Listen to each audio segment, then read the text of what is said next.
got to box again. Well. I already been getting these back, but now it's time for you to get your just due.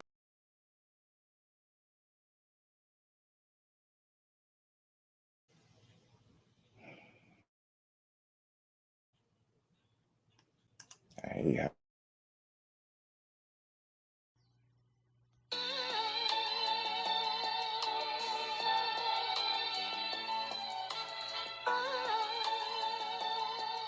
Yeah, you know the deal. We back again.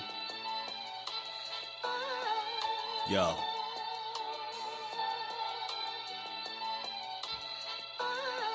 A round of applause for Jersey's finest. A lot of content creators not worthy, but they minus. They get offended and start singing like the whiners. Talking like they tough, but it's only screaming and whining. My homie JusDueBoxing is the cat you don't come to. Your squad get run through. By the time you come to, you duck food. You suckers talk tough on the internet, revealing all your threats. Now we got you trapped in the net. JusDueBoxing be on this grind, y'all better hustle up. You deadlifted 90 pounds, we doing muscle ups. There's really no comparison. His voice sound like a derringer. Throwing a towel, it's just embarrassing. My dog Just very philosophical and psychological, and he mixed it all with good boxing news. These YouTubers feel like Bishop, I guess they got the juice, but it's lonely at the top to Just to feel like child abuse. Be respectful, he don't wanna talk wild and loose. If you can't relate, you get dismissed like a mild dispute. These weird cats will tell lies, then they hide the truth. Why beyond views? You lose your life when you collide with dude. It's JusDueBoxing. All you cowards quit jocking. Kirk is official with no other options. Yeah, yo.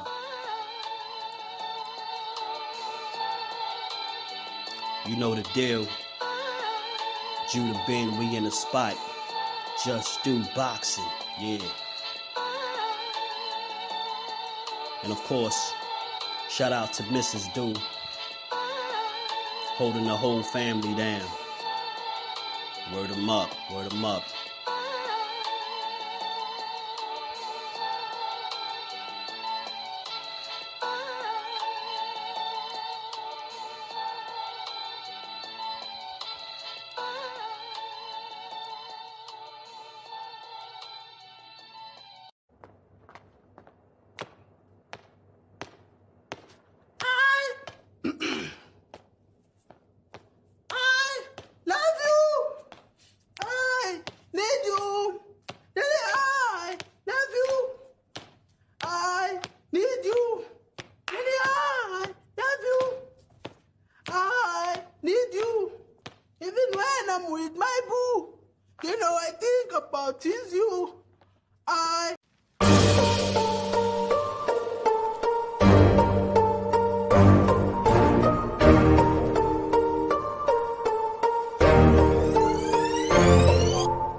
What's good? What's good with the family? How y'all feeling on this good Sunday? Good Sunday to the fam. It is raining out where I'm at.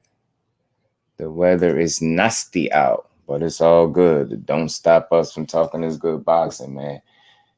We back to get boxing. It's just do as we always do, man. Y'all smash the like button for me. If you catch this on the playback, y'all know the drill, man. Come join the family. We on the road to 10K. Come be a part of that 10K and stop playing. You know what I mean? Smash the like button, sub to the channel, hit that notification bell. All that good stuff, man. All that good stuff. How y'all feeling though? How y'all feeling today, man? How y'all feeling in the top of this Sunday? You know what I'm saying? Gertz, what's good with it, bro? How you feeling? Front line, what's good, family? What's good with it? Ashley's Corner, what's good? Kazo, how you feeling? Miss Joette, salute to the queen. How you feeling today? Mike, my bro, what's happening with it, man? How y'all bros feeling, man? How y'all bros feeling? How the queens feeling?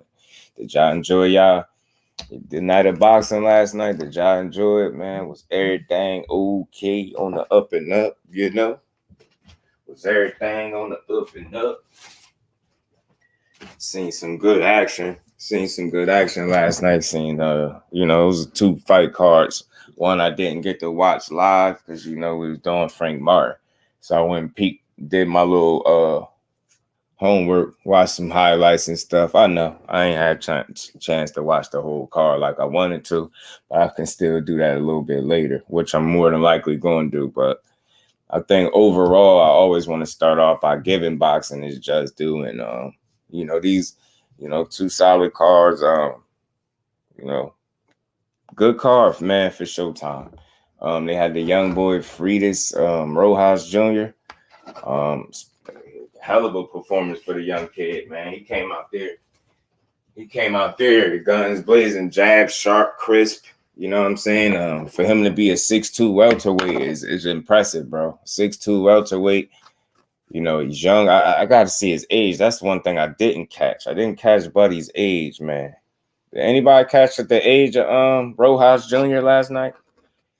Because it was a solid fighter, man. The next 2 weeks going to be interesting. Facts, Gertz, man. We just going to have us, you know, do our little post-fight thoughts and talk about what everybody been talking about. It's a lot of mixed feelings and things like that.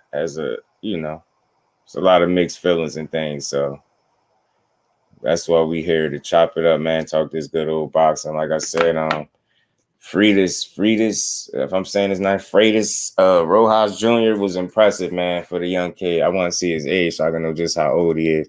Kirk Douglas, what's good with it, bro? How you feeling, Kirk?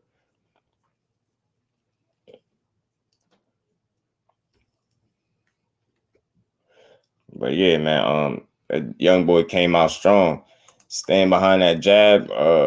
He fought a very disciplined fight that I could definitely appreciate for a young fighter. You know what I'm saying? Tall guy, man. So I wonder how long he got at this weight class. That's why I'm asking about his age, because he was impressive. Like I said, I like what I saw. And y'all check. And if y'all think I was joking about them having like 20 Frank Martins, I'm not, yo. It might be more, yo. They got pages of Frank Martins, y'all. I ain't lying to you. I had no clue that many people was named Frank Martin. They got Frank Martins in Newark, New Jersey and everything, bro. They got Frank Martins everywhere, man. That's bad. So like, but if y'all haven't, as y'all can't come in, man, y'all, you know, show some love and smash the like button for your boy.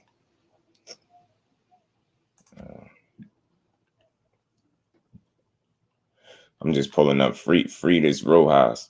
Want to see his age and all that, man. Young kid came in 10-0 with 10 knockouts. He's 24 years old. Okay, he's a young boy, 24 years old, man. 6'2" at welterweight is crazy. I'm gonna keep saying that. He's 11-0 now with 11 knockouts.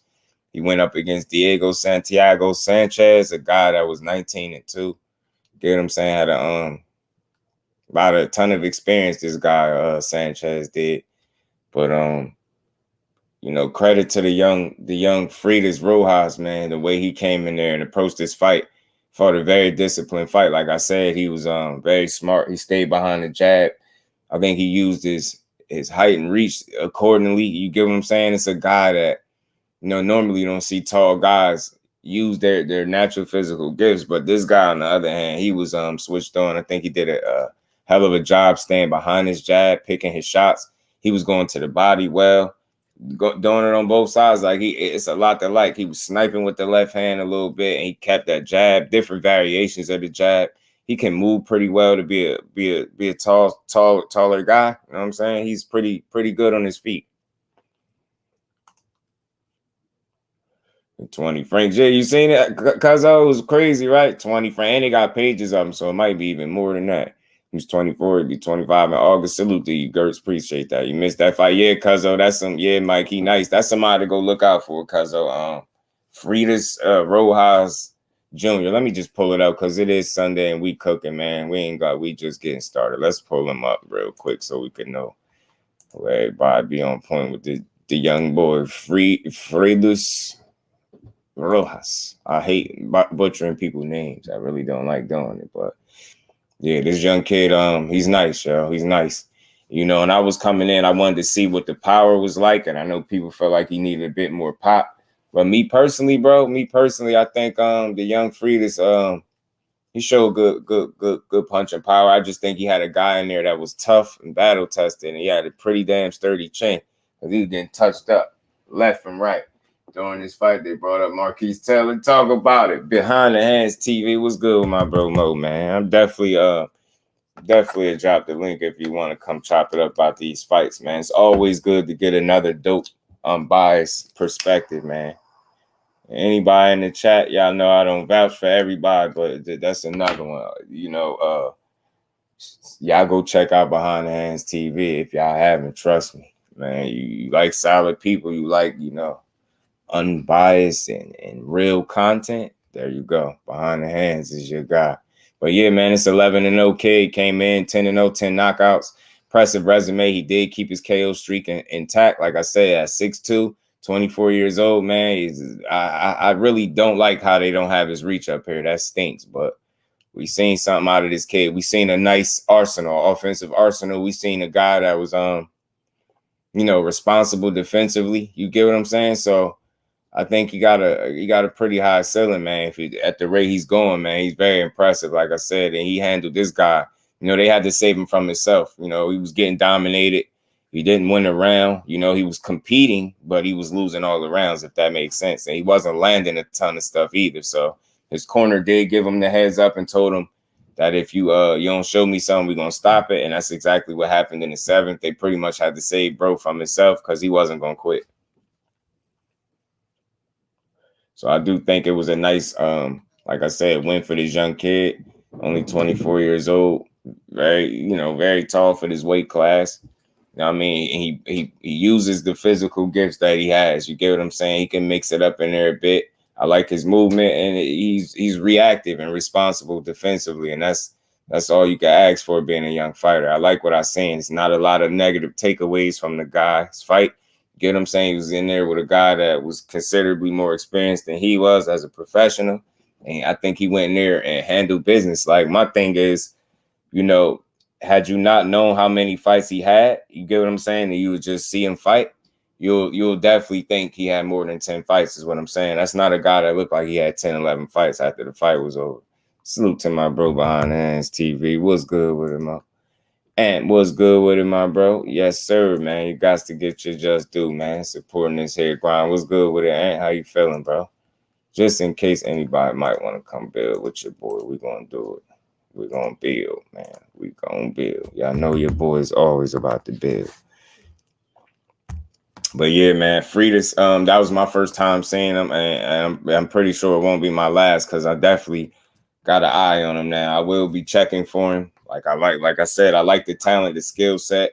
He just didn't get hit with a lot of dumb punches. And, I know he ain't had an ultimate test in front of him, but nonetheless, it was a test, right? An experienced guy that they put him up in there with, see what he could do. And I think he did very well. You've seen a nice offensive display. You get what I'm saying? You've seen what he got in his arsenal and what he can do. You get what I'm saying? He was slipping uppercuts in there. Hooks to the body, you get what I'm saying, on both sides. He was doubling the jab at times. He was in his bag. Young boy was having fun in there. You know what I'm saying? And it was a solid, strong, good performance to me. You get what I'm saying? I like the way he handled his business. He really didn't give Sanchez much of an opportunity to be successful because he was in his bag. He got hit with an occasional counter or some shots here or there because it is a fight, right? And he had a guy in there that didn't lay down, but you can tell the skill was a significant gap, in my opinion, in skill level. You know what I'm saying? So it was an impressive win for the young Fridas Rojas. And say he has at least a 76 or 77 arm reach. You get what I'm saying? Long ass arms, bro. 88 Sports Talk. What's good, family? How you feeling, bro? So again, I'm kind of mad that this is my first time seeing a young boy fight. Get what I'm saying? But better late than never, right? You know what I'm saying? Better late than never. And he ain't like he got too many fights in. So out of his 11, I seen one. So I definitely would be keeping a close eye on him from here on out because I was impressed with the win. You know what I'm saying? Like I say, he carried his business in a very mature manner, and that's what you want to see with a young kid. You get what I'm saying? Very poised, picking his shots. You get what I'm saying? He wasn't really uncomfortable at any moment in this fight. And I get, you know, the level of opposition or opponent that was in there. I know he ain't somebody that, you know, but at the end of the day, when you 10 fights in and you get in your season, and those are the type of fighters you're gonna run into. A guy that's tough, that's gonna push you, take you some rounds, and that's what it was with the young boy. He took some rounds, got some quality work in. You get what I'm saying? Stay sharp, you know what I mean? And I just want to see what's next for him. That's a good win. Hopefully he continue to build some momentum off that win, and I'm pretty sure we'll be seeing him, like I said, sooner than later. Y'all smash the like button for me too as y'all roll in, man. Like I said, we just gonna cook on these good fights from yesterday, man, that I enjoyed. For the ones that I was able to see, I definitely enjoyed these fights.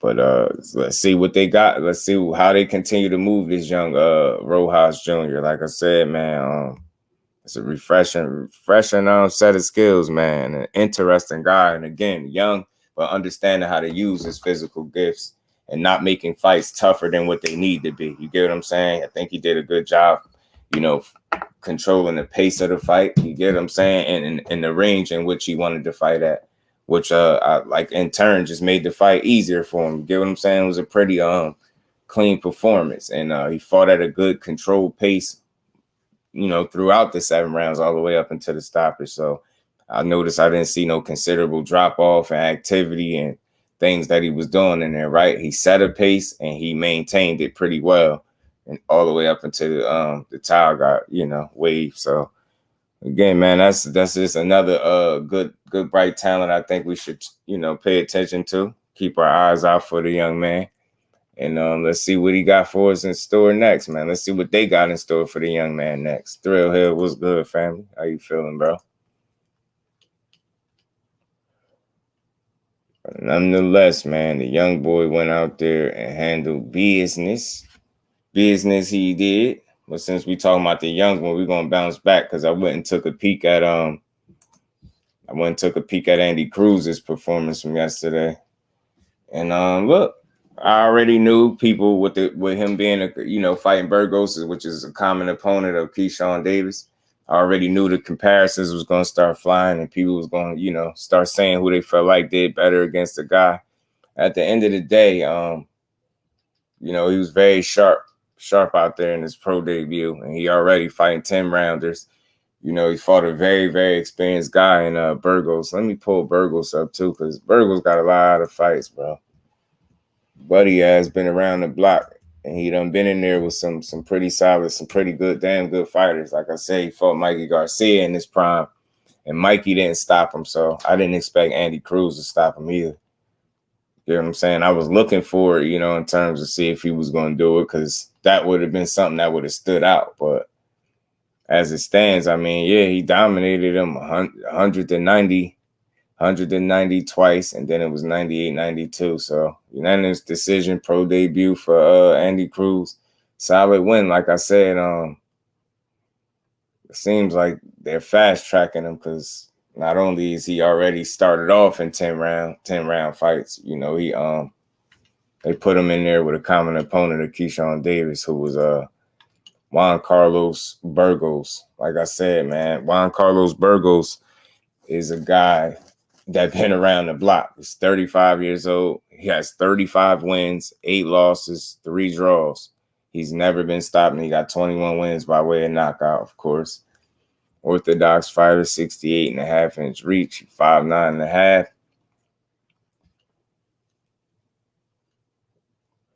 Like I said, when KEYSHAWN fought him, it was an 8-rounder, yo. It was an 8-rounder for what it's worth. So, Cruz did have 2 more rounds, and like I said, the scorecards was 100-90 twice, and then 90, 92, 98. And when KEYSHAWN fought him, like I said, KEYSHAWN fought him when he was 6-0, and his scorecards was 80-72 across the board. So pretty much, dominated him the same way. These dudes both they did what they do. You know what I mean? They did what they do. Neither guy got a knockout or knock this dude down, because like I said before, he's very tough and durable. It's a durable kid, man. So, or a young man, should I say, a durable veteran. Is he damn sure ain't a kid no more, not in terms of boxing. So, Yeah, man. And if you just look at the losses that he's had, like Burgos was kicking ass all the way up until who? Hasagawa. That's who beat him. A unanimous decision, 12-round unanimous decision. Hopped on his ass. That was his first loss. But like I said, he been in there with some people, man. This guy, Roman Martinez. Everybody know who that is. That was a split decision. Unanimous decision. And Mikey beat him in a 12-round fight. You know what I mean? What was the scorecards? 118 to 110 twice, and then 119 to 109. So, you know, Mikey dominated him, and that's when he was, you know, much younger. That was only his second loss was to Mikey Garcia. So, again, this dude been in there with some people. You get what I'm saying? He been in there with some fighters for sure. Make no mistake about it. Been in there. Devin Haney fought him back in 2018 when Dad was 19. And no, Dad whooped on him pretty good. Scorecards 190 twice. And then they had a 97, 93 scorecard as well. So, again, this dude been in there with some people. We fought Hector Tanahara. You know what I'm saying? I think y'all know who that is. Fought Xavier Martinez. You know what I mean? Starlin Castillo. I'm not familiar with that guy. But get what I'm saying? KEYSHAWN Davis. So he been in there with some names, man. He's been in there. He's been around the block a couple times. So I just was looking to see how I felt like KEYSHAWN would fare against this dude. And like I said, I think he did pretty good. You get what I'm saying? Andy Cruz did pretty good. He dominated him. KEYSHAWN Davis dominated him. Neither one of the dudes dropped him. I think both of them had good performances, you know what I'm saying? But, you know, Andy Cruz is just a start for him. They're going to naturally tie them two together no matter what. Facts, and that's facts. I see it already. Jose Diaz was good, fam. Burgos had to be feeling the punches. He was asking for Vaseline in the corner. Was he? Big Tex was good with it, bro. How you feeling? Appreciate you stopping through. I noticed that. KEYSHAWN, if you want some more smoke, can come. You could get it. I'm telling you, man. It's gonna be a good fight in the future if they fight for sure. You're a tough vet to gauge your coming fighter. You get what I'm saying? So what you see is how was he able to fight a guy that, you know, what's his, like I said, with all these wins, this dude got what? 35, 8, 9, 10, 11, 46 total fights, man. This dude is a 46 fight veteran after last night. You get what I'm saying? So the amount of experience that this dude has over Andy Cruz is crazy. You know what I'm saying? He do 46 fight veteran. You get what I'm saying? 46. He got 45 more pro fights than his kid. And he went out there and he dominated. You get what I'm saying? Now, I don't really have a lot of negative takeaways, right? He's very, very early in his career, obviously. He went out there and really didn't even lose a round. So, get what I'm saying? It's not tons of negatives, but I'll say, you know, I want to see how he continues to progress in terms of like sitting down on punches and turning punches over, because I think that's something that Bozy Ennis was speaking that he wanted him to do more of, is sit down on the punches. And I think some of that is that's that learning curve for him from the amateurs to the pros and trying to successfully make that, you know what I'm saying, that transition in terms of his style. And instead of scoring points, just scoring. Not only can you score in the pros, but you trying to hurt people. You get what I'm saying? So I think it would be wise for him to sit down on his punches. You get what I'm saying? He got very fast hands. Got a pretty damn good offensive arsenal. I like the gas tank so far. You get what I'm saying? First fight out, 10-rounder. He did his thing. Adolfo was good with it, fam. So Andy Cruz makes 135 shake. Yeah, I like an Andy Cruz skill set for sure. Mike Biggs boxing, my bro, was good with it, Brody. Cruz footwork was the best attributes. Footwork is nice. Yeah, and he do got some really, really good footwork. His punch selection is pretty good. He was going to the body. I did like to see that, the fact that he was actually going to this dude's body. So I seen some things, some positive, some real positive takeaways. Like I said, you just build off. This is one fight. He got a good solid 10 rounds to start his career off. Didn't take a ton of punishment at all. You know what I'm saying? In any way, shape, or form. He didn't get hit a lot. You know, Burgos just didn't have what it took to really push this kid, but he definitely you know, to a certain degree, did his job, which is, you know, allow Andy CRUZ to kind of display his talents, his skill set, and get some rounds in the same, you know what I mean, at the same token. So the fact that they throwing him right in there with this level of experience, like people will say, like, yeah, you know, who's Burgos? He had 7 losses before this. I get all of that, but this dude has 0 fights as a professional. You get what I'm saying? Fighting a guy with 45 fights is crazy. Gotta respect it, man. He been in there with the who's, Mikey Garcia, Devin Haney. You gotta think of some of the people he fought. So gotta know that. That's why I got respect for him, even though he lost, because he don't duck no smoke. He ducks no smoke, and he was a baseball player. He rather boxing. His first fight. Let's see your future. Yeah, so far, man, I just feel like you know, he's showing promise and upside, right? He's showing the ability to you know, make this transition be a smooth one. You know what I'm saying? So that's what I'm gonna be looking at from fight to fight to see, you know, just how much he improved and embraced the pro style. You get what I'm saying? And being willing to engage a bit more and sit down on punches, be a little bit more mean in there. So again, it's very early, so I don't have a bunch of negative takeaways. You get what I'm saying? He went out there and handled business. You know what I'm saying? And it was impressive. Beat a 45 fight veteran, you know what I'm saying? In your first 10 rounder, and you boxed 10 smooth rounds and pretty much won them all. Got to get him, man, the credit. Got to give him some credit. Feel me? Guys, till he looked fresh throughout the whole 10 rounds. Facts, and he was. Bro was fresh. Yeah, CRUZ did well. Boxing learning. Salute, fam. Appreciate you pulling up. Y'all smash the like button, sub to the channel. Y'all have it, man. You got KEYSHAWN or Andy.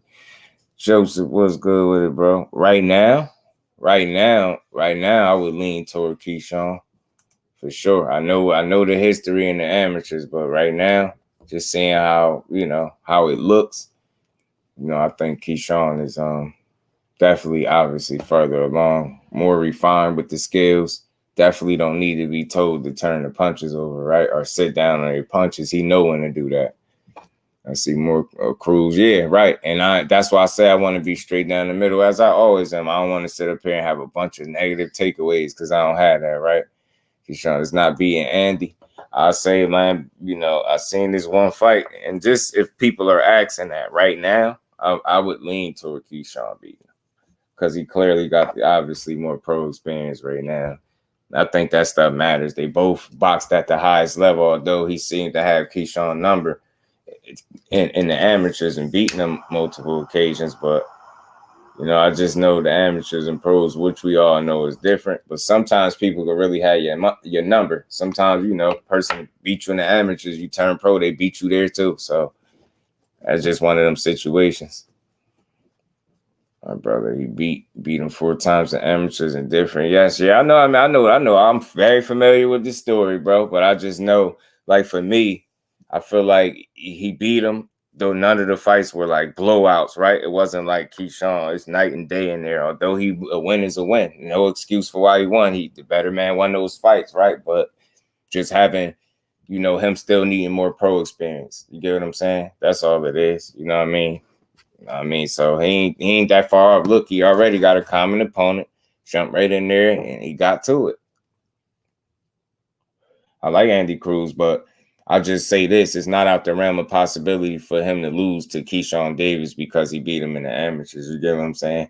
I know a lot of people hang their hat there, but I feel like KEYSHAWN is a little bit better than what people give him credit for. And I do like the way KEYSHAWN Davis transitioned from the amateurs to a pro. You get what I'm saying? I think his transition was very smooth too.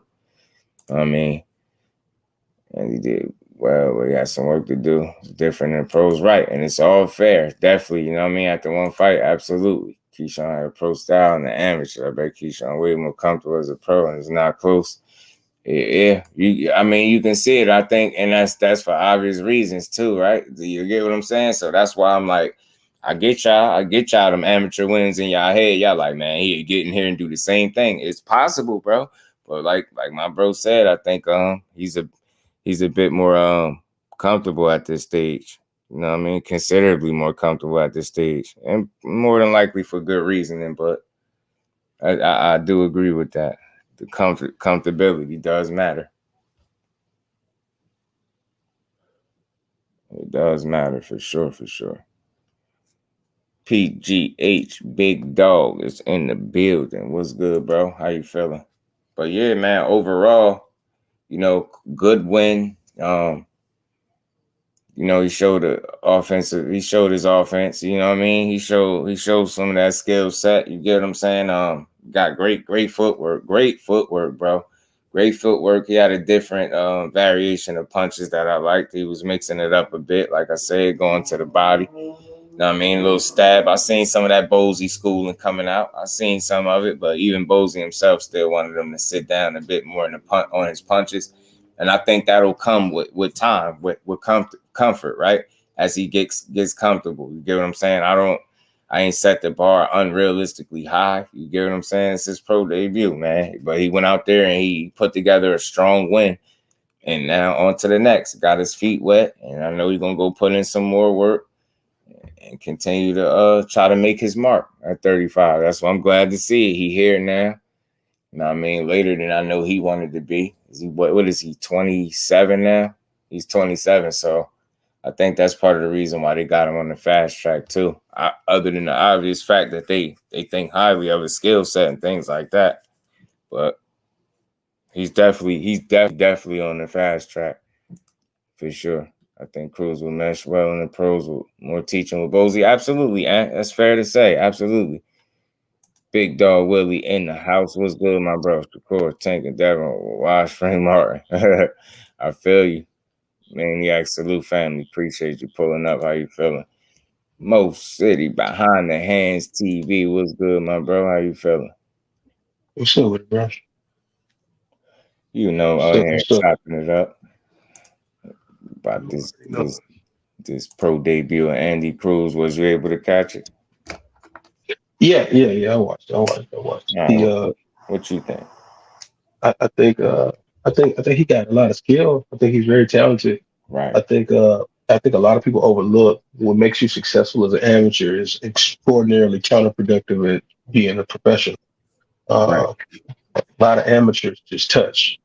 They don't punch through, you know. And I think this is something that KEYSHAWN mastered. Just going with the little comparison you had going.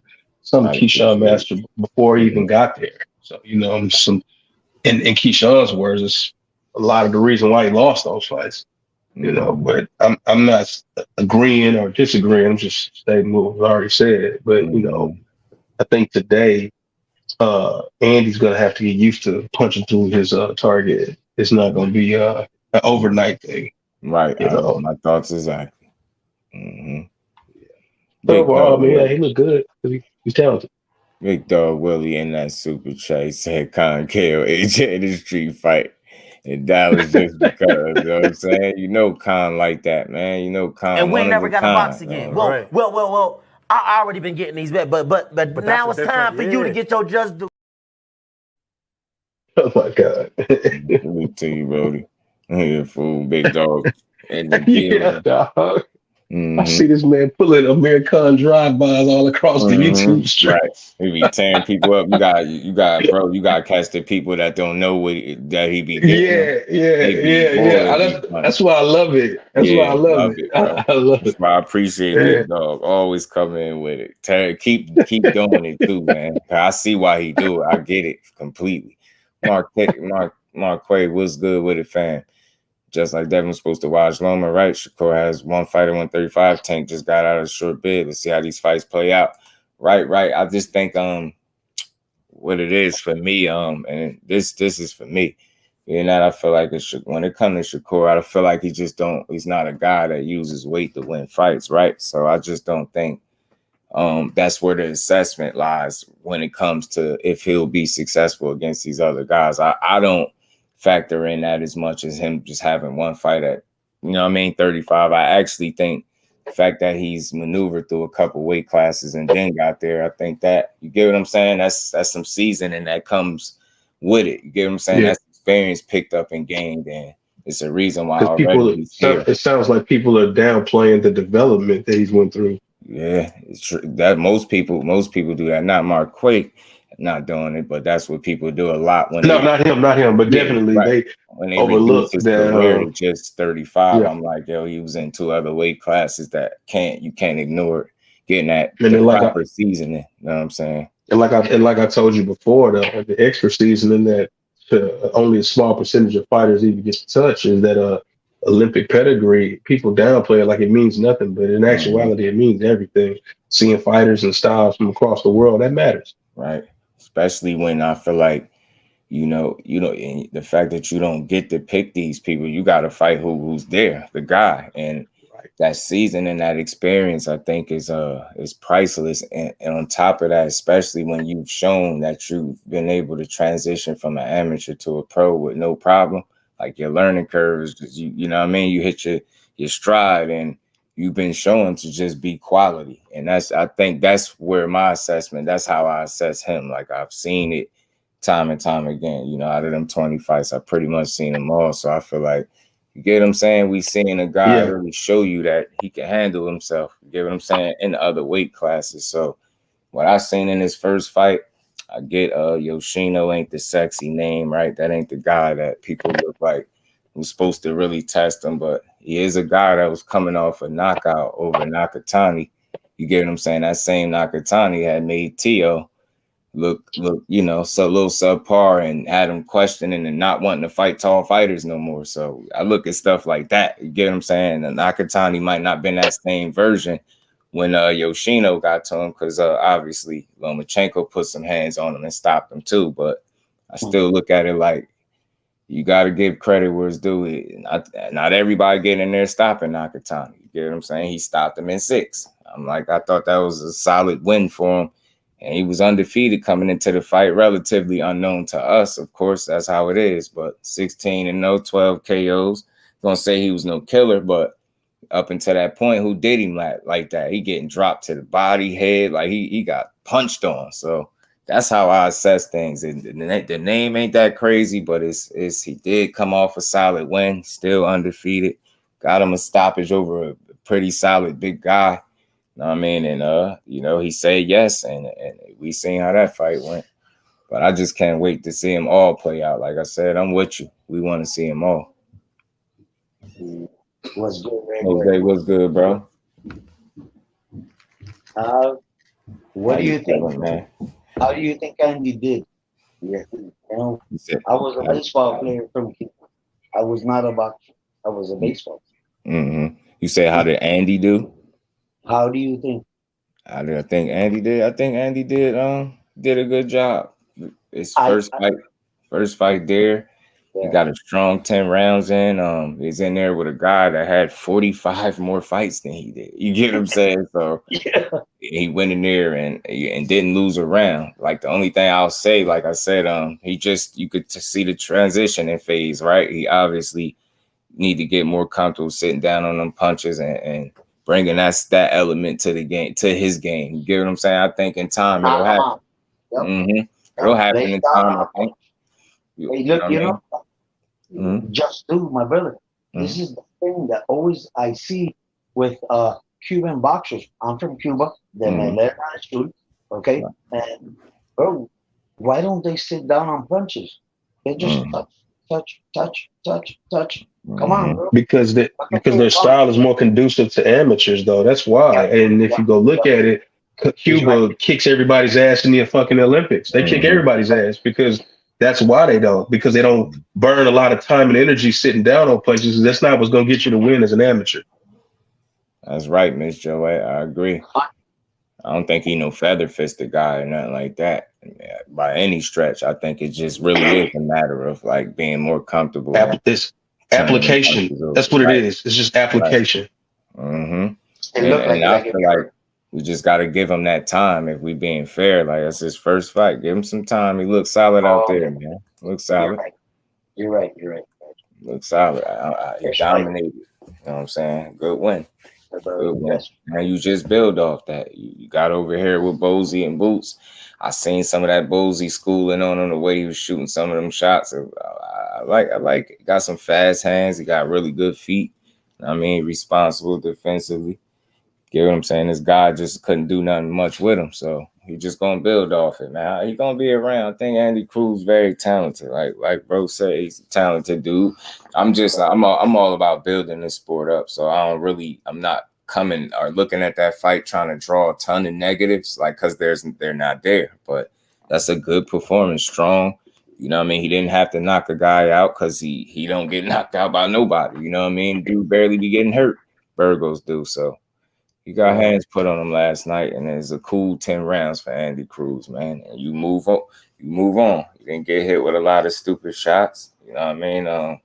Know some people gonna go over exaggerated, but that's a good win, man. Solid win, and I don't have a problem with it. And Boots and him are gonna do great together. I'm telling you, Right. Boots' dad, very smart. Yeah. Very smart, bringing him in. Boxing, scoring points, absolutely. That's why, like Mo said, they be kicking up in the Olympics. They mastered the art of scoring. You know what I mean? That point scoring. And I think that's all. You know, Andy that's the biggest transition for him. Right back a punch. From scoring to hurting you now. Now you in there to hurt people, Andy, and you got 3 minutes each round to do it. You know what I mean? Take your time, figure some things out, and start placing your punches. And I think it'll come with time, for sure. With Boots, yeah. All right, facts, Ant. Gonna take a little bit. Yeah.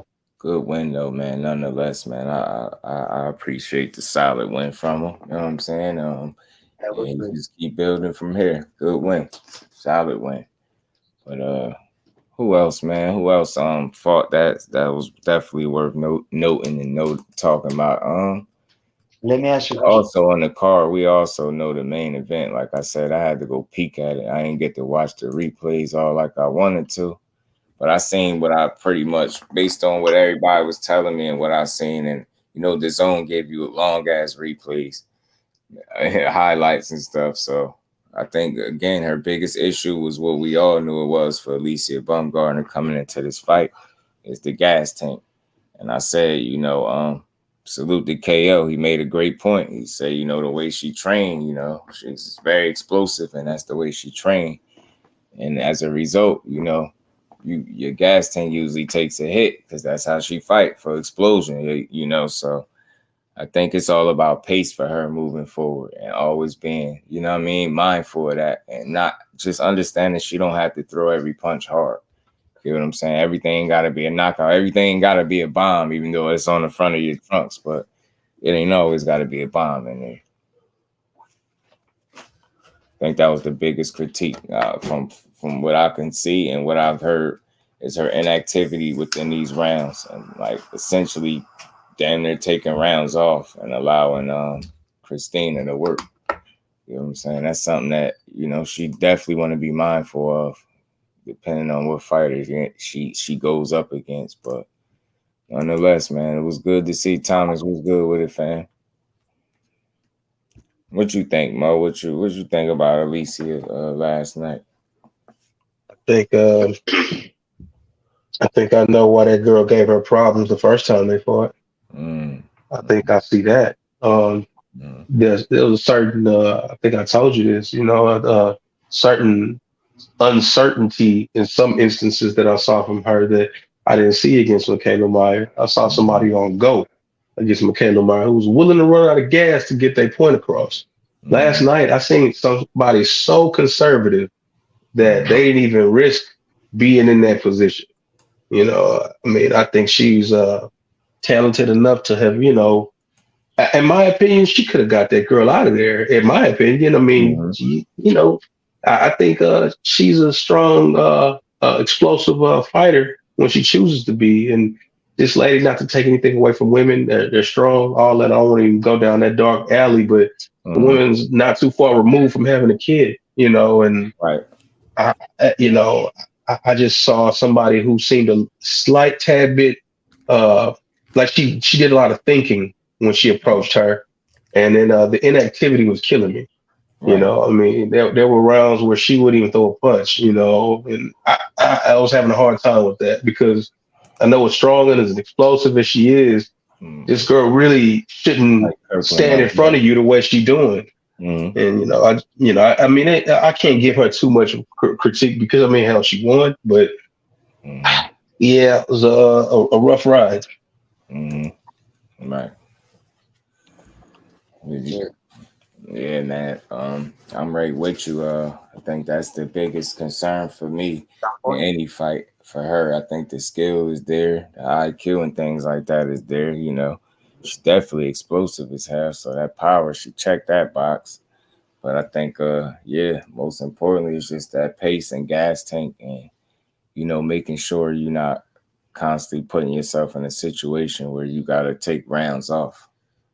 You know what I'm saying? That could be problematic depending on who you're going in there with. So I think that's something she definitely want to be aware of. I mean, I think that's my biggest critique for her is the gas tank. And again, pace. What's good with it, Mike? How you feeling, bro? It's good. Old school, what's good with it? Hey, what's good, Just Do? Hey, look, when you get a chance, I want to let y'all understand, when we get you to understand something about that Martin situation. I like that young female. She going to be good as time goes on. Like Dude said, she need to get active all the time, but that's what's going to hurt her. But yeah, but I want to touch on that Frank Martin situation when you get a chance, dude. Just let me know when you're ready for me. Oh yeah. We definitely gonna get to him. I just wanted to run it down and real quick again. A good win for ALYCIA Baumgardner. She mentioned some names that she want. Amanda Serrano's, the Katie Taylors, the Chantel Cameron. So those are all good fights, meaningful fights.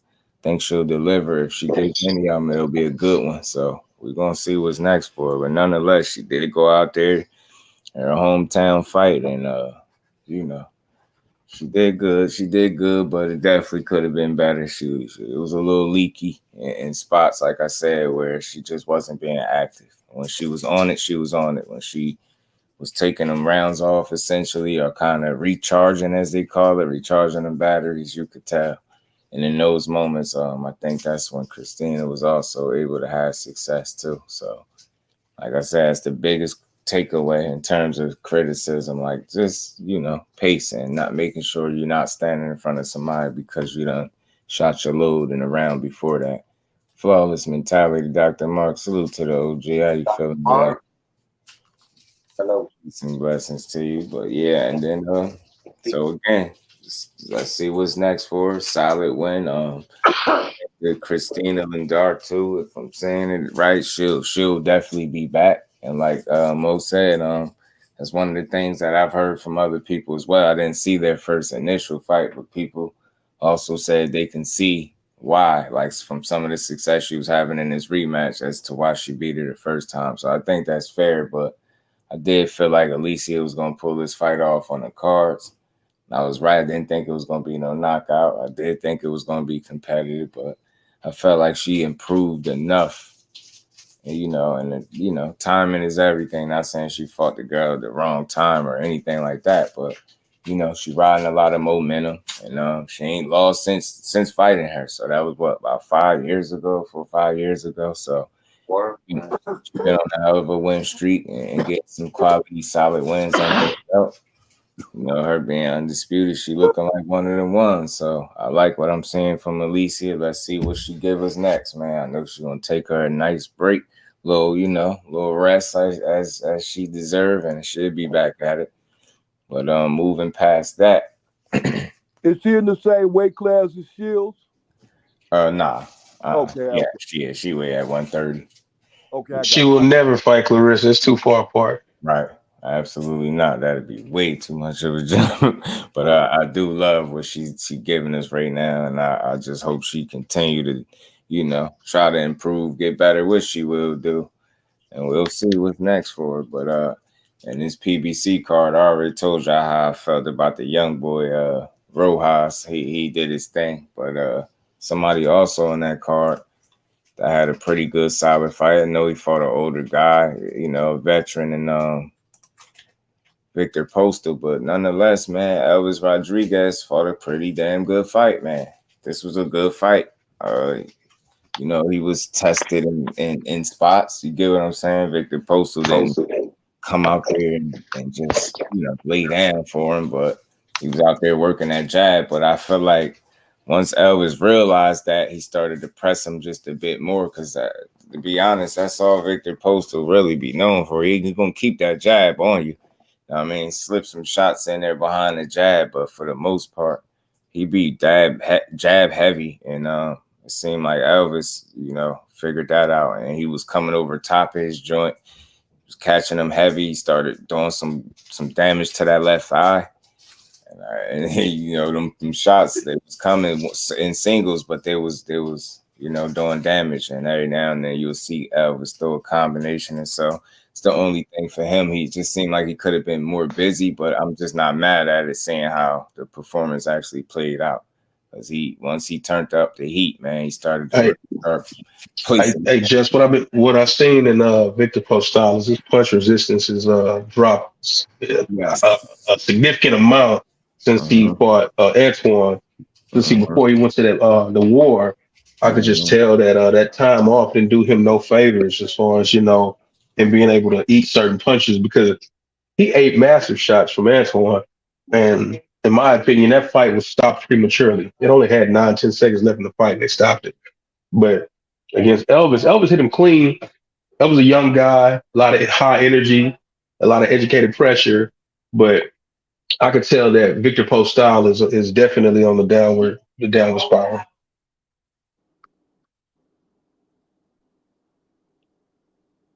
I agree.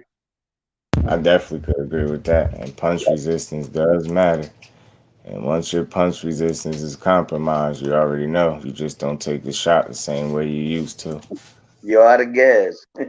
Elvis looks real big at the weight. Yeah, he do. He is a solid dude at 140. Did Elvis call anyone out at this win? No names in specific. I think he just said he ready for the top guys. He said he deserved it, some along those lines, something like that. But I don't recall him mentioning nobody's name or nothing like that. Matias, 140. Man, I definitely mention the name. Mention the names. Mention the names. Yeah. So we'll see, man. Like I said, I like the performance from Elvis. You got the old veteran under his belt. He didn't let him make it the distance. People, I don't think, could really argue about the stoppage. He really started laying some leather on him, busted his nose up pretty good. Some people think his nose was broke, but he put some hands on Viktor Postol before he got up out of there for sure. And it was a good, solid win. I like Elvis because he seems like since the loss to Kenneth Sims, he's been boxing more with this power, and I see more patience from him. You know what I'm saying? Which I do like, but I do feel like if he'd have turned the heat up a little sooner, he would have did more damage sooner. But I can't argue the result because he had a method to what he was doing. He was patient and picking them shots, and they were heavy. He started bothering them, and he exploded on them every now and again, and he was touching them up. So I think he was pacing himself pretty well in that fight too, almost too well, because I felt like he could have been more busy if he needed to, because he just basically had a guy, Viktor Postol, that was jab heavy. You get what I'm saying? That to me, I just didn't think he had that much to worry about in terms of what was coming back. Again, man, salute to Viktor Postol. He always, give you a pretty interesting fight. He do fight back. He'll never lay down. Yeah, man, his best day is definitely behind him. We're gonna see what Elvis do after this point and what he build off. How y'all feel about it? Did y'all catch Elvis? What y'all think about the Elvis fight? Me myself, I didn't even see it. I ain't never heard about this person. You just now bringing him up. Only Elvis I know of is Elvis Presley. I never heard of this. And you say already that he already got a loss. How many fights he got? And what weight do he weight? What weight do he fight at? He had 140. He like, what is he? 15 1-1 with, what is it? 11, 12, 13 KOs. One of them. That ain't bad. Yeah, he got a good record, and he lost to a guy in Kenneth Sims that pretty good fighter, pretty damn good fighter in my opinion. A little underrated as well. Kenneth Sims been riding a little high and taking O's lately, so that was one of the O's that he took. Elvis's, he took a few O's as in recent memory. So Kenneth Sims just had a fight more recently too and did his thing and won again. So makes the loss, you know, Elvis suffered not look bad. It looks even better because this dude, Kenneth Sims, really been in his bag these last few fights and really stringing together some real good wins. So, okay, you know, since then, Elvis to me has seemed like before that point, because he's, you know, kind of considered a knockout artist, seemed like he was relying too heavily on the power. Now I don't see that. I see boxing skill and IQ and a guy thinking in there, utilizing the power in spots instead of, you know, just trying to blast the guy out. And right. I like it. And I think as a result, he's a better fighter, more composed, more poised, more patient. You know, you see things a bit better. And then he's pretty decent, pretty solid at picking his shots, man. Strong kick, too. So I like Elvis, though. I like him, man. I try not to overstate anybody's win, but I try to make sure I give him enough credit for what I've seen. And, you know, considering it is a veteran in Victor Postol. And for what it's worth, you know, Terrence Crawford fought Victor Postol. Victor Postol, I believe, was undefeated back then. He did piece him up.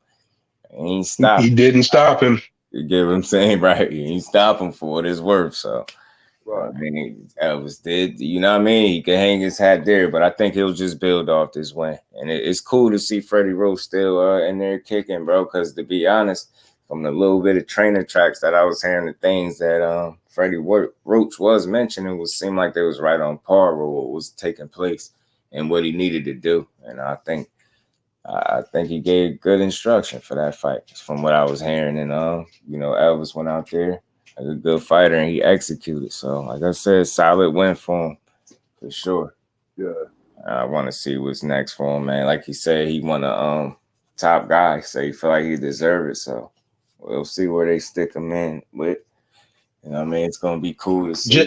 Sometimes, though, and it's not like pushing against what you're saying, but it's more so like sometimes when you have a guy that's asking for the big names and he personally don't put a name on it, it's kind of it's a political move. Right. See, I think what that does is gives a nod to those sanctioning bodies to, hey, go ahead and move us into a cool spot. You know, the checks in the mail. You know what I'm saying? I mean, it's more along the lines of that because it's clearly not a real direction because he's not saying anybody's name. But on the other end of that, it's gonna keep him mentioned with, oh well, what like old buddy was saying, what if he fights Super El Matias, or what if he, you know, it's gonna keep him in the bubble of the higher echelon of names, even though he might not necessarily be there, and he won't get those fights next. So it's actually a good ploy of investment for a team to just throw that out there. Right. All right, that makes sense to me. You know what I'm saying? It do. It makes sense. You know, you ain't throw a name on it, and you know, you said what people kind of expect you to say. You want a top fighter. You know what I'm saying? I ain't saying you had to call nobody out, but I do like when they put a direction on it, so you kind of know where they feel like they at. Sometimes depending on what name they mention in specific as to who they might want next. So it's not a bad thing hearing it because I would like to know. As to, you know what I mean? Everybody got their eye on something and somebody. You know, it's cool to just say, oh, any top guy. But nah, it's probably one of them top guys that you would like to put hands on a little bit more than the rest. Who is it? Hey, just do. I would tell you something. I'm trying to hold on, boy. When you get through, let me know, because I got some names out there. I know. We work it. We get there. We right there. LetsBuild. What's good, family? How you feeling, bro? We getting there. So yeah, man. Again, Elvis, good win. Victor Postol continues to be the veteran he is, but you know he gonna keep getting fed to them young guys. He gonna be in trouble because, like bro says, punch resistance just ain't what it once was. Man, he out here gatekeeping, bro. You know that. And it's like, yeah, you're gonna make him earn his last few checks for sure. They're like, oh, you want to still get paid, you still want to fight, cool. Yeah, because when you look back, let's give it another fight or two. We're gonna be like, man, they tortured that old dude, man. They fed Antoine to him. I mean, they fed him to Antoine, they fed him to Elvis, and then I'm sure he's gonna get another top guy here in a minute because he got the name recognition. That's the kind of scalp you want on your resume anyway. So I guarantee you, he's got a rough ride ahead of him. We're gonna see him in the ring with a few dangerous guys at 140. I guarantee it. You see his back-to-back fights is Antoine and then Elvis. Elvis versus Ransom seemed realistic. New LW. I'm telling you, it was something solid. That would be a cool fight to watch. The testing. I think Rancis got the kind of style that, and he got that experience that'll definitely be a good test for Elvis right now. See if he can handle it. See if he can stay the course with his boxing while being tested. Because I know Rancis at the very least will test him. He never been a chump, and the dude really got some skill with him. You know what I mean? And he just got that experience. You know what I'm saying? Big B-Lo was good with the Artemis Olympian medals, with great amateur career, great test for Frank and building block for his journey. True, we're going to get to that because we about at the end of this. I just wanted to make sure I gave Elvis his proper just due. Again, good win for him to build off. Let's see where he go from here. Like L-Dub said, though, that Rancis fight, I think, would be a good one. Edgar Chavez jersey is into the building. What's good, bro? But yeah, man, let's move on to the main event, man. The main event, man. I'm gonna let Old School start kick it off on this one because I know you've been wanting to cook on Frank Martin, man. Talk to me. Thanks, Just you already know, bro. Talk to me. I appreciate. You would give a poor person a chance to even state their opinion. Yeah, you already know. I love that in you, and I appreciate that, brother. That's what you do. Mm-hmm. That's how you do it. Look, my mindset. This is my understanding. Look here, because I'm not talking off the block. We talk about these people.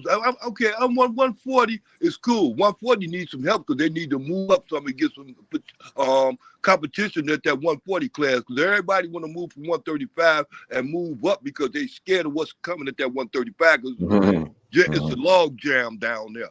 And then we're going to clean that log jam. We're going to get back to that right now. We were talking about sending these shots out and telling these boxers, look here, I want to fight you. I want to do this. I want to do that with you. Look here, KEYSHAWN Davis is running from Kid Austin. He's running from him. And not only that, not only is KEYSHAWN on this list, Frank Martin on that list too. And these people's at 135 ain't finna sit up there and just sit there for 20 years and get rich and fight nobody. That's not going to happen.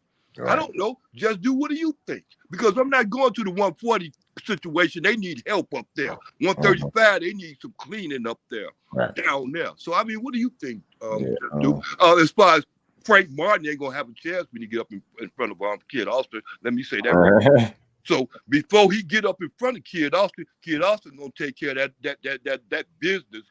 He gonna take care of him, and he gonna beat him with a vengeance too. Right. You don't want to fight that young man. He don't mind getting hit. Matter of fact, he wants you to hit him so he can test you even more. You don't want to go against somebody like that.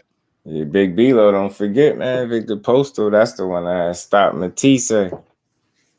Popped that bone, whatever he said. He felt like he popped. I believe that was the one that stopped Matisse. He's a solid vet, man. I mean, the notable we know the losses, but he always gonna be, I guess, somewhat of a, credible guy. I mean, now you take a certain amount of losses, it is what it is, but ultimately, like, we know what Victor Postol brings to the table, right? And I think at this point, he's just getting fed to them younger guys. And, you know what I mean? His best days was behind him, and it's all good. But at his absolute best, he definitely going to get in there and rock with you. You know what I'm saying? But I get it. But back to 35.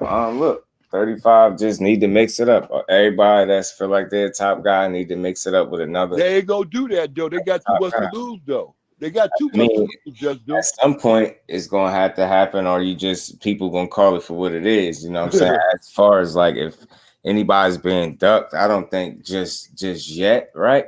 You know what I'm saying? No. But, time will tell. Like I've always said, man, the 2023 revealed a lot because we got a lot of fights, I think, in this year, and it still ain't over yet. So I think in due time, we're going to find out who really wants what. But as far as this, I just know it's a bit more complex than saying somebody's ducking when they be on them separate sides of the street that still don't exist, that I've been wanting to address to since people been saying it. But I think the business definitely got to line up. But we're gonna see, man. I like Kid Austin, man. I like the energy, the attitude, man. I like the the discipline, focus. He a young kid, man, just 20 years old, man. He's still learning, of course, KEYSHAWN making his bones. I think at some point them paths could cross, man. It just all depends if they teams both want it. You know what I mean? If they willing to work and really give us that fight, because Look, man, I like both guys, man, but that Olympic pedigree ain't nothing to sneeze at, man. And I just think KEYSHAWN had a pretty smooth transition from the amateur to the pro game.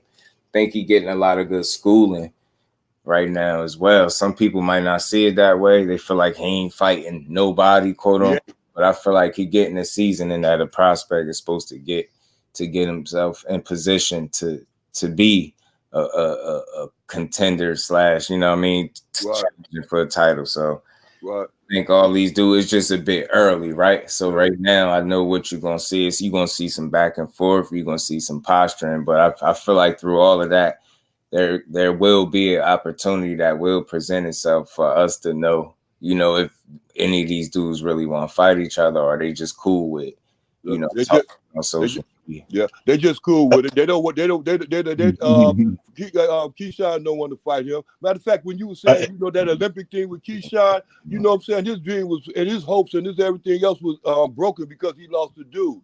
But the dude beat him like that, and if he don't really want, matter of fact, KEYSHAWN don't want to face Kid Austin, and he don't want to face that dude from what is his name, Puerto Rico, whatever it was that beat him Olympics. He definitely don't want to face him again. Andy CRUZ. Yeah, Andy CRUZ. Thank you, JusDueBoxing. He definitely don't want to face him again. So his thing is to sit up there and bluff you and sit up there and talk. Okay, go ahead. I'm sorry. I'm talking about. Hey, old school, man. Hey, old school is Mo City Minutes, bro. Go ahead, Mo. I want to kind of like, you know, follow back up on something you saying. Yeah. And I have no problem with just simply agreeing to agree. But you said there's nothing going on at 140, and I highly disagree with you, boss man. I mean, I think 140 got a lot going on there right now. I mean, you got I'm not talking about anybody's particular performance. I'm just talking about the traffic that there is at 140 between having a guy like Regis with the WBC, the circus that's Rolly as the WBA. You got Super El Matias, the IBF. Tio has that WBO. You got Arnold Barbosa there. You got Jose Ramirez there. Regardless if he moves up or not, Josh Taylor is still a factor because of who he was. You got that guy from Who Gives a Fuckistan, Ergashev. He's in there. Nobody's talking about Sandor Martin, you know what I'm saying? But he definitely is there. I mean, you got what's the guy named Africa? I mean, you got a lot going on there. And then you have the potential of Devin Haney entering that. I think 140 is a little bit more than what you just described. And you got Jack Catterall there that got robbed. I mean, you got a lot of different layers to 140. I mean, Ryan Garcia really fights at 140. He's not a 135 guy. He fights at 140. The guy that Montana Love threw over the top rope, Steve Spark, I mean, he lost, but I mean, hey, he's there. Jeremiah Pouncey that lost to Matias, he still beats a lot of guys too.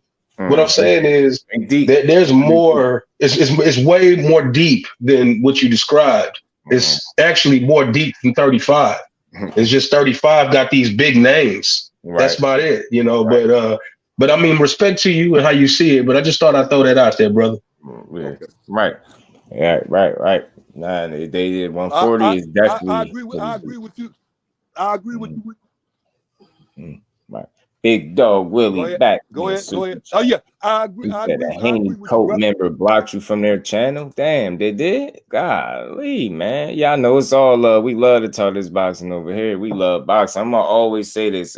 Despite me having a favorite fighter, I still love the sport overall more than any one individual fighter. Because one fighter just don't make up enough of the sport. There's just far too much talent to be that hung up on one fighter to the point where, you know, you can't hear other opinions when it comes to that fighter. So that's why I always come from the angle of giving people they just do, man. And I don't know, I just don't get it. Them co-members, they definitely out there. And we ain't never got a box again. Well. I already been getting these, but now it's time for you to get your just due. Say like the Aaron Pryor type fighters. You don't find fighters like them. They don't facts, L-Dub, all facts, bro.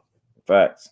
I talk about Martin, right? And Kenneth Sims Jr. Yeah, we was talking about him a little bit earlier too, right? Brandon Lee, 140 is deep. Dalton Smith, I'm telling you, 140 really deep, and it's just gonna get fun.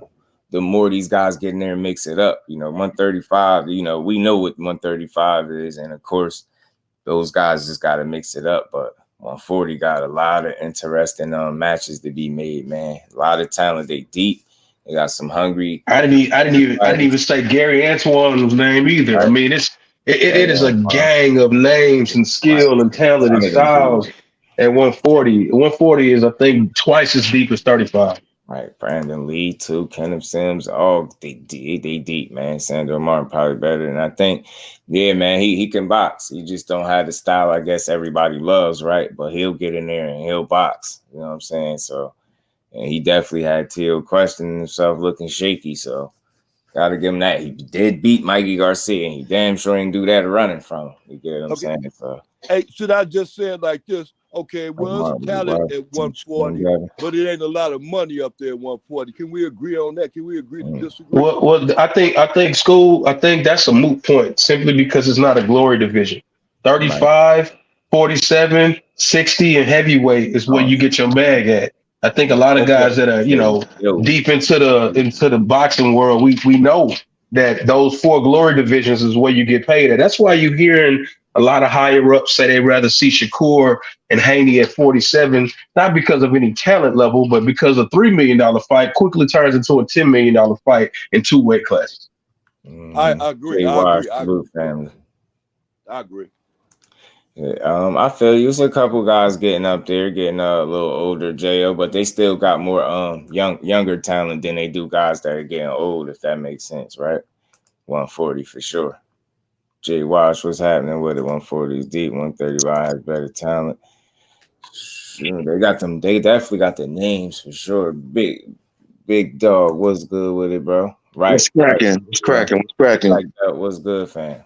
Yeah, I'm not gonna mention the channel, but yeah, I was like, man, over a comment, and I said Frank Martin would get washed by Shakur and Tank.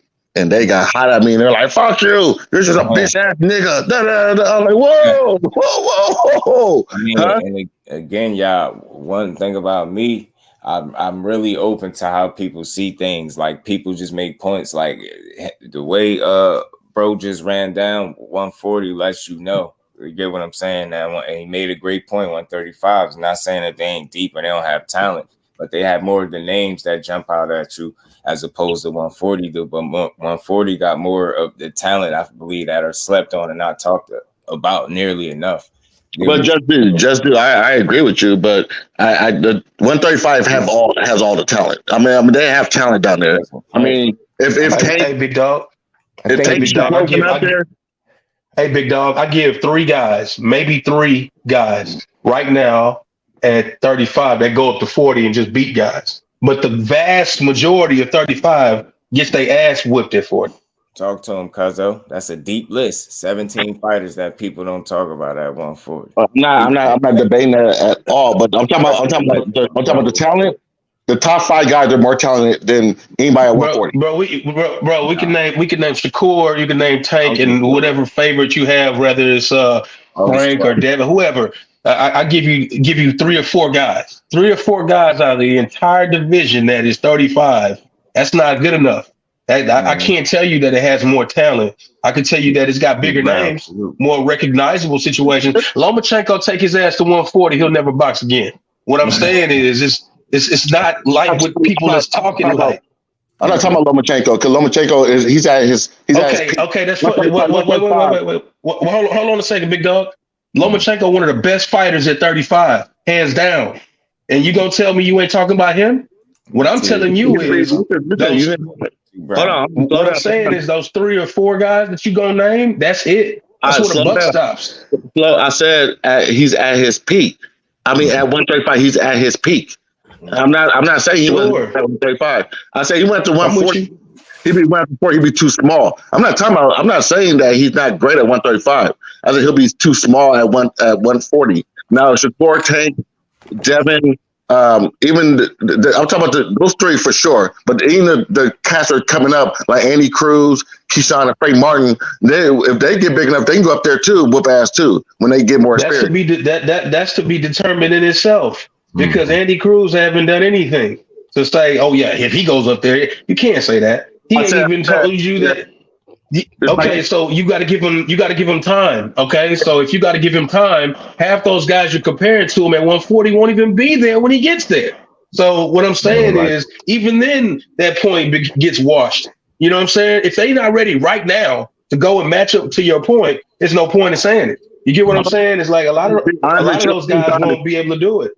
All the guys I mentioned and all the guys I mentioned and the guys that are at 140, don't get me wrong, they'll be at 147. So we'll see. We'll see in the future. That's what I'm just gonna say. I'm not arguing with you, dude. I'm just saying we'll see in the future. Y'all know over here at the Just Do station, we don't argue anyway. We always share information. Nah, big dog, I want to tell you because I ain't never told you before, man. I see you everywhere and I hear you do your thing, and I got a lot of love for what you're saying. I just had to make sure you see it from a different angle than just thinking 35 is just loaded with way more talent, because I highly disagree. Okay, well, I mean, you disagree with me. I mean, I respect your opinion, and I mean, you probably got more boxing knowledge than I do. So I don't like Just Do. I don't turn down nobody's opinion. I might argue my opinion. I might say I disagree. I would never say you're wrong. I'll never say you're wrong. I just might disagree. Oh yeah, you just sharing anyway. It's all good. And when you look at it like that, because I have to agree with him, it's too much talent at 135. But I think, like I said before, that's that fake talent. It's a whole lot of talk at 135. At 140, it's a lot of people showing action. At 135, it's a whole lot of them doing that talking. So I think they're going to run them up to 140, and I'm waiting for it. And I'm 64 years old. I ain't got another 20 years. Yeah, nobody. Yeah. So let's get into Frank Martin, man. LaMarcus, what's good with it, family? How you feeling? For starters, I want to be very clear. Overrated? No. I mean, look, man, I'm always about giving people their credit. Like there's gonna be some critiques for sure, but at the end of the day, we do ask for fighters to get tested, right? And sometimes the tests come in an unfamiliar foe. That's what we kind of got last night. I don't think you walk away from the fight saying Frank Martin is overrated, right? That's not the case unless you're looking to be like negative, I guess. But you can't have a real assessment. Look, he figured it out. He got tested. He figured some things out in there. I don't think he looked bad, right? I don't think he looked bad, but from the Frank Martin we've been watching, more consistently the one we've been watching, that one everybody been praising, that guy wasn't really in the ring. That guy was in the ring in flashes and in some spots. That don't mean he looked terrible, but that wasn't your typical Frank Martin performance, is what I'm saying. No, I mean, like you said, you got tested, and everybody thought, he's an Olympian. He's this. I'm like, if he went against Shakur, the other Olympian, it would be a lot different. It would be worse. And Shakur would beat him. Shakur is the Olympian. That guy's like, that's their test they were talking about. I'm like, if you go against Shakur, Tank, or Devin, he's food as of right now. And I feel like you definitely could look at that fight and assess it and say, some areas maybe a concern right there if we talk about the elite level now, right? Because again, I know we didn't know Artem too well, right? And I ain't saying he was no trash guy. He ain't never been knocked down or even lost up until that point. So Frank definitely wasn't in there just with a trash fighter. Y'all know I don't call fighters bums anyway. So he definitely had a guy in there that was fighting back. But salute to KO. I don't like to steal people points. I heard him mention something and I just felt like it was a great assessment. It was something that he pointed out. Frank Martin, when he won the rounds, he was putting hands on Buddy. You know what I'm saying? But then he'll take a round off. He'll kind of dominate a round, then kind of have to recharge a bit and go back at him. And in those moments where you were doing that, Artem was taking advantage. You get what I'm saying? The inactivity and spot. And he was really, kind of trying to press you. You get what I'm saying? He was coming forward trying to make that fight. And in doing so, he landed some good shots. Frank still was very reactive and, he's being responsible defensively. But I felt like those moments where he just was like kind of recharging the batteries, essentially, those moments where Artem was working and he was having success. He was landing more punches than you normally typically see get landed on Frank Martin, right? It's not an overreaction, but it's an observation. Like you was getting touched. It seemed like you executing the game plan was a little a little tougher than what it normally is for you. That's what it looked like. And I think part of that was the mentality going into the fight. Said, there's no more nice ghost. The nice ghost is gone. I'm going to bring that dog out. I love to listen to what fighters say, because then when I watch the fight and I see something playing out that I don't typically see, I'm not trying to like bite your head off about it. I'm kind of understanding that because your mentality was a certain way going into this fight and you wanted to put the nice Frank Martin to the side and bring that dog out, I think he was being a little eager in the way he was approaching in terms of just certain punches he was throwing and winging them and missing wide. And I'm like, you typically don't see this with him. Counter shots missing. I was like, the timing and things like that just was a little off. And I just think that, his mentality played into that, him trying to be the dog when you didn't need to. The ghost was just fine. And what he did wrong, and this is no knock to him, I'm constructive criticism. He fixed what wasn't broke. You went in that ring and try to fix what was never broken in the beginning. It was never wrong. If the nice ghost is what you've been showing us, then keep showing us that nice ghost, because you kicking up and looking sharp. So I don't think you needed to mentally change your mind in terms of your approach to the fight. Because again, if you're talking about putting a nice ghost to the side, you're saying basically this guy y'all been seeing, I'm not going to show y'all this guy. I'm going to show y'all the dog. And if that's your dog, it's not wrong with it. You still figured it out and won. But I think you made the fight a little tougher than what it needed to be with that approach. That's just me. Mr. Plus 300 was good with it and did well. Hey, just do. Yeah, he did well. Was D-Free. What's going on? D-Free in the house. Man, I'm gonna tell you what I seen last night. What I seen last night was Frank Martin and a lot of people that I hear talking about this fight last night. What I seen was Frank Martin and a lot of people underestimated this guy.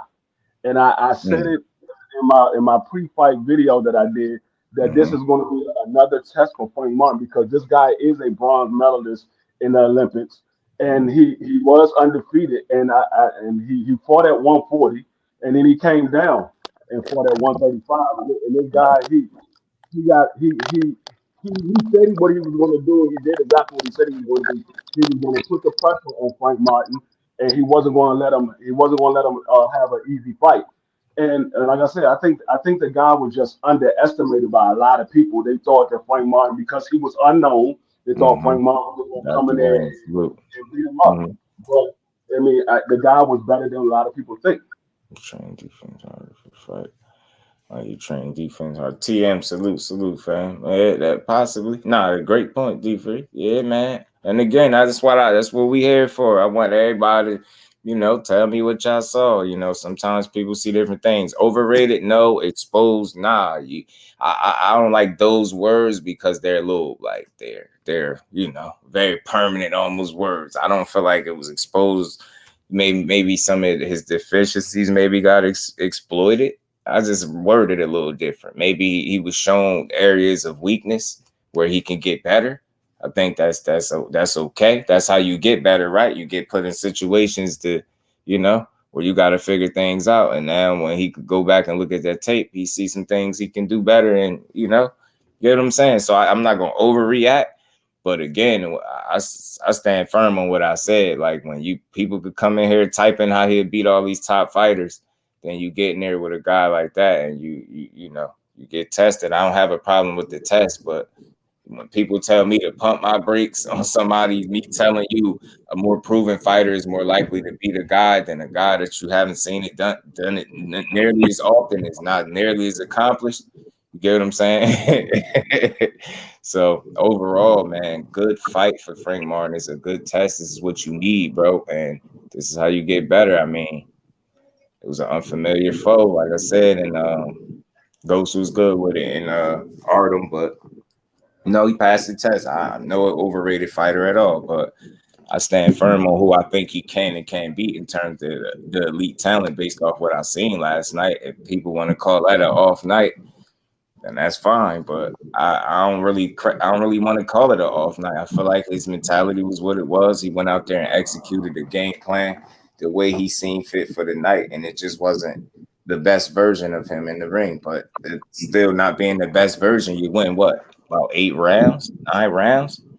You get what I'm saying? So exposed, what, losing 3, 4 rounds, arguably. I don't, you get what I'm saying? I think that's an overreaction. You get what I'm saying? So, hey, not the. Is it? Are you saying it's not the? I think that was the version that we know. He just went against competition that he can like.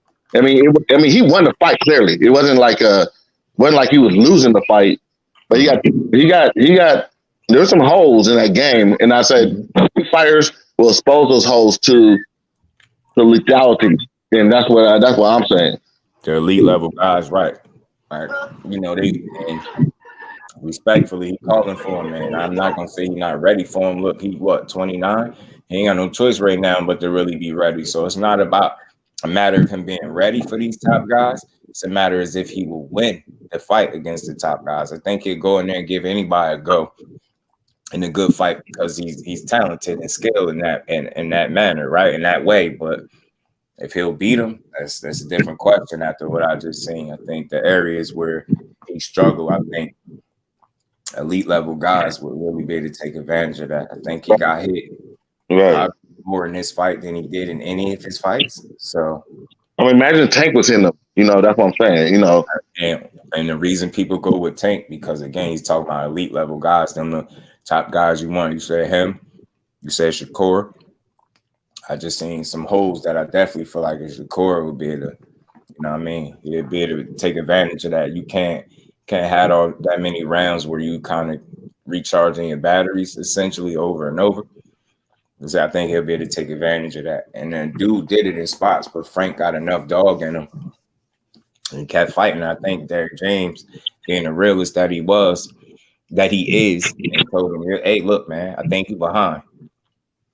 Told people, they like, oh, no, he's saying that because he's trying to light a fire under him. I don't think so. And the reason I say that, did we hear Earl Smith just say? The reason why he rocked with Derek James and love him in their relationship like that, because when he looked like shit, you're going to tell him he looked like shit, right? He don't care how you feel about it. Bro, so they don't play mind games with the fighter. So if he tell you he think you behind in rounds or you think you behind, it's because he think you behind. It's straight like that. So it's like he just know he wasn't doing the things that you typically do in the manner that you're doing. Derek James needs the nickname of the truth because that dude will tell you the truth. That's a fact. Mm-hmm. Well, Derek James like them old school, those old trainers, those throwback trainers, like a Eddie Futch and those type of cats. You know, those dudes. And what's the guy's name from the Crunk Gym? Stewart, yeah, those type of dudes. Those he's a great trainer. Like he'll be a Hall of Fame trainer by the time he's done. So, what you saying, big dog? Is he about that no nonsense? That's what you on, huh? Yeah, like you're garbage, dude. like garbage. And he'll tell you that to your face. And he is the best trainer. He is the best trainer out there right now. And I think it's just because he keeps it simple. But he's all about. Think about Frank Martin. I will say this real quick. His stamina looks kind of off. You don't have the stamina like what's the name fighters usually have. Derek James fighters have, and that's my opinion. The muscles, explosive. And that's because he reached his peak. He's not going no farther up. That's his peak right there. You better face that. It's not going no better. That's it. So everything else after now is downhill. Mm-hmm. Right. Look. You don't think Frank Martin can improve, or you just think that you think that like the way he is, it's just gonna be him for the rest of his career? I believe he can improve on his skill. I can believe he can improve on his skills, but then in his stamina and in that killer instinct, he ain't gonna have it to go up against the Tank Davis's and the Tech was good, bro. He ain't gonna have it. He ain't gonna be able to compete at that level. Right. That's what I'm saying. He ain't gonna be able to compete at the level that they competing at. He can step up there. Yeah, he's guaranteed to step up, but he's not going to be able to compete at that level with them guys. Right. I wouldn't say that. Think so. I wouldn't say that at all. Mm-hmm. Because this is a man that started fighting at 19 years old. he's still a baby in the game. Even though he's 29 years old, he's still a baby in the game. So I wouldn't say that he can't compete. He's just not on their level right now. That's like saying Deontay Wilder when he came. He's almost 30 years old. No, but I'm saying that's the same way with Deontay Wilder. When he was 29 years old, people were saying Deontay Wilder can't compete with those guys at the heavyweight. We saw what Deontay Wilder did. The heavyweight division 135. Huh? The heavyweight division is not 5. Somebody got feedback.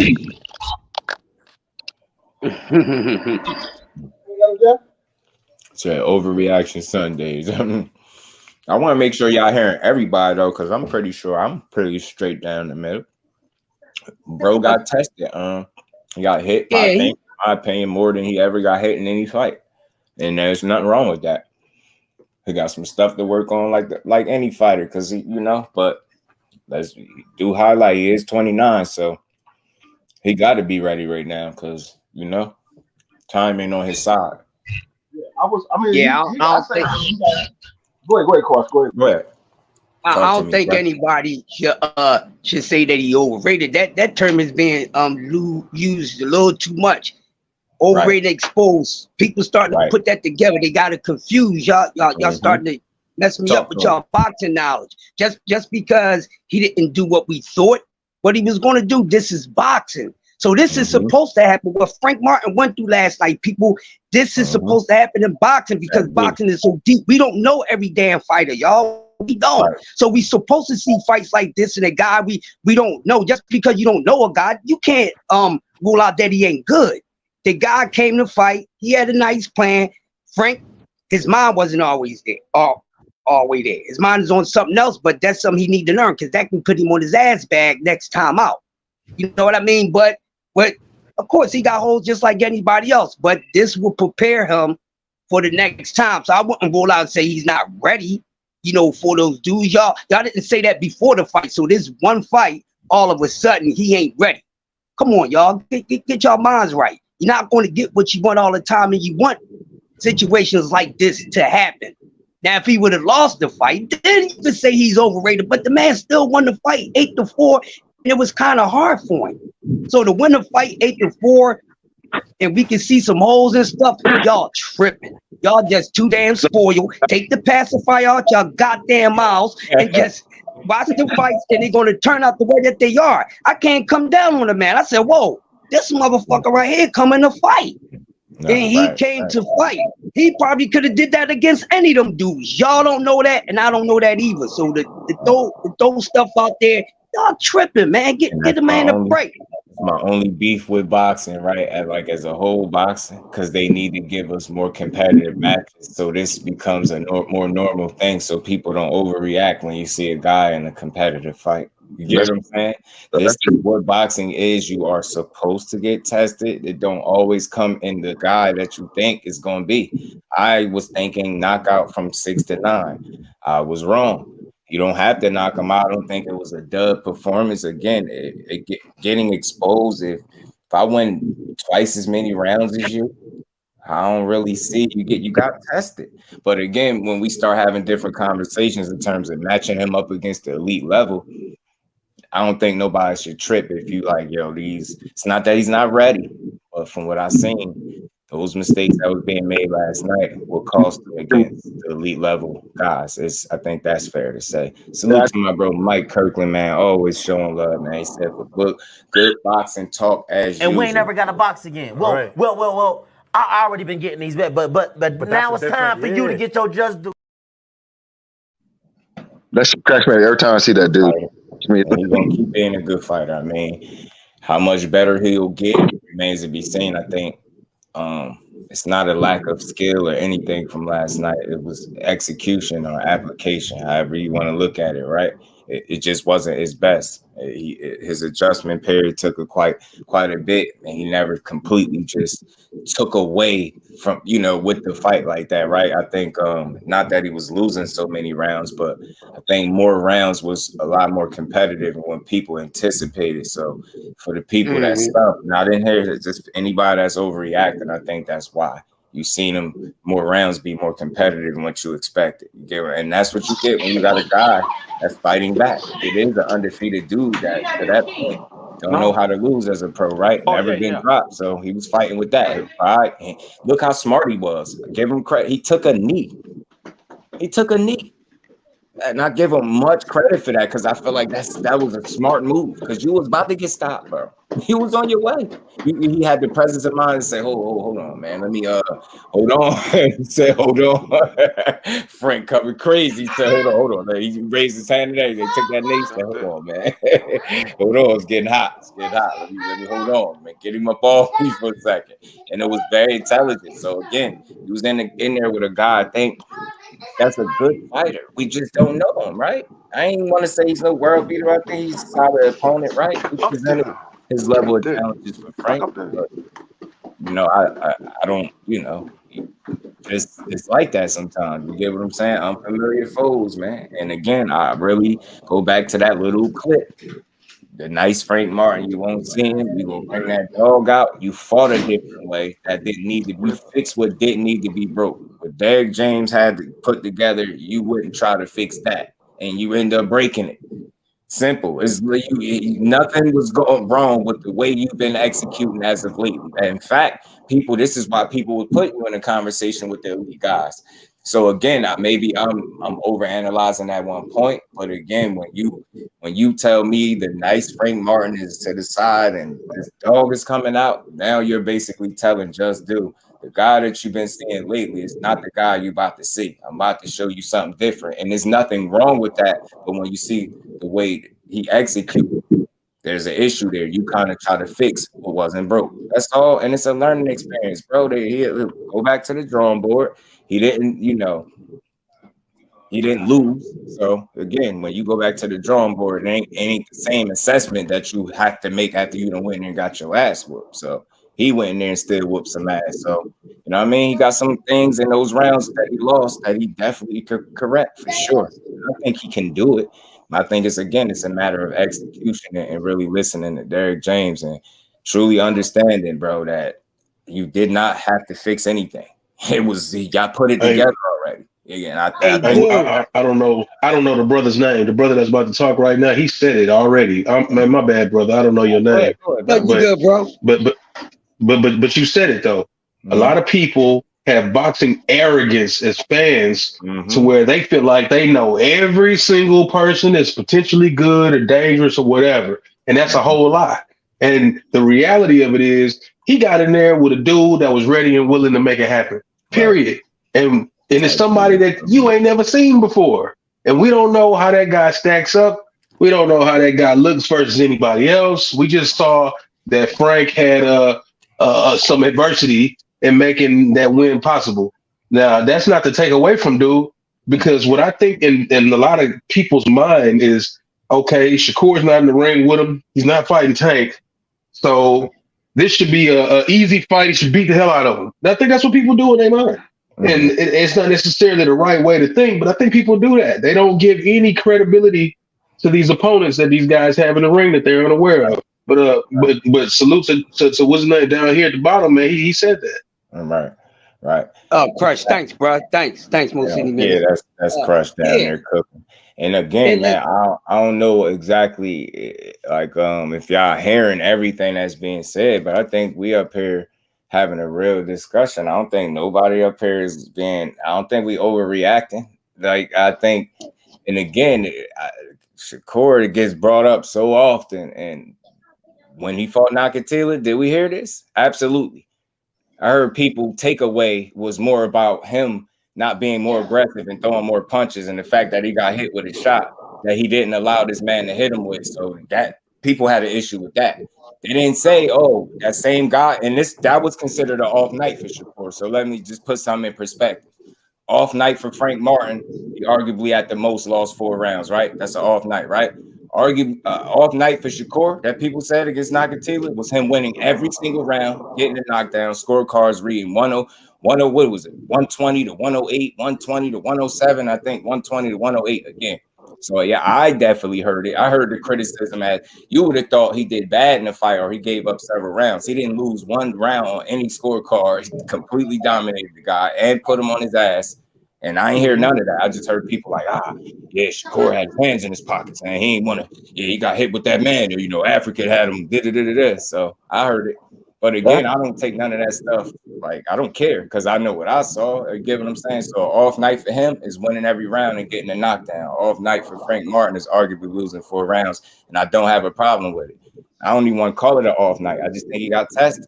That's what I'm saying. That's the difference between me and people. They want to call it an off night. That's almost making an excuse or taken from the other fighter. It's not an off night. He just got tested by a guy we didn't know much about. And we see that all the time. We should be used to this. Sometimes your tests come in unfamiliar foes, bro, all the time. And for Frank Martin, it was Artem last night. You know what I'm saying? So, dude, I think what it is, like certain people put him such on a high category. Ray was good with it, bro. Huh? No, go ahead. Cook. I think certain people put him, like Frank Martin, on this big ass pedestal, like, oh, he can do this. He, you know, he's one of the 4 kings and that. They say all that. Right. And then when people be like, well, they see him last night, they'd be like, oh, well, wait a minute. I think that's where the overhyping comes from. I think it's just the fans talking to him like he's on a super up level. And when he has an off night, people are like, oh, overhyped. And that's where it comes from. I think sometimes people like focus too much on the comments that people are saying. Like, again, when you talking to people that's solid, fair, call it down the middle, I don't a lot of this rhetoric and like the discrediting, that's not coming from this panel or our end. So it's like, I don't know what everybody's in the chat. I can't read every comment, but I think we did a damn good job of being very fair in a sport that's not fair. No overreaction. Saying he looked bad. Just a simple guy. Got tested by a guy we didn't expect to test him. You get what I'm saying? And they always, it's like, it's real tit for tat-ish. Like, well, did y'all say this? What about Shakur? And he can't beat Shakur, man. Anybody want to bet me whenever they make this fight happen, I'll be more than happy to bet. And I'm not even a gambling man. But that's in my opinion. Again, I've seen him prove it more times. This is not the only fight that Frank Martin has some issues and struggle. But if you really been watching him, you would know that. You would know he also was buzzed in a fight by lesser opposition as well. But everybody get hit in boxing. Let me throw this out there. Shakur went on record for saying when he fought Oscar Valdez, man, he got hit in the body. I do remember the shot. Got punched in his body, went to the corner, told his damn grandfather he felt like he got to throw up. So everybody get hit, bro. But his off night is different, bro. Like I see pedigree talent. I just see something different. I see that being a good fight, but I don't see him beating Shakur. I see the mistakes that he made. I've seen him in multiple fights. I feel like Shakur don't make the mistakes that Frank Martin made. Do that mean it won't be a good fight and we don't need to see it? Or do it mean that Frank Martin don't have a shot at beating him? No, just in Just Dude's mind, based off what I've seen, because people are attaching his name. Again, Michelle Rivera, people started flying in the chat talking about how he had dominated Shakur. You probably had one person saying pump the brakes. Everybody else thought it was fair game. So when you see the guy struggle, and I then double back and say, see, this is for these issues, this is the reason why I think he'll beat Shakur. You can't tell me I'm crazy for it, because just because you beat Michelle Rivera don't mean you beat Shakur. Just think about that. Yeah, that's what I'm saying. They jump right in here, and I'm like, yo, name me 5 Frank Martin fights, and I'm getting somewhere. I'm not taking nothing from him. I'm telling people you're being a prisoner in a moment because you're telling me a guy will dominate a much more proven fighter, more accomplished, more proven, and you only seen him fight about 3 times. You get what I'm saying? So that's what the point I be making. The reason I have the confidence I do, because I've known about the kid since he was a teenager and sat here and continuously watch him be a top guy amongst the best in the world in the Olympics, be a top guy at 26, be a top guy at 30, at 35, trying to be a top guy and people making it about what he deserved and who he fought. Of course, he going to fight one person when you got multiple guys turning them down.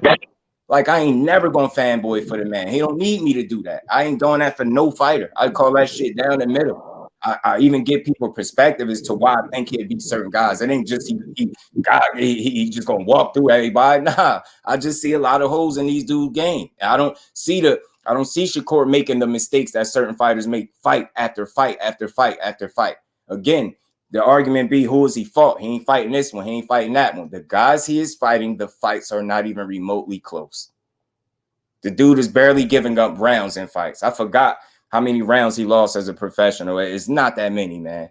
So again, we don't know how many rounds he's lost, but we do know that he leads boxing in punches landed percentage against him. I mean, that's not that's not an accident. Just tough. Like, I'm not saying Frank Martin. Frank Martin, let me be very clear, is a very good fighter. I think he will continue to be a very good fighter. I think he'll give anybody that's in 135 a good fight, if not beat him on any given night. You get what I'm saying? If he on his A game and you not, yeah, he got the ability to beat you. I think he's a talented dude. But again, if I'm going off, I'm the type of guy, if I seen one guy prove it more times and you only been at one weight class and you still having certain issues that I ain't seen a certain fighter have, and I know this guy don't use weight to win fights, I'm not factoring in the fact that he only fought one time at 35 if he can hang with anybody else. Why is his name in every conversation when it come to this? With every name a fighter that they ain't attach his name to and ask if he could beat him or not. You get what I'm saying? Is anybody that we know at 35 that's good, they don't say attach his name. Dela Santos, Pitbull Cruz, Williams and Pater, Tank, Devin Haney, Frank Martin, you Joanne Ortiz. The reason why people keep throwing his name in there against everybody else, just tell me I'm bugging. It's a reason why y'all keep doing that. Y'all do it for me. Y'all be like, yeah. Let me see him against him. Why do y'all? I'm not gonna compare him to him, but I know it's gonna be taken as such. Right. I'm comparing something that people did with this guy. I remember when Floyd was whooping everybody, as they'd be like, "Well, what about this guy? Yeah, that guy. He can't do that to that guy." And they'd be like, "What about this guy? You know, he can't do that to that guy." And I mean, it ain't just Floyd. It's always somebody who's on an elite level or elite path that's doing their thing, and then you hear people just start hurling names that way. That he can't do this to this guy. Now, granted, I don't have a dog in the fight. I'd love to see all those fights, but in just about every combination that you put together, I'm probably gonna favor him. Facts, Zach. Right. I think a lot of people do, but I think it's because of what some people seen personally and how they're seeing things unfold in front of their eyes. Like, potential is real, man. Potential is real. Possibilities is endless, man. That kid got a high ceiling and he stayed focused. I ain't saying you're gonna retire undefeated, but you ain't got to. Just fight the right people. I ain't anointing him no king, but I don't think I'm crazy. You're not crazy, and just you know this, and maybe a community or the panel may not know this. I actually watched the guy spar on a regular Tuesday or something. You know what I mean? I just walk in and watch him work, and I'm gonna be honest. What I see is something different. I've never seen anything like that in this era. You know, as far I'm not gonna dump out some bag of information that y'all have never heard. I'm not even willing to do it if y'all didn't know, but I definitely see something different. And like you know, Just I'm not like a big fan or anything like that of it. You know, I'm a fan of the sport, but what I do see with him is some unique shit that I have not seen anywhere else at this point. And you talking about with your eyes, not just like this saying. You talking about past what we're seeing in these fights, bro. I watched this man walk in there and spar middleweights for 12 rounds. You know this. I've seen it, and I don't mean like, well, I'm not gonna really hit him. I'm talking about a middleweight trying to knock his head off. I've seen it, and it's different. It's completely different. That temperament, that pedigree, that belief in itself, that having a real grounded sense of reality and understanding, no matter how good he feels he is as a fighter, he understands that there are other fighters out there that are great and just as equally dangerous, even if he feels like he'll beat them.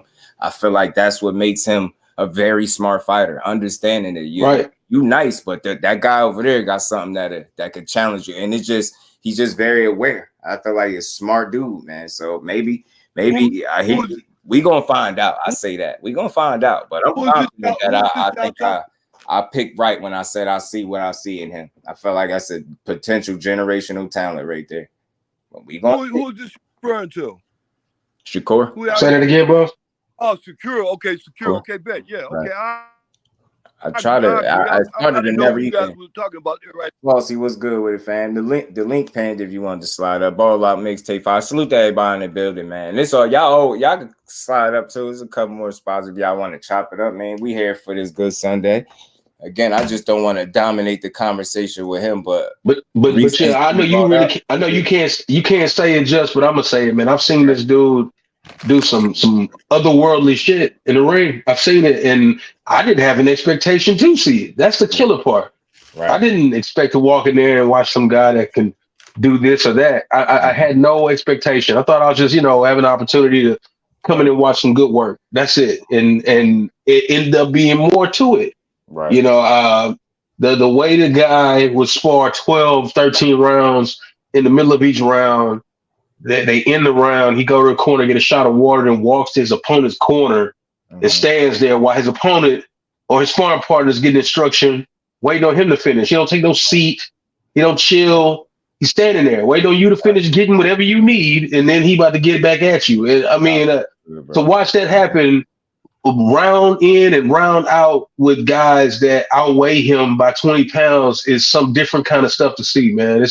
It's a whole different it's a whole different experience to watch a guy that small be able to do this stuff. And it's strange to me. I mean, that dude is extraordinarily talented, and I don't have I got him over him or I got him over him, but I can't do nothing but be honest with myself from what I've seen, and I'm not. I don't think I'm watching Frank Martin go in there and take abuse from Earl for no damn 12 rounds. I doubt if that even happens there. Yeah. You know what I'm saying? I'm just saying. I've watched this guy spar guys that I know are way more powerful than him. Right. I mean, guys that these guys here on this panel have seen before, like just do.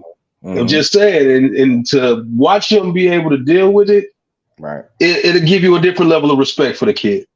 And I guess that's where I be coming from too, just knowing it's like some of these, because now I got a couple of people that got personal experiences, and you being another one, my cousin, personal experiences. I draw parallels to these stories, and again, I tell people all the time, gotta ask yourself why so many people think a certain way, because I've never seen a fighter generate this much I don't want to call it hate. That's even getting played out. It's not so much that it's hate. It's like I almost build up disdain because he gets credit from people and y'all don't see why. But you never ask yourself, look at the people. These are some credible individuals. It got to be and then they don't vouch for everybody. So maybe it just might be something, but it's like people don't consider that. It's like, oh man, well, yeah, just give him a Hall of Fame speech. I'm just like, Dad, why does people giving that man his just due make you mad? But if we sat here and praised another fighter, you have no issue. Y'all would love it, repost it and everything. Yeah, I see it a lot. People be mad. I'm like, why the hell y'all mad? Because people think highly of the kid, man. What is he showing you when he getting there? Again, and I know people be like, oh, well, he ain't fighting this one and that one. The guys that he is fighting, the fights are not even remotely close at all. It's like you getting washed, Joe. Every round. Every round so much that him winning every round one night wasn't enough. They still winning. He should have did more. And he even thought so. I thought so too. He could have did more. I know he could have, but winning every round and dropping the guy, I ain't complaining about that. And I damn sure ain't about to say you got exposed. You could make someone who doesn't have a killer instinct into a killer. Sometimes you can bring something up out of people, but I think I've always said I think that temperament is something too special, mixed with the amount of talent. You just having the confidence that you have. I think believing in yourself, especially in boxing, is very important. But again, man, recognizing greatness in other fighters and the danger that other challenges possess, I think that makes you be able to prepare for that instead of having a mentality like a guy. And this is for any fighter that shares that mentality. You know how to recognize greatness in other fighters. So I feel like you go in that gym, that's what you're going to prepare for. You go in the gym telling yourself, yeah, this dude ain't this and he ain't that. Not saying you ain't going to work hard, but it's almost like a mentality thing. Like, you get what I'm saying? You undercutting this man and you're not going to take him as serious as what you need. Like When you recognize greatness, I feel like your approach is different. You're gonna prepare for that. Like you hear how EJ give Bud his credit. See that? You get what I'm saying? Have no problem. He ain't have to wait till it got close to do it. Like how they start doing. You know, he's very consistent with what he says. So I feel like when you give credit where it's due, you're gonna go prepare for that greatness that you think you got to deal with. Top fighters work with bigger fighters. It's a lot of them, but you get what I think specifically more so like these lightweights. These lightweights. I bet you. I ain't gonna say he the only one that did it, but I bet you what these top lightweights that we talking about ain't sparring well, boy. Bet you they probably asses ain't even think about sparring with him, especially seeing the way he fight. I could just imagine him in sparring. He gotta be a fucking whole headache and a half. Bro, gotta be a headache. Hey, Joshua get weak cores to be. Oh, got weak cores to be. Not enough killer. Yeah, man. Some people gotta have that. I believe temperament is very important to be successful too. I mean, knowing that you gotta be in there and being able to actually be it. What's good, Floss? Not much chilling. What I miss? Oh nah, man. Just it's a normal chop up. When we was really breaking down just the fights from last night, and we stopped at Frank Martin. And you know, I was just trying to make sure people understand. Well, I'm being as balanced as I can. I don't think I had no negative takeaways from it, right? But I just know, of course, naturally, because he said again, he's ready for the elite guys. All right, get what I'm saying?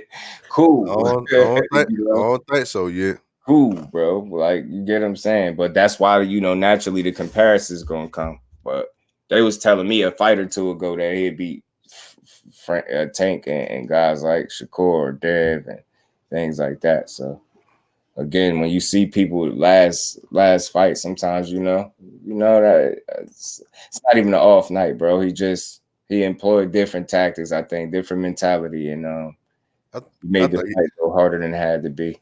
I think he wanted to stop him too bad, and he wanted to fight like himself. Possibly. That's what I think. Right, he wanted to show dog too much because that's what he said. Nice Frank Martin. No, the nice Frank Martin is really nice. Not nice in the ring. You mean, but you nice. You get what I'm saying? You was fine being that guy. You know what I'm saying? Go out there and dust him off. How you been dusting these dudes off, bro? Frank never sparred EJ. Yeah, I doubt it. Frank spars EJ. Shit, Shakur spars Bud. Great work for both of them. Yeah, I don't know. I mean, I never heard that they spar, but maybe y'all know something I don't. I never heard it.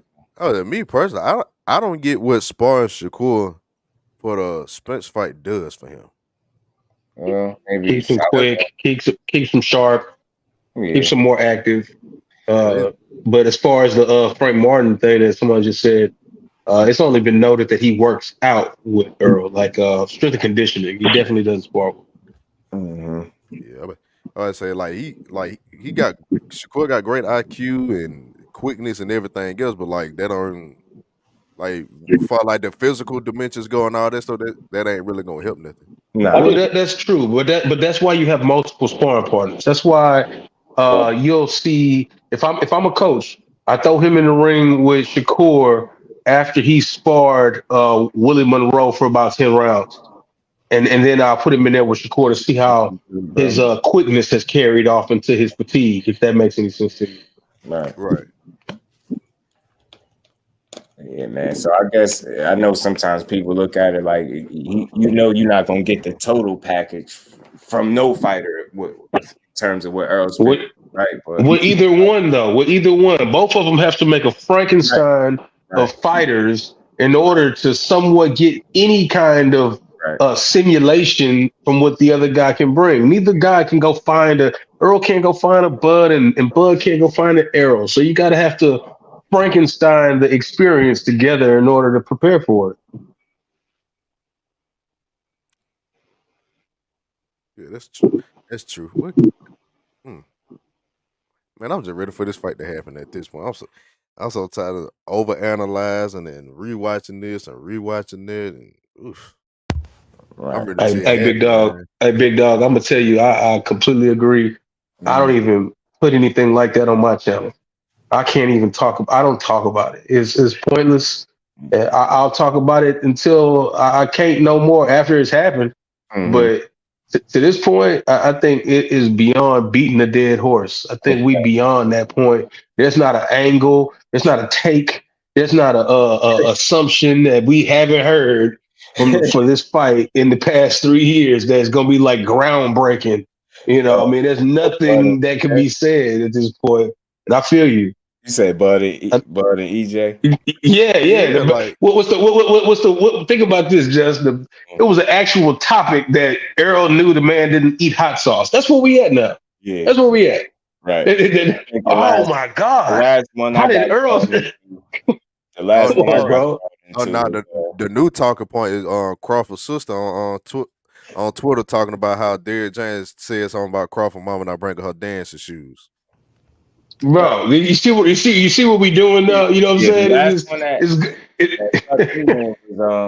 saying? Crawford feeling like both of their best win was Porter. I felt like that was interesting that he personally felt like that. And then again, you just looking at what I feel like is different versions of the guy. I felt that was interesting. So you basically told us your toughest fight was podcast Porter.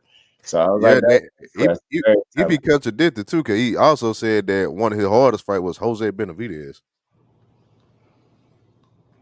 I'm from Houston and been in the gym in Dallas. I got the opportunity to ask myself, when you guys get a chance, ask for yourself, since of course you're not gonna believe. Oh, you talking about Frank and EJ sparring?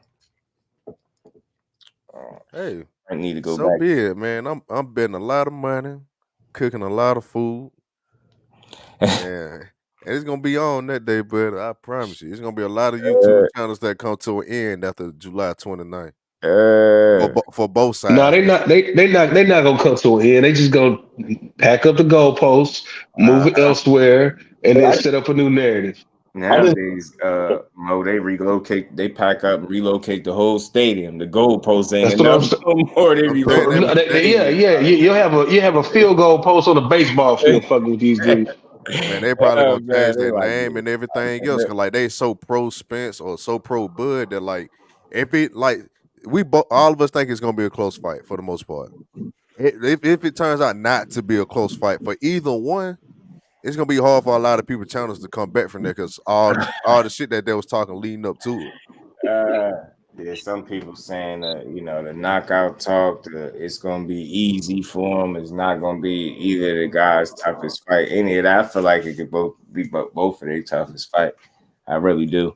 But if I'm wrong, I can't wait to see it. I wouldn't be mad. I wouldn't be that ain't something to be I wouldn't be mad being wrong about that if he able to show that. But I would be surprised if he was to just go in there and make that look easy at all. I would say it's different for you, because your channel ain't centered around one person. Right. You talk about boxing. I try not to do that, even though I rock with my boy. I don't see me making unnecessary amounts of videos. Like, the conversation's gonna come up, but they gonna always be relevant. But I can't do that, because I don't think nobody want to hear that. Like, I don't even think like that. I try to spread it around.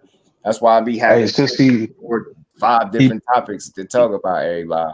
Hey, he brought up what channels are centered around. So let me do this shameless plug and make sure I get some rep in for my people. Another fight that happened yesterday was Quentin Randall versus Willie Jones. And my boy Q got the dub as though I knew he would. I know a lot of people out here not very familiar with Quentin Randall, but Quentin is a really special fighter with an extremely high IQ. He's from Houston. The USA boxing team that had Tiger Johnson, Troy Isley, Duke Reagan, KEYSHAWN. Quentin Randall was the captain of that team, and he out here from Houston. He fights out of Houston. I think his coach is Derek Collinsworth. He got a good dub. Taking a fight 30 days prior to his last fight. I went to his last fight 30 days ago, and then he backdoor got the opportunity from Earl to fight on this card for Frank Martin. And he took it and fought Ronnie Shields' guy, Willie Jones, and he beat him. And you don't see guys taking fights in that short span of time and that quick notice, you know what I'm saying? So I just want to big up the homie Quentin Randall because that's my job. That's what my channel does. As we talking about what channels is about. My channel is about the dude that don't get no love, that you personally have no clue about, but he got them hands and he's pretty talented and nobody talks about him. But not only do I talk about it, I got footage of him, interview with him or whatever. But if y'all ever interested in some of this Southern heat that we got out here, like in Texas, you know what I'm saying? Check out Behind the Hands TV. You know, I got some real cool stuff. It's worth subscribing to. It's worth checking out. Matter of fact, I got Quentin Randall's whole last fight on it when he beat Terry Chatwood by knockout in the 6th round. So, I mean, I got some of Ronnie Shields' proteges on there. It's quite a few different different types of fighters, different styles, different everything. So, you know, it's worth checking me out, man. I have no care about the name brand of things out there and the regular conversation of boxing because my boxing isn't limited. My boxing is not limited to what's popular to talk about. Right. So, you know, if anybody's just a true boxing fan, you can roll over there and you just see straight boxing. Ain't no narratives. Ain't nobody talk about nothing. And I hate to do this because we don't just do, and I greatly appreciate him for allowing me to even share the panel up here. But he was making a point about what people out here doing. You know, I'm not with the bullshit of just pushing narratives and shit like that. And that's why I come over here because it's not that. It's good conversation and good perspectives. But man, over there where I'm at, man, ain't nobody selling you no narrative, ain't no clickbaitish nothing. It's just what it say it is. If it's a fight with these guys, that's what it is. If it's an interview, that's what it is. If it's a training video, that's what it is. You know what I'm saying? So yeah, man, man, I appreciate you for letting me slide up here. Yeah. So he'd be active and in the gyms and you know, really putting boots to the ground. So just thought, man, it's not really a person in the Houston market that I haven't got an opportunity to sit down with. Rather it be Bobby Benton at Main Street, Ronnie Shields over there. I mean, I watch Shakur spar. I mean, I got a lot of different opportunity being out here in Houston, and I try to share it on my channel. So you know, if anybody's interested, you know, man, if you you tired of your content creators dancing in the videos, Behind the Hands TV. And again, y'all, I know y'all like the real, so y'all don't have no problem supporting the real because that's what you're getting over there. Authenticity, organic, real content. There you go. Not doing shit for clicks, but out of the love of the sport. I'm pretty sure that's something y'all can rock with. I'm pretty sure, or I know that. You know what I'm saying? So yeah, but Dr. Wayne, I was at that fight against Yoshino. Yeah, that stoppage was. You think it was questionable? He beat the hell out of that dude, but Naoya Inoue, man, Monster he got a big fight coming up. Him and Cool Boy, man, they gonna put on. I love the fight. Facts, TM. I did hear that too. I did hear Frank say he ain't sparring, but it is what it is. I mean, it was all good. I don't think no less or more of him if he did. I just know, you know, the guy that I think I vouched for, I think I vouched for the right reasons. I don't think it's no fanboy shit. I just think it's real, recognizing real. You know what I mean? Again, when you apply yourself and you embrace that fighter's lifestyle and you really, you know what I mean, you doing it the right way. Like you see what Boots is doing. It ain't just one fighter. Boots is one of them guys too. To me, he having fun in there, which is alarming. And you know, this sport is dangerous. Like, you know, to some people, it's a job. Like they feel like, man, I ain't playing with nobody. He in there playing, but not playing. Like putting yourself in the matrix in 2023 is crazy. Like I don't care. Like I personally want to ask him, what the hell was you thinking about right there? You probably don't even know. Boots be out there doing and one tricks on these dudes. You get what I'm trying to say? Like a anomaly like Bruce, what you want? How you put yourself in the matrix and land shots is wild. Hey, Boots is the Ray for Austin of boxing. You know, I'm telling you, bro. Like, what you on in there? And he having fun. I'm like, he ain't sitting down in between rounds. Bro ain't slowing down. He keeping the pressure on. He showed me that he's willing to fight you back. We already knew he can box. It's just like it's a lot, man. It's fun. It's fun watching that dude, man. It's fun watching him, man. Again, I'd rather build boxing up. So I think, again, I hope people heard all the right, you know, the conversation surrounding Frank Martin. We don't think I think I speak for the people. I don't think nobody feels like he's overrated or got exposed. Again, when you just compare him to the elite level, you see some things in there that would potentially be real problems for him against that elite level talent. Those other guys, I feel like he'll beat the hell out of them. It's just what it is. Those, you know, those type of those mid-level, middle of the pack kind of guys. Yeah, I think he'll continue to run through them and beat those guys up. But again, he got his work cut out for him in terms of the elite level, and I don't think that's saying nothing bad about him. You're gonna have to fix some things for sure. I think that's fair. That's with any fighter. You get what I'm saying? You got obvious issues. And for me, like, I knew I wasn't a prisoner at the moment. The first time I seen him have an issue in this fight, what I'll do is I'll see that, okay, it happened in that fight. It's not really an issue just yet until I see it happen on a more consistent basis, right? So now I have at least 3 fights where I've seen something be an issue for him, where I could say now that might be a little problematic for you. I've seen you struggle with it more than just one time, more than twice. I feel like 3 is fair. Like, all right, see about 3 fights where you had this issue, and these are lesser level guys. So again, my mind get to going, like, you get in there with one of the elite level guys, they're gonna be able to exploit what these guys will exploit, but just at a better, at a more consistent rate. Appreciate you, Mo City, is always dropping through, my bro. Salute to all my bros coming through, dropping that good old boxing knowledge, man. And that's Mo City, Behind the Hands TV. That's his link right there. I just dropped for anybody that want to check out the bro 50-50 around with Texas. Ain't nothing wrong with that. Your stream guys ass with, yeah, he got no. They already didn't want to see him fight him the first time, bro. Hell no. Go Shakur, go get you one of them 50-50 fights, bro. Go ahead and get you one of them 50-50 fights, bro. Because just do want to see. That's all I want to see. You know what I mean? Go and get you I don't know right now. I tell you, I'll be honest with you. I don't know which direction you're gonna go. You know, I know Dev is gonna go. You got other plans. There's nothing wrong with that, right? I just think I don't know. I don't think Loma's interested in the fight with him. I think Jermaine Ortiz will fight him, right? Think who else mentioned De Los Santos, guys like that. I think he should go in one of those directions. Jorge Linares, but I want to see somebody more up to speed that people ain't gonna complain about as soon as he get in the ring. You get what I'm saying? Quincy Carter was good with it, Quincy. So actually, next time we gotta say that's just who Frank is. You get what I'm saying? You get what I'm saying? That's why I say he ain't. I don't feel like he got exposed. You know, I just think he got tested, and he shows you areas where he still need to improve. There's nothing wrong with that. You know, I know he's 29. He started later than what you think, but I think there's still some improvements for him to be made, right? But again, it's at this point, and we being real, at 29, it's not like he about to just reinvent himself and get so much better.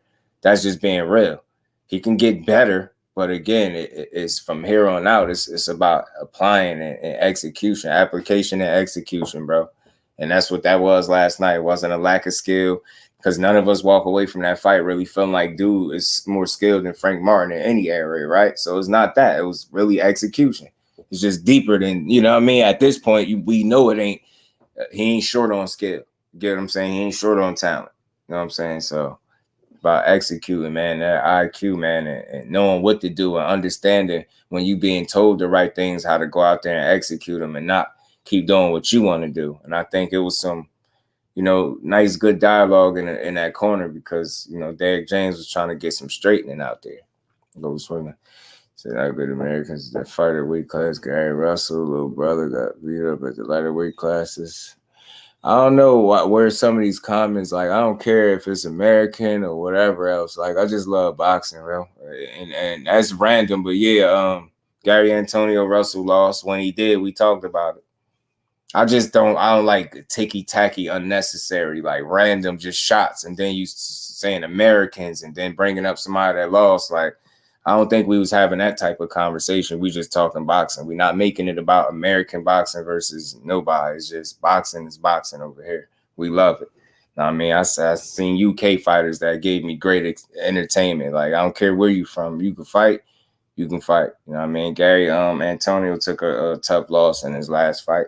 You know what I'm saying? It happens. You know what I mean? I believe that was a rematch as well. So he took a tough loss, but he'll be back. It's part of the game. But over here, I don't care where you from. If you can fight, you can fight. You solid, you solid. Let me play this video while I'm up here, man. While we up here before we do get out of here. This is KEYSHAWN Davis having some fun with the last night. Hold on. Oh man, Frank, I'm going for you. I'm gonna let the fans know that I'm going for you. Come on, Frank. Hey, we all in here going for you. Get on his ass, Frank. Get on his ass. Stop playing, man. You gotta knock this nigga out. You gotta stop him, man. Look, we betting on you. Frank, get on his ass. I ain't even playing. I got money on this man. And that's a part of the reason Dr. Wayne why Who was going to Japan man. Too, he been tired since round 6. That's why he's going over to Japan for that smoke. Oh, good job. That bag over there. You messed up the bag, man. Frank. Oh. Come on, man.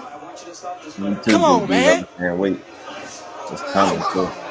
Ghost. With KEYSHAWN having fun. Look at it. Y'all better not never compare me to somewhere right this. now. Somebody mad as hell that he's talking y'all. right now for no reason. It's just entertaining. Hey, bro. Frank. Talking junk. As soon as I put money on your ass. He said he bet on him.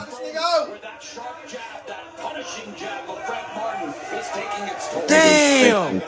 I told y'all stop comparing me to this new generation. I am not a part of them. Ogre right here.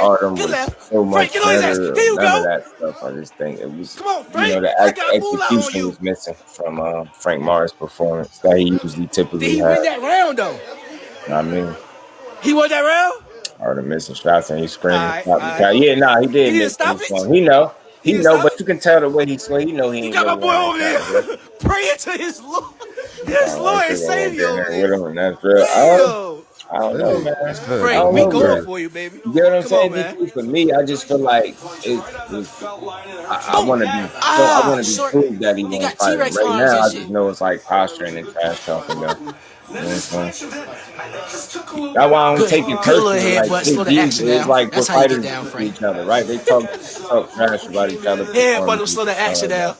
I mean, you was good with it, but I feel you. But okay, Frank. I think when the time presents itself, I would like. Man, stop comparing me to these fighters, man. I'm not part of this new generation. Stop comparing me to these fighters, man. I be trying to tell y'all ahead of time, but y'all never want to listen to the crazy man. 80 to 70. Crazy man always crazy till he right. Pretty much. The crazy man is always crazy till he fucking right. Stop comparing me to the man. Watch the fight. Let's see who gonna win this. Fuck, He's Frank. so weird. Put my money on your ass. Cool, yo. He's silly, bro. I hope he knows. I hope he knows. He don't put his phone He's supposed to think he's better than Frank Martin. You gotta keep hope, Marcus. You cheeky. It's like Frank think he'd beat him up. Keep hope. If Frank say he stopped Devin Haney. Hey, championship round, man. Mad at him for that. Where he at? Oh. He didn't say beat him. He said he stopped. He did knockout, baby. I just think come on, man. Stop comparing me to these. I would not have no goddamn problem with this dude. Talking, he's so early. Frank, put a fight out. In the game. Damn. Look at the scorecard. Damn, Frank. I got my hard-earned invested money into you. And this is clearly trolling, yo. That's all he's doing. That nigga be woofing so bad. That's all the part on. Money into your ass. I look at it for what it is, right? You just entertain, you talking junk.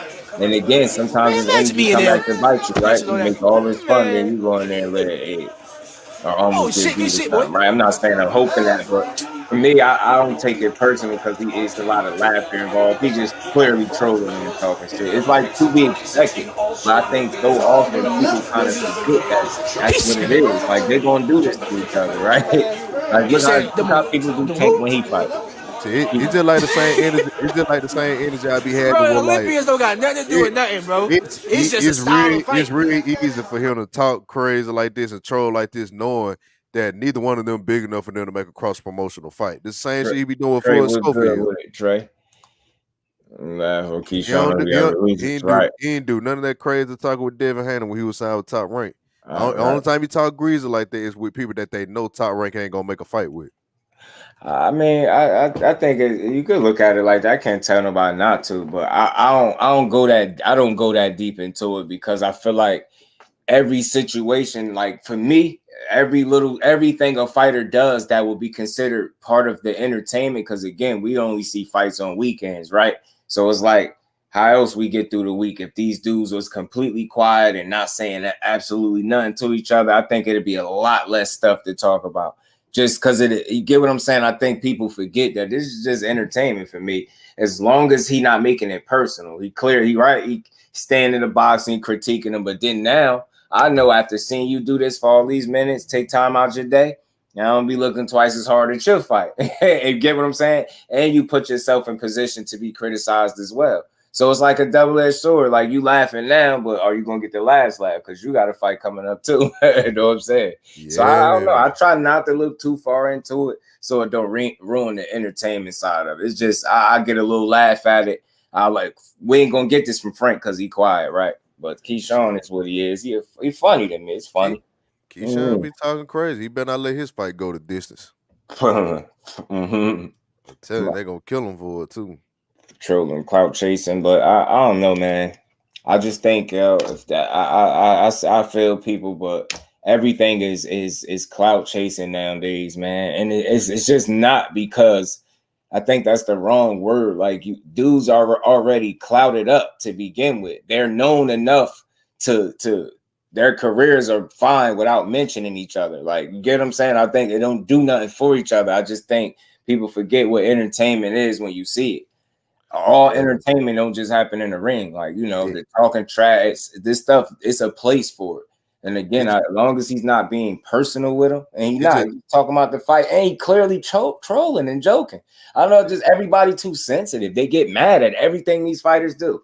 Send the bottle, clout chasing. Oh my God. That nigga go out here way to do it. Why you get in the ring with him? Oh my God, clout chasing. Let him enjoy his moment. Like, it's like, bro, what is these dudes supposed to do? That's okay. Like, because again, I'm all for the fight, but I'm all for the entertainment outside of that. I'm all for a little, jibber jabber. Talk a little trash. You know what I mean? Just don't wear it into the ground, but it's funny. It's to be expected. I don't know, because we only get fights on the weekends. I say that for a reason. Like, without a lot of this stuff and nobody saying nothing to each other, what would we have to talk about? Nobody was talking unless when they fought. If nobody said nothing to each other, only on fight night, it'd be a lot less stuff to talk about to me. You get what I'm saying? Different interviews. This one said this. He gave some insight here. I don't know. I think because I'm a content creator, so I look at it different, right? I ain't looking at it like everything they say, it got to be like, people just be mad. I look at it for what it is. It's funny. But again, when they start going below the belt or start making it something that's not boxing, then I get turned off by it. But to me, he clearly trolling. And he say bet on him. I'm assuming he really did. You get what I'm saying? It's just to be expected. But I keep saying that long as it's within entertainment, I'm cool with that. Because you get what I'm saying? Gotta show me something. Get what I'm saying? And I'm gonna be looking for your fight. And you gotta show people something. You know what I'm saying? You go out there and lay an egg after doing this. Now the joke is on you. You know what I'm saying? It's a double-edged sword. I don't mind it. I don't know. I be trying to understand fighters nowadays instead of being mad at the stuff that they do, right? Get what I'm saying? I got myself caught up a few times getting mad at different stuff. I'm like, man, this shit entertainment, yo. Because truth be told, these dudes just be having fun. Young and silly as hell. Talking shit. He do recording the whole fight. Just talking. Let's look at him. He a fool. You think it's an experience? And I like Frank Martin. You know what I'm saying? So, I mean, it ain't like he's saying Frank career over. He said Frank career over. That's fucked up. See? That's fucked up. Oh my God. He said Frank's career is over. You won't fight him. No, it's not. He's showing you little top ranked punk. You won't fight him. They be mad. I think he knockout. Y'all see a knockout? Him and Frank Martin was the fight, and they're very. He said, "I'm late. Who winning?" The fight would be very. Man, I want to be live for no reason. You know what I'm saying? Frank Martin ain't no sucker in there, and but I always felt like Frank got that whole experience that might help him in the fight. You know, got competitive. It's crazy. It's like, damn, Andy Cruz might fuck my money up. I just don't think. I think simply put, people just don't like KEYSHAWN personality. It's always the Ain't niggas nothing we wrong with don't that. Or know. the It was personality Shahad that he the shows other us, right? weekend, right? They don't really care for it. Fuck around these I Frank just this look at it weekend. and see a young Frank knock dude. his Maybe I'm ass out, old and, you man. know, whatever, but I just like a young dude that just talk a lot. They like to talk, but I Turn think the he's camera. confident because of the This work a he hell of put a fight, in though. behind the scenes. Like, That's where I think this his a hell of a confidence fight, really though. comes from. This a hell of a fight, though. Like, all respect. It's a good fight, yeah. It's a good fight. See, but that even that, see how He it doing stop what? and be serious. That will never. They won't focus on that. I know he's doing a lot of extra shit, but at the end of the day, they'll never point that out. Like he's saying it's a good fight. It was a slip. Getting hyped for Frank Martin, thinking Frank about to stop. Oh, he on You his get what I'm ass, saying? though. He on his But the ass, only though. parts they'll highlight, he's hating him. No, he ain't, bro. He's just talking shit. It's not hating. He's just talking shit.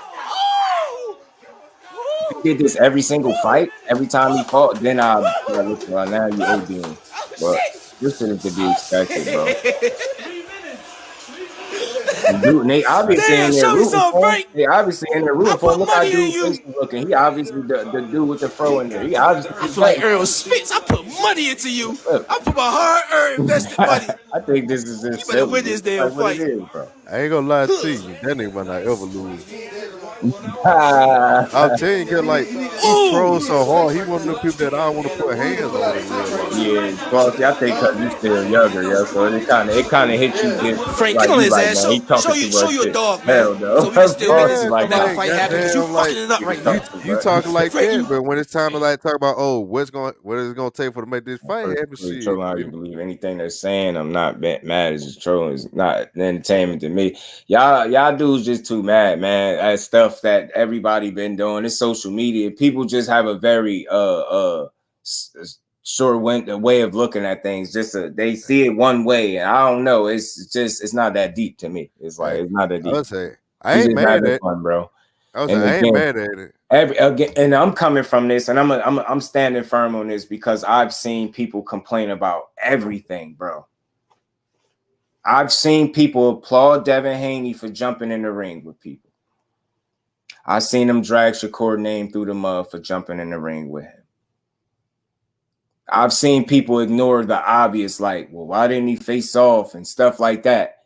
When I know good and well, if Shakur's in Newark Prudential Center, somebody climbing his ring, he jump out first, I already know what the headline's going to be. Like, so again, I'm coming from a different place. I find entertainment in this stuff because people are ruining it. Every day, they make boxing less and less enjoyable because everything these fighters do, we have a problem with it. Everything. I sat here for weeks, watched people drag fighters' names through the mud.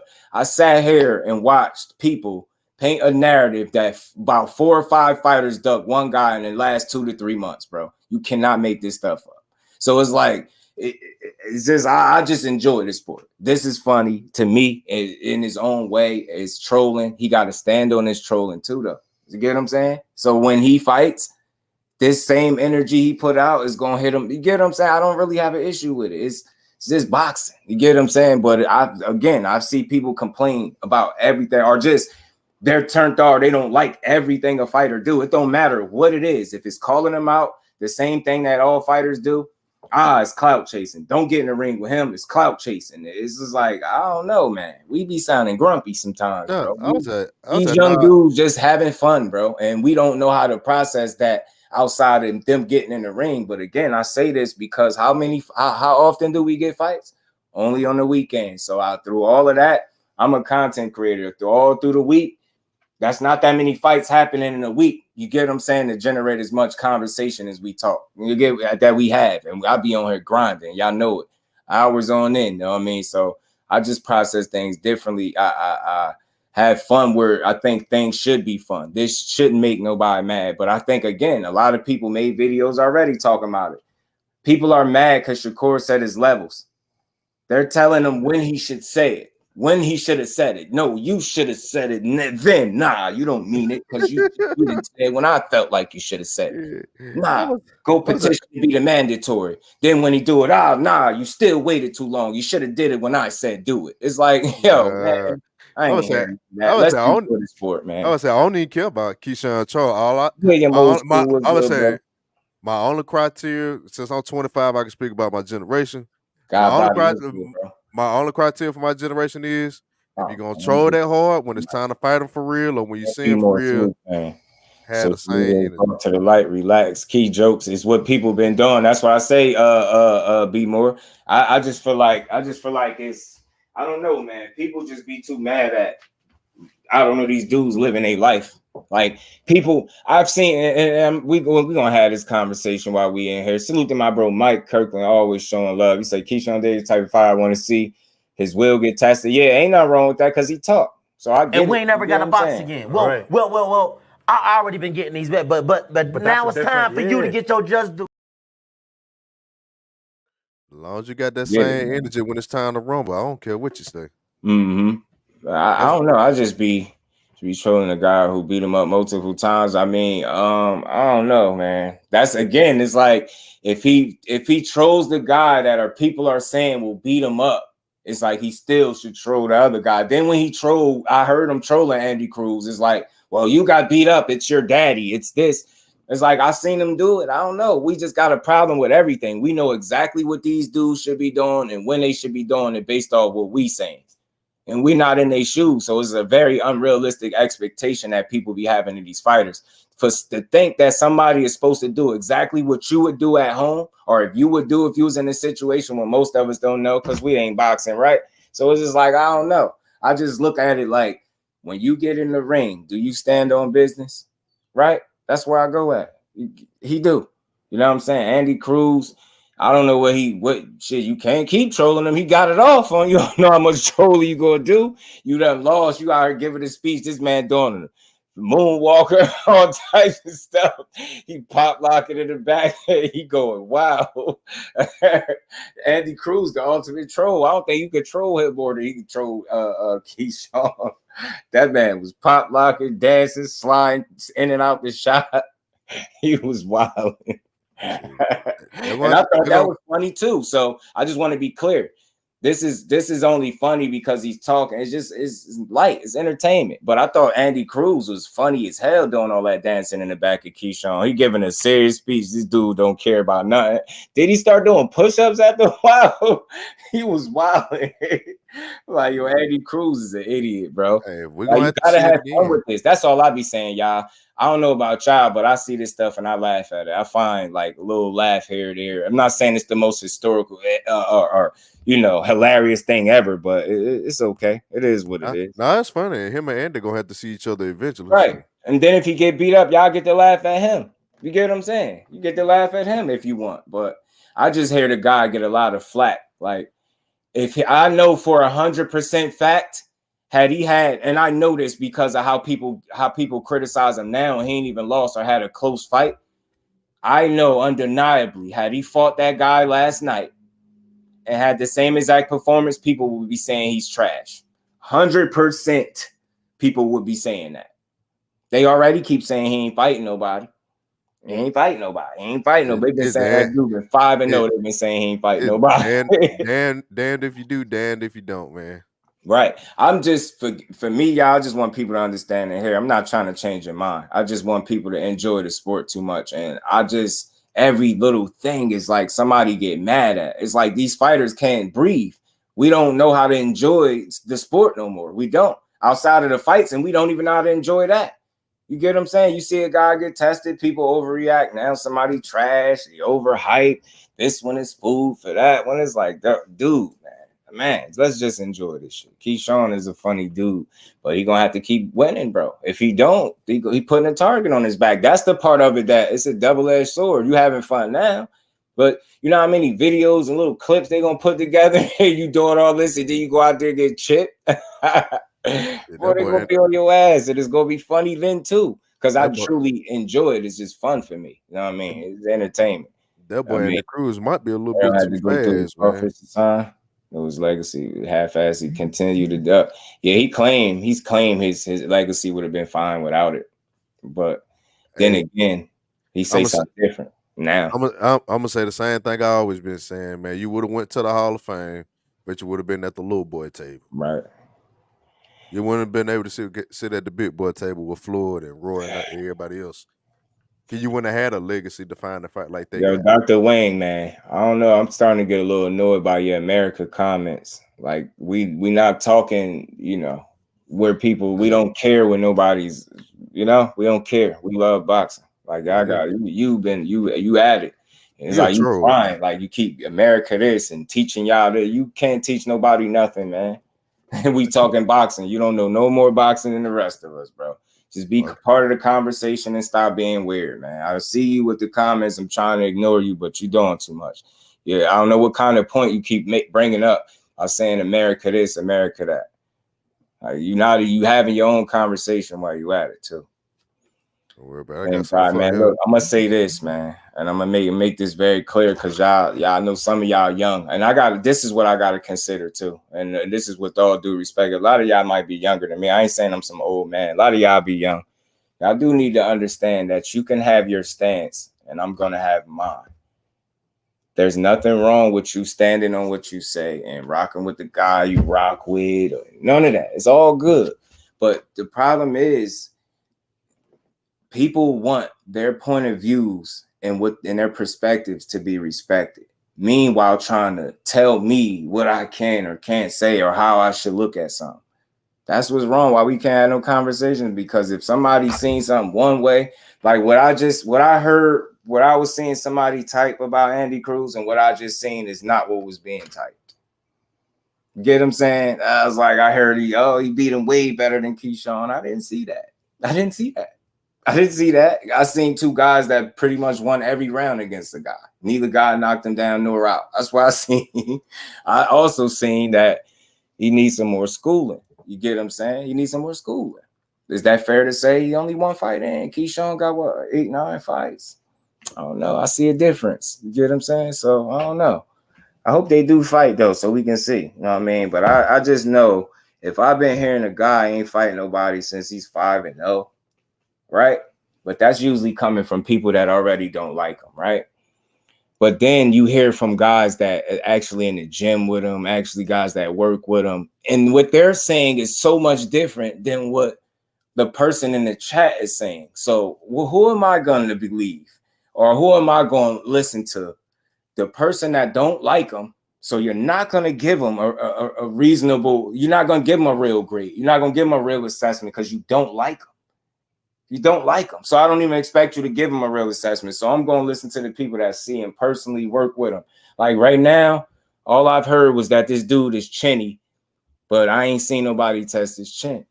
So I'm calling narrative until I see it. I don't see the guy. You get what I'm saying?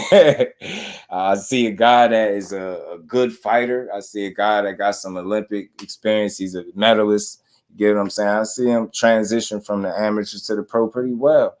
I seen, 2 of his last 3 fights live. So I don't know, man. I like KEYSHAWN Davis, but I ain't saying he a world beater and he walks through everybody. But there's people that's acting like Frank Martin is on a level that he's not, and I just thoroughly disagree. I don't even disagree. I just have a different train of thought. Y'all know I don't disagree with people. I just have a different train of thought. I think they're being unrealistic.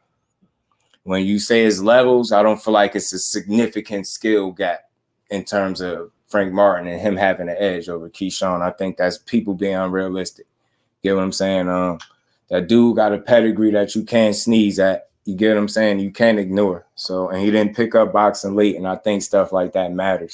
So I don't think he'll be out of his element in the fight with Frank Martin at all. I think Frank Martin's a hell of a fighter. He'll give anybody that get in the ring with a run for their money, if not beat them, if they ain't prepared or on point, right? That's what I think of Frank. But I think, KEYSHAWN Davis is a young prospect that is getting the schooling that I think most fighters do get on the way to being something. So I'm not expecting him to fight a Goliath, so to speak, in under 10 fights, right? But I do expect at some point for him to casually step up competition or gradually step it up in competition and keep testing himself, right? That's all I can say. But I think people be having different personal attachments. You might know this fighter, so you feel your way you feel, but I don't know none of these dudes. So personally, it's never personal. I just feel like I've heard people keep telling me that guys are far better than KEYSHAWN Davis, but then these same guys have fights and I don't see it. So it's like, I don't know what to believe. I keep hearing that this dude is pretty much not fighting nobody and he trash. He's not that good. He's an okay fighter, right? But then I hear guys that is clearly showing me lesser skill and talent in the ring, and they're being pegged as somebody that's way better than him. I don't see it.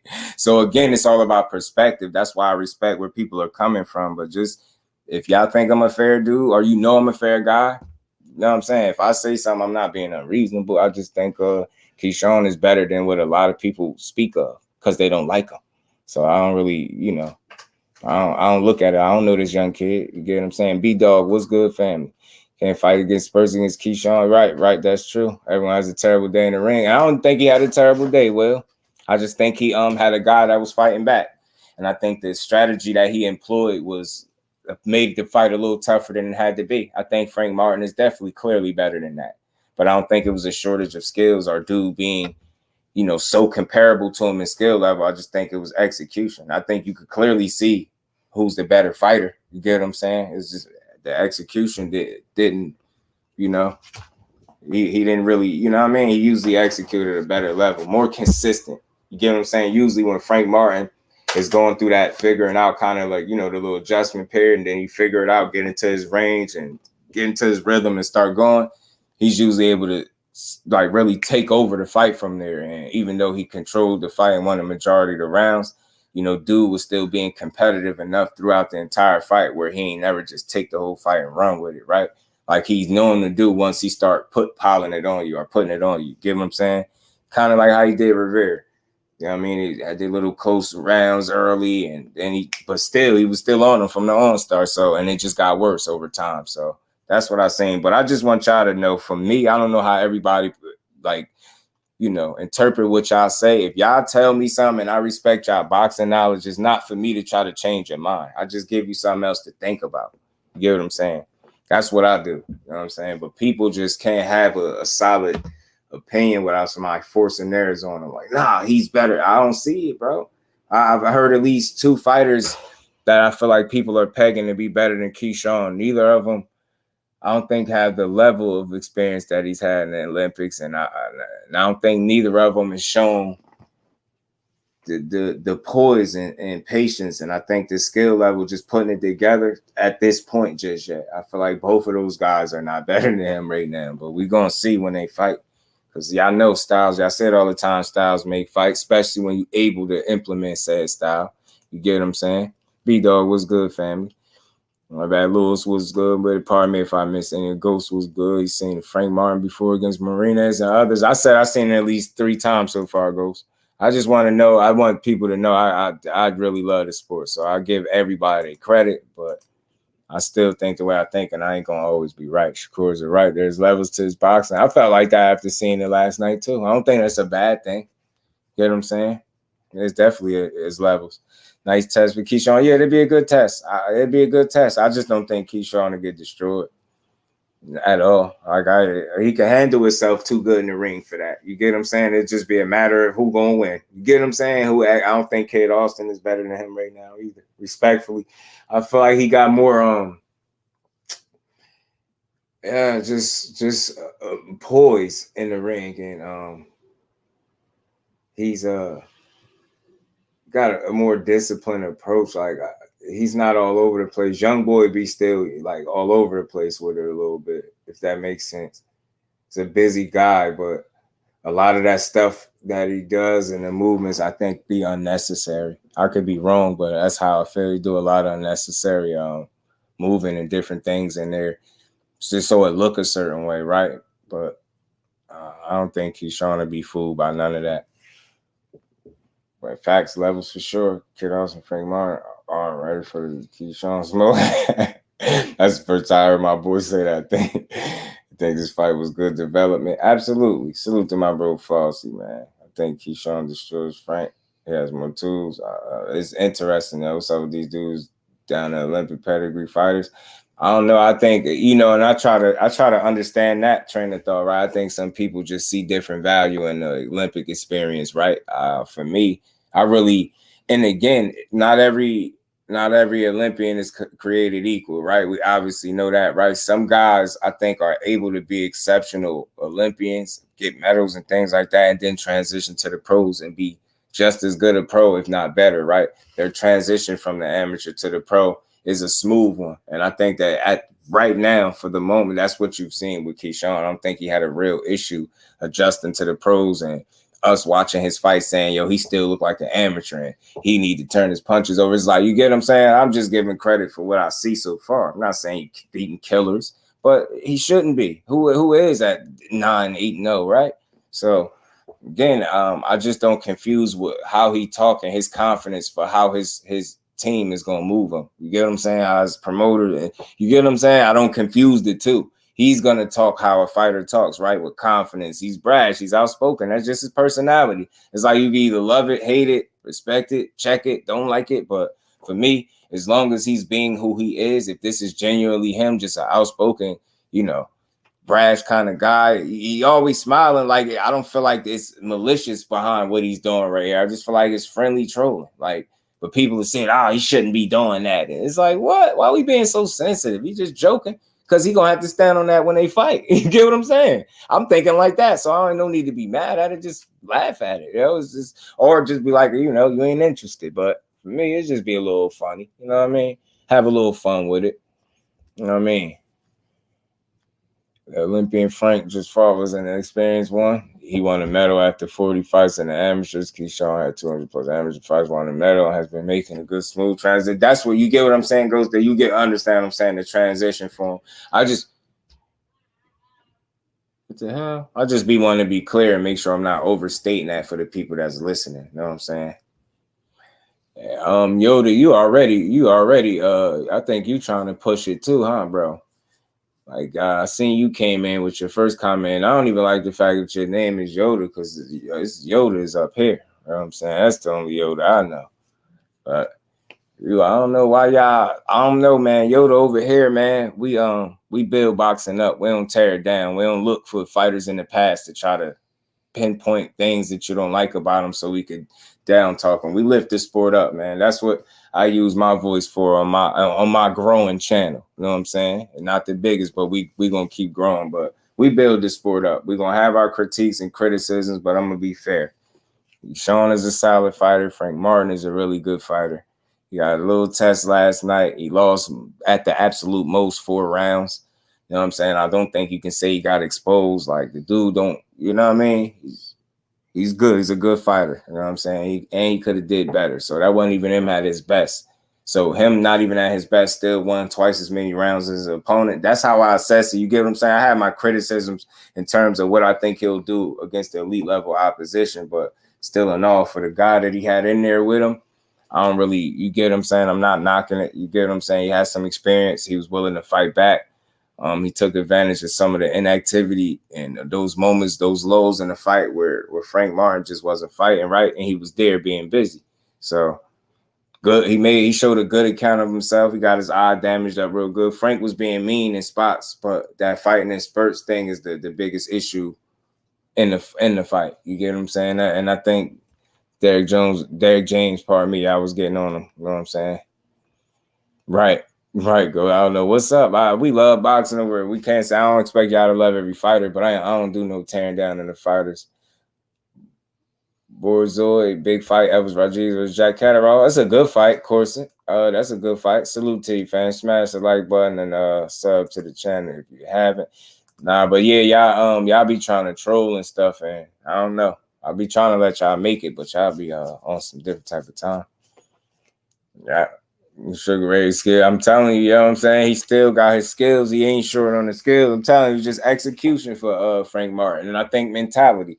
I think him wanting to show a different element or a different wrinkle to the game, or just being more, that dog, like you was saying. I think that kind of made the fight a little tougher. Just a mentality. And he already had his mind made up. So I think it was hard for him to kind of switch gears once he already had his mind made up. That's not me trying to give him out. That's just me being real. And he still didn't do bad. He didn't look bad. He wasn't in there getting beat up. His face to tell you that. He wasn't in there getting his ass whooped. The best work that Artem did was to the body. I think he did hit Frank Martin with a couple body shots that he definitely felt. You know, I seen his mouth open after one of them. I think he really felt that one. It almost looked like he was doubled over a little bit, but I ain't gonna say he was hurting them, but I think he really felt them shots. You know what I'm saying? Other than that, though, bro was figuring it out. He was showing good footwork, upper body movement, head movement. I like how he was keeping that one hand at home high up. You know what I mean? To block any incoming shots. I liked it. You know what I mean? The performance overall was solid. And the thing is, you just know that's not him at his best. So, if you want to go with that's an off night, again, if an off night for me is losing absolutely 4 rounds at the most, I could take that as an off night. But everybody off night hit different. An off night for him, like I said, is possibly losing 4 rounds at the most. Off night for Boots was him not getting a knockout but winning every round. Off night was for Shakur was him not throwing enough punches or being offensive enough but still winning every single round and getting a knockdown. That's an off night. So again, everybody off night is different. Some people off nights lead to losses.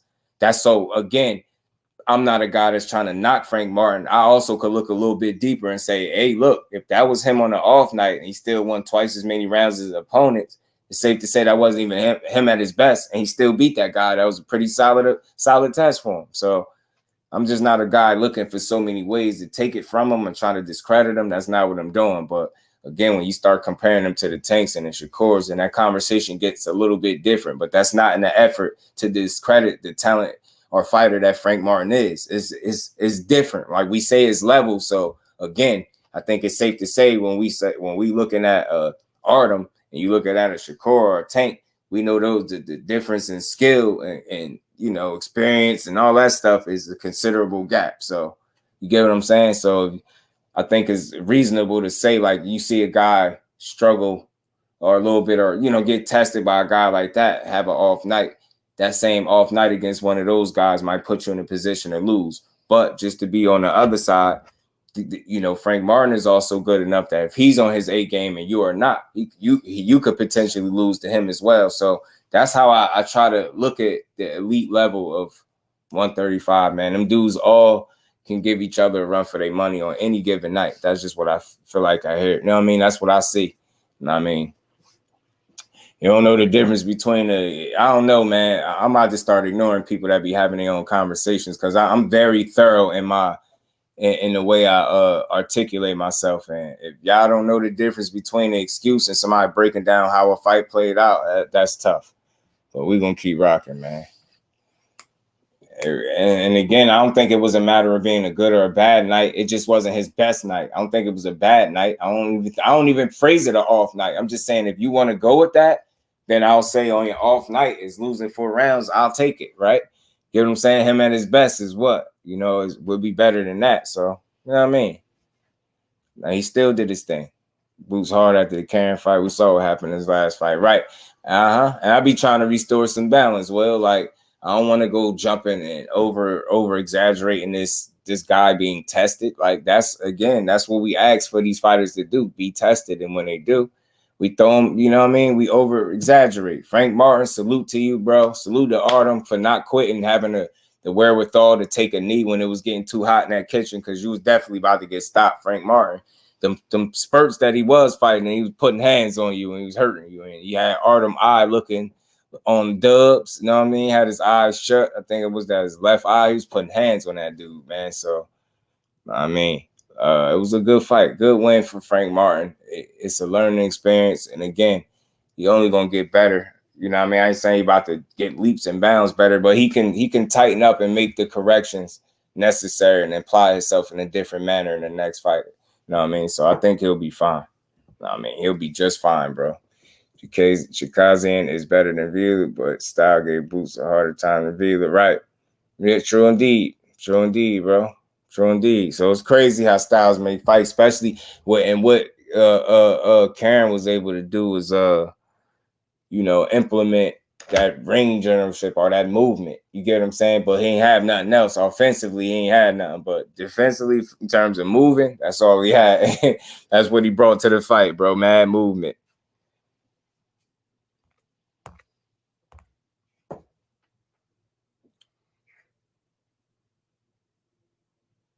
Boots won 11-1 versus Karen. In my opinion, 12-zip. It's not Frank. It's a much closer fight. Yeah, Frank lost arguably by 4 rounds. I don't think he lost more than that. Maybe. You know what I mean? Maybe I'll look at it again. Just be as close for doing coaches go post multiple times. Yeah, man. I did hear. I ain't catch it all. I heard somebody mention that to me. Like, I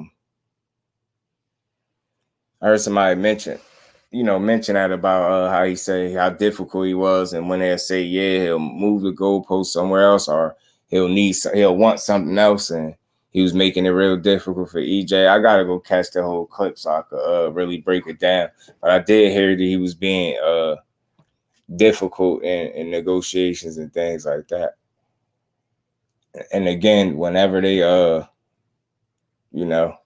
they'll meet him, you know what I mean? They'll fulfill one of his obligations or something he wanted, then he'll want something else. So I think what he was doing was just being you could if you know where the link at, I'll pull it up and play it if I could.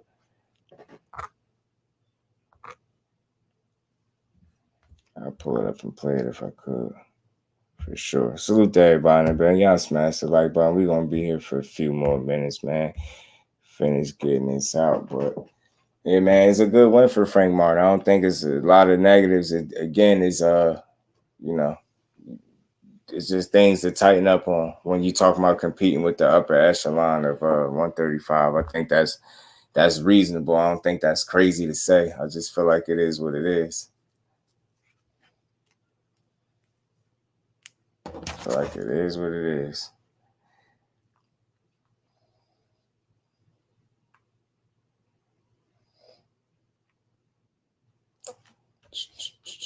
Bro, was just being difficult just because, right, absolutely.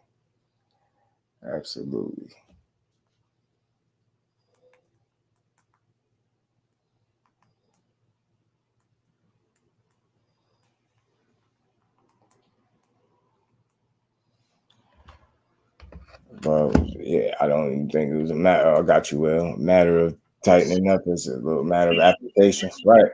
And that's what I've been saying the whole time. Application and what's good, Will? What up, Jeff? What's good, bro? You can hear me? Yeah, I can hear you. Yeah, bro, I was listening to all this shit in a couple of the interviews with EJ. But actually made EJ come up with this crap. Well, they gotta flip a coin at the weigh-ins or something like that to see who comes out first. The A side, with all the belts, always comes out second. This is how delusional this man is.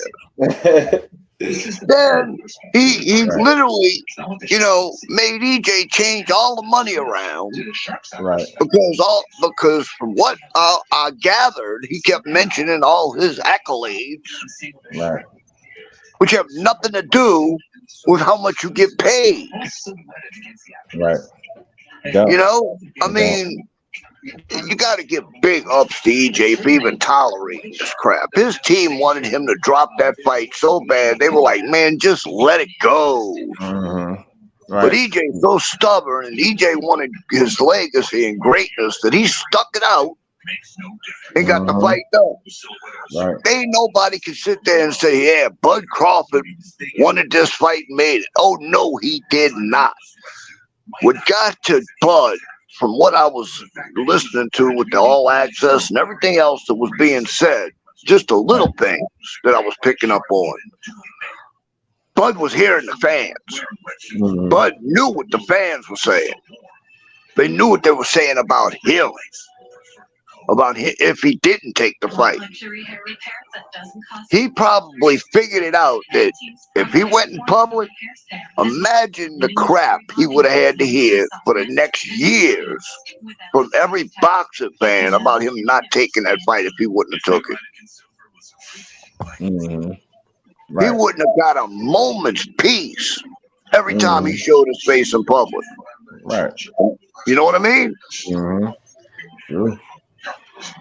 I'm glad he did get a course, man. I think when he look back at it, he's gonna be glad he did everything in his power. I do Well, see. right, even if he loses, Right. Even if he loses, he's in the biggest fight ever. Mm-hmm. His legacy will not be tarnished, even if he loses. Mm-hmm.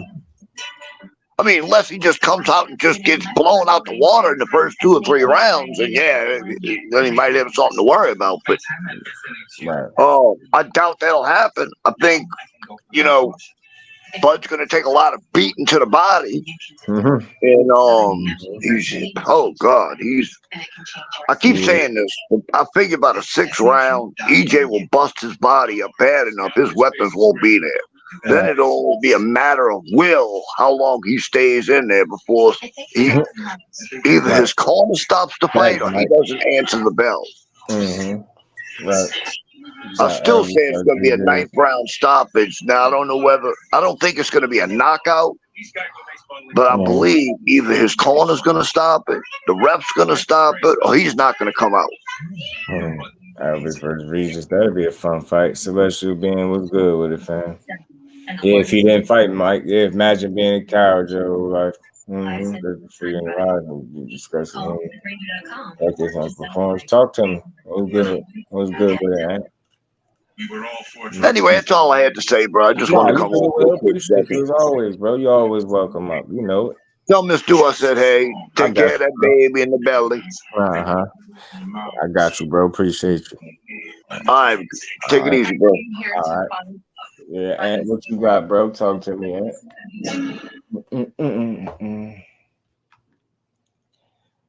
Yeah, man. Good night of boxing, though, y'all. Good night of boxing for all of us, man. Salute to ALYCIA Baumgardner, man. Getting her revenge win. You know what I mean? Getting her revenge. You know what I mean? Salute to Christina Lindar, too.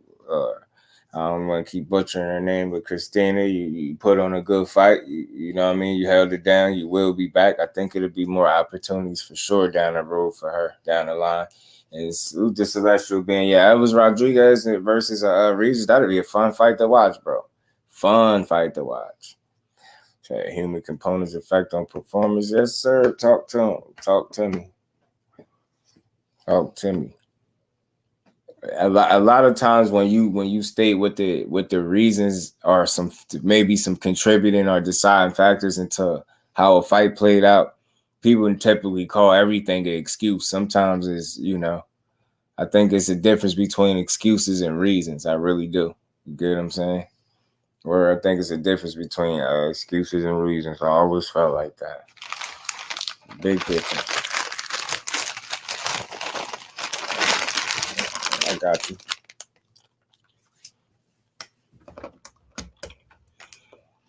KEYSHAWN was having fun, boy. I'm trying to make this fight happen, but you fucking it up right there. Stupid ass nigga. Don't fuck the money up, Frank. Come on, man. Pull it off. Pull it off, Frank. Let's go. Come on, Frank. Stay on his ass. Oh, I'm going for you, Frank. Oh, shit. He better stop this nigga. If he stop him in the 12th, that's great. That's facts. All facts. He stopped him in the 12th. He saw him. I respect that shit. Look at the scorecards, though. He got to stop him.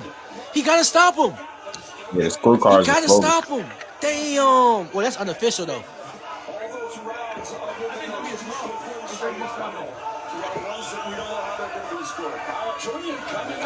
I keep trying to tell y'all, stop. Alright, what's good, bro? Chilling, man. Chilling. It reminds me of one of the lines you had a little while ago, talking about the Boots fight, right? And how, expectation can distort. Can distort our perception of a performance. Well, expectation versus reality and perception. You know what I'm saying? For sure. And I feel like it's the same thing with the fighters themselves. Because all week during the build-up, Frank was talking about performing and getting the emphatic stoppage and so on and so forth. He wanted to put the division on notice.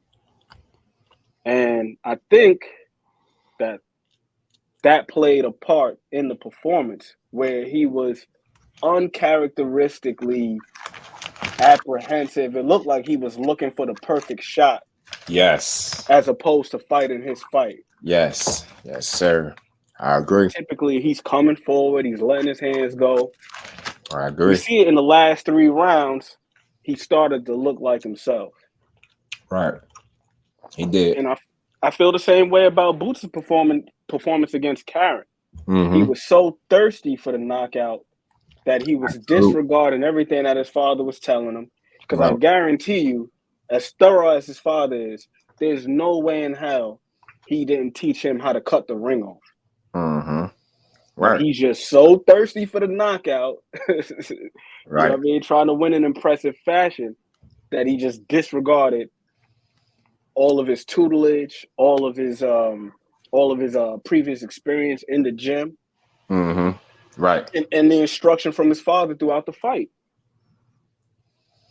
And I feel the same thing happened with Frank, because in that Marinez fight, when Marinez was giving him a little bit of resistance, Derek James barked out the instruction. I need you to step on the gas. And what did he do? He got his ass out of there in the previous round. Mm-hmm. I think it might have been like in the 8th round where Derek James told him, hey, I'm going to need you to pick it up. Right. But in last night, he wasn't responsive. And I felt like that was uncharacteristic of what I know of Frank Martin. And again, I think, like you were saying, like I think his mentality played into that too, wanting to show something. And I said this before, you essentially fixed what wasn't broke.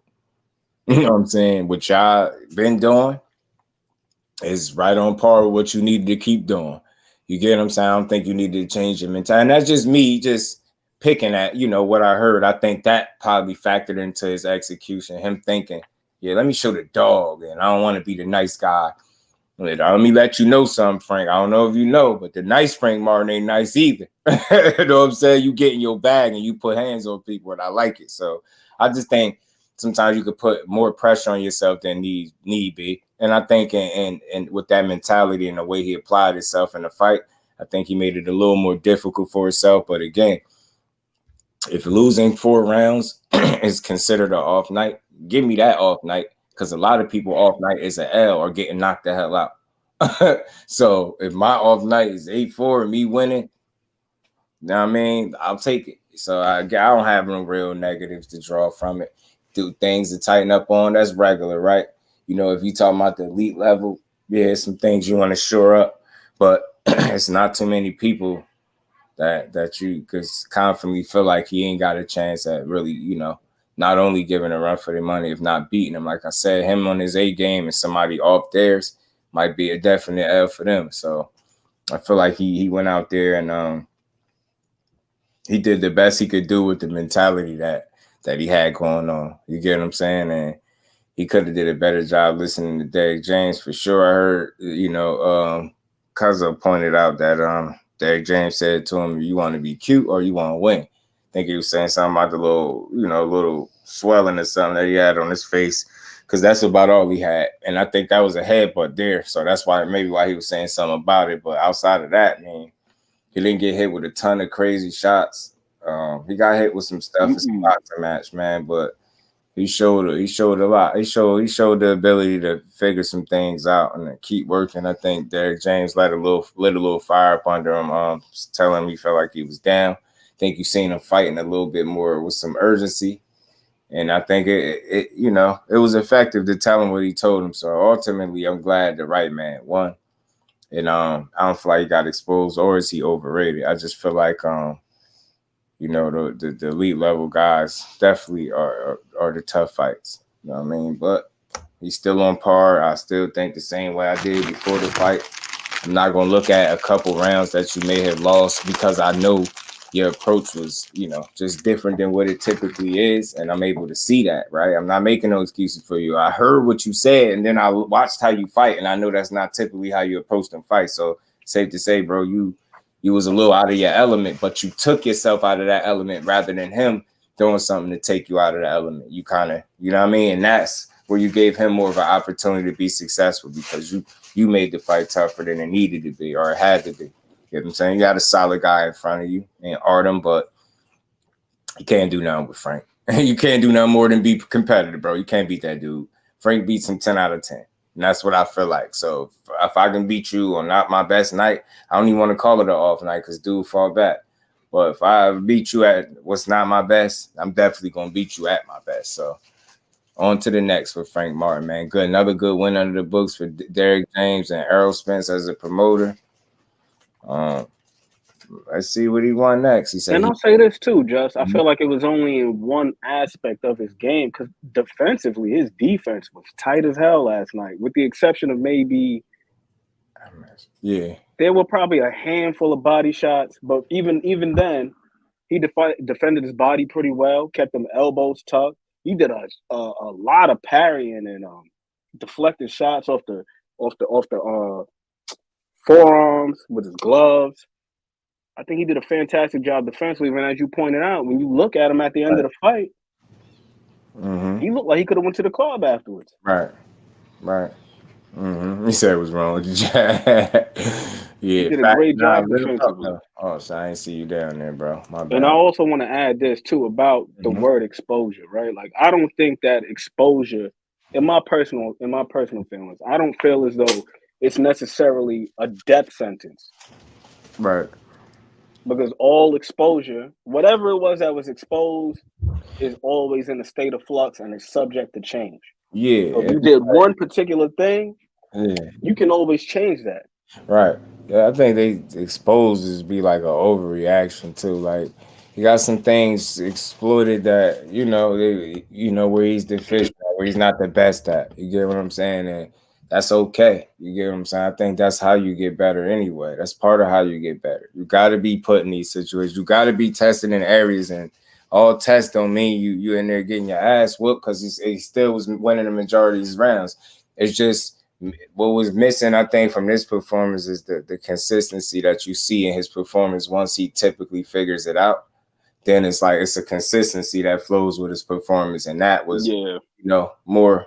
It was more competitive rounds than you anticipated, and that's all. It's just an overreaction. I'm tired of that. I think it's corny, and it's like, bro, man, he didn't do bad. He didn't look bad. Like I say, he got tested. Is he ready? I'm throw the question mark in there but you just look at the way I would talk about something in the average person. They're gonna say he skate by 7'5" and whatever. I feel like he did more than enough. Fate was good with it, bro. Yeah, we're cynics though, Just. We're cynics, bro. We're cynics. 12:30 on Sundays. We're cynics. As fans, we're cynics, and we can't wait for somebody who is heralded to be taken down a peg.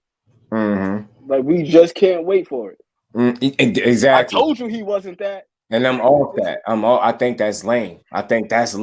That's what's corny. Nah, he still is that. Is the ghost? He still is that, bro. I'm not doing that to him, bro. And again, you know why it's weird? Because all right, what he got about? I think it's 18 fights now. So you just assume out of all the fights, that's the one time where somebody was able to win 4 rounds against him, and we about to write him off. What about all the other times where he just controlled fights, either figured it out, knocked people out, etc.? Like, so all of that goes out the window for the one performance. So forget the majority of the times in the body of work and all the times that he showed it before. Forget that. We're going to just single this one performance. He's not that. I told you. I don't want to do that. But I'll say, like, pump the brakes, just saying he'll just run through people.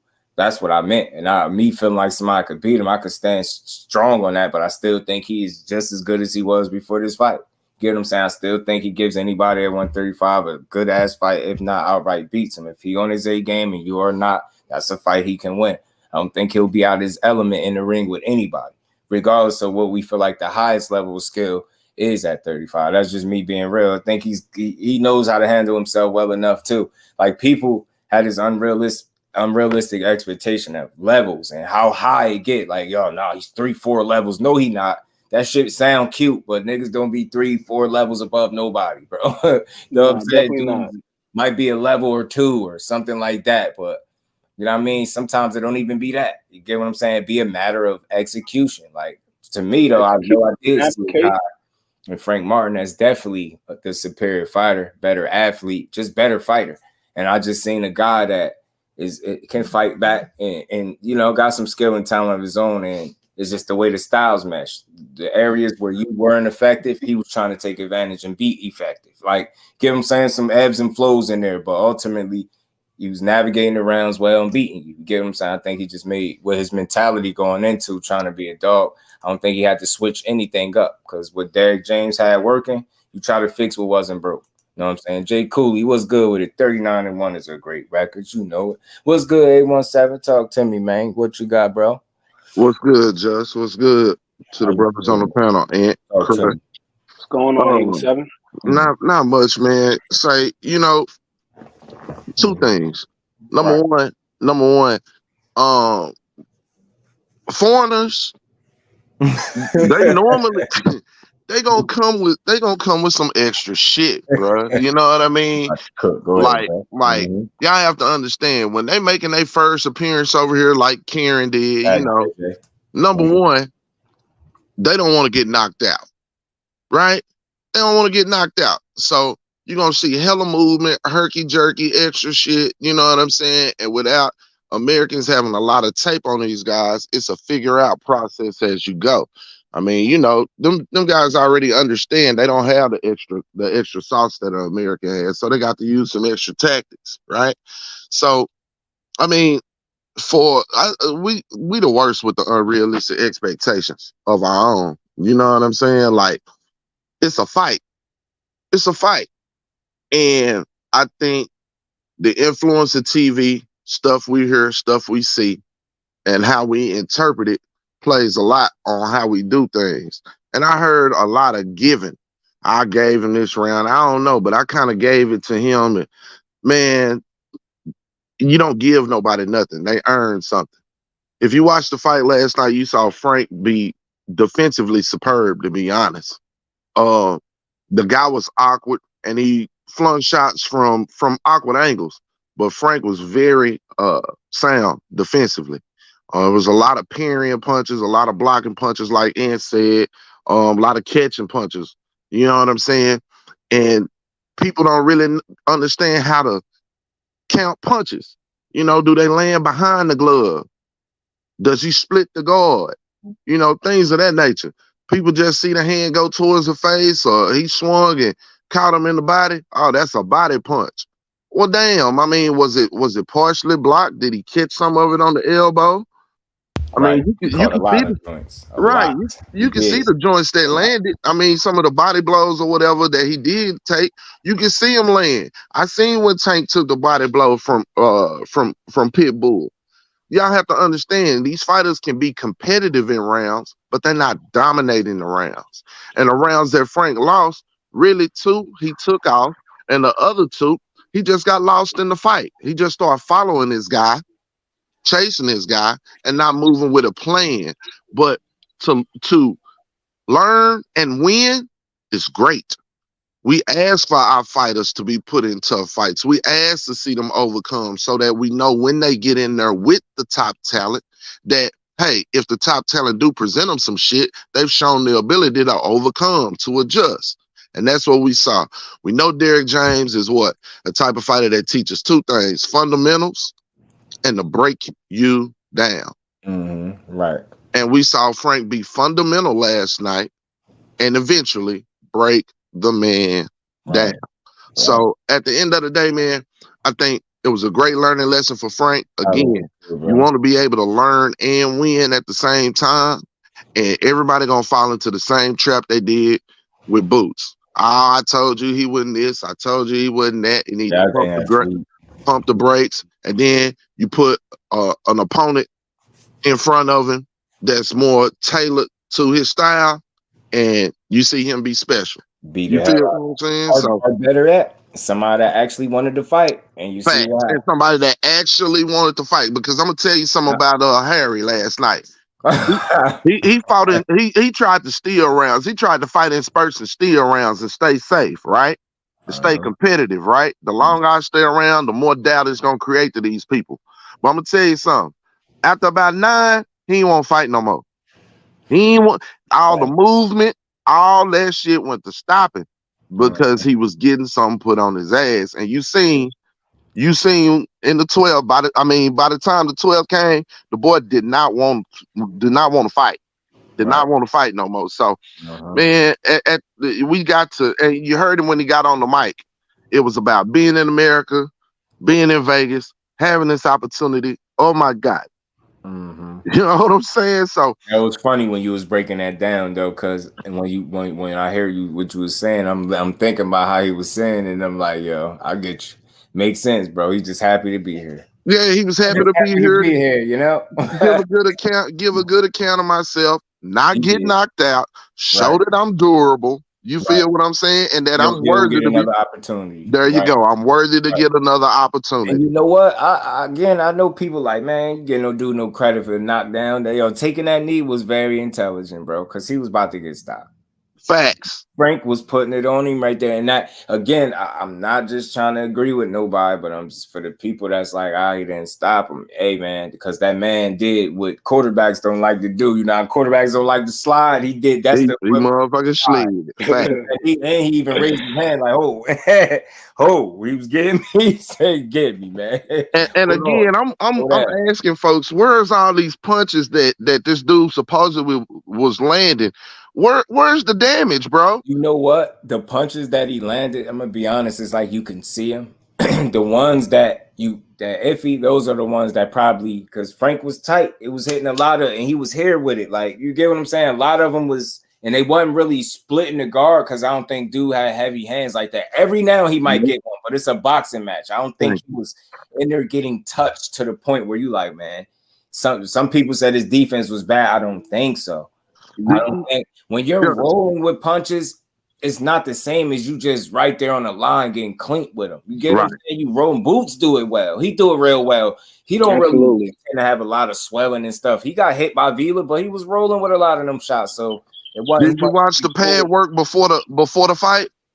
Did you pay attention? You say that again? Did y'all pay attention to the pad work before the fight started? Oh, okay. With Frank. Yeah, not just with Frank, but with Harry too. I ain't pay attention to Harry. Okay. So now listen, a lot of times y'all watch pad work, right? It depends on what they actually doing, right? But I was listening to the punches themselves, right? The accuracy and strength on Frank's punches, just normal punches. That's one thing about Derrick James, right? Y'all watch Charlo, watch Earl, and watch Frank, and they pad work with Derrick. All of their punches sound thunderous, and it's just normal work, right? I watched Harry, they flip right to Harry afterwards with his pad work. Right. That shit was let's just say stern. There was no thump to it. You never seen him really step into one. You know what I'm saying? Like you saw Villa when Villa was warming up for Speedy and for Boots. You seen accuracy, but you also seen power with his punches too, just in the normal pad work. I'm not talking about that fast, you talking about, I know what you're saying, right? Yeah, bro. So paying attention to the pad work off top, I said, okay, so dude, accurate a bit, and he ain't got a lot of thump, right? So he here to box. You feel me? And he came out first round. Herky jerky, moving everywhere. I don't want to give this motherfucker a target. Right. So all of that shit looks good for the first 6 rounds. I want to see what you do from 6 through 12. If you still moving like that at 12, shit, we might have something. But you start to see the pace started slowing down, and he started kicking. I peeped when you said that. Because again, and it's about not jumping the gun. That's all you was saying. You was like, yo, it's still early. Let's see if he's still moving like that, a little bit later in the fight. And it's like right on kills, like the very next round. Boom. Getting touched. Exactly. He said, who was Harry? Artem, Mike Biggs. Yeah, I just call that nigga Harry, goddamn. I was calling him Haagen-Dazs off the line. Hoop the hoop, I was saying all types of stuff, bro. But Haratunian or something like that. He had a strange last name. But salute to him. He came to fight. He provided a test. That's not a guy that he ain't run. You know what I mean? He did do some fighting, so I wouldn't mind seeing him test somebody else to see how they fare against him. Why not? But it's just a learning experience. On to the next for Frank. He know what he did. He know what he did and didn't do. And I can tell by just hearing Derrick James, you wasn't listening all the way. That's all. And you know, they know that them cameras in the corner. You feel what I'm saying? They know that. So Frank knew when he came to that mic that people. He really, to me, he anticipated Jim Gray having tougher questions and/or a worse response because of the response he was getting from Derrick James. You feel what I'm saying? I don't think Derrick James really has had to get on his ass like that in his previous fights. You know what I'm saying? In the middle of a fight and actually express that he was disappointed in what he was seeing. You did? That's something different for a fighter to overcome as well, because generally, if things are going well or whatever, yeah, he gonna be hard on you, right? But he not hard on you in regards to what's happening to you, right? It's a different. I'm hard on you because I know what you're capable of, one, but number two, what I'm seeing too, right? So in the midst of the fight, Frank has to adjust to that as well. It's a mental game just as much as it's a physical game. And I think Frank had more of an opponent within himself last night than Harry, actually. He spent a lot of time looking for the perfect shot, looking for the 1-2 finishing instead of just staying busy and staying on the plane. He was in his head too much, man. Trying to be this dog that you didn't need to be, because Frank Martin on any day of the week has been a dog. Like, so you didn't need to reinvent the dog and bring him out. He did just like Boots did, right? When Boots got the Karen fight or whatever, and he was the first headline, he was the headline on that first show or whatever. Boots said he wanted to do what? He wanted to make a statement. And we want a knockout and all of this shit, right? Because he had big shit in front of him. He thought he had big shit in front of him. He went in there and Karen ran and danced around for 12 rounds, and we didn't see the normal Boots performance. And his daddy said, I didn't like it. You know what I'm saying? And I need him to get focused, right? Same shit with Frank. First time headlining some shit. First time, really, really being the man after surprising people with, some people with Rivera. He wanted to make a statement. He wanted to do this. He wanted to do that. He looking at all the big guys next. He looked past this dude and wanted to just try to go in there and knock him out. And the shit didn't work, and he had to figure it out. We want to see all our fighters go through this. Great, he got it with a W. Anybody just thinking he fooled or whatever, them cats gonna say that. They supposed to say that. That's what I'm saying, though. The fighters can talk like that because they can fight, right? And it's trash talking. People be like, oh my God. But I'm not saying that. I want to be clear. I don't care if it's my favorite guy. I see what he put up, but I don't think that. I don't think he's fooled because I don't fight, right? So he can say that because he can get in there and show us if he fooled. Motherfucker said Devin was fooled too. Motherfucker said Devin fooled too after he beat Lomachenko. Facts. And then to pass the buck even more, Regis, after he looked how he looked. Now he's fooled. So it's a common overreaction, bro. I'm not doing that because I've seen more times than not where he looked nowhere near close to food. And I go for all of these dudes. Nowhere near it. So I can't look at one performance, especially when you probably lost some rounds, or if you're in a 50-50 and it happens to actually play out like 50-50, why are you surprised? And that's how I know people just be talking. Do you know it's a 50-50? Do you really feel like that? Or are you just saying it because you feel like that's what you hear people say? Facts. Understand, when you say 50-50, that means there are equal chances or chances on both sides where guys can win. And when you see the fight play out that way, you shouldn't be overreacting, saying somebody got exposed. There's no exposing in a 50-50 fight, bro. When it's close, that's to me. You know what I mean? So I try to call it down the middle always, man. Close fights, 50-50 fights, you got to know the difference, man. Got to know the difference, man.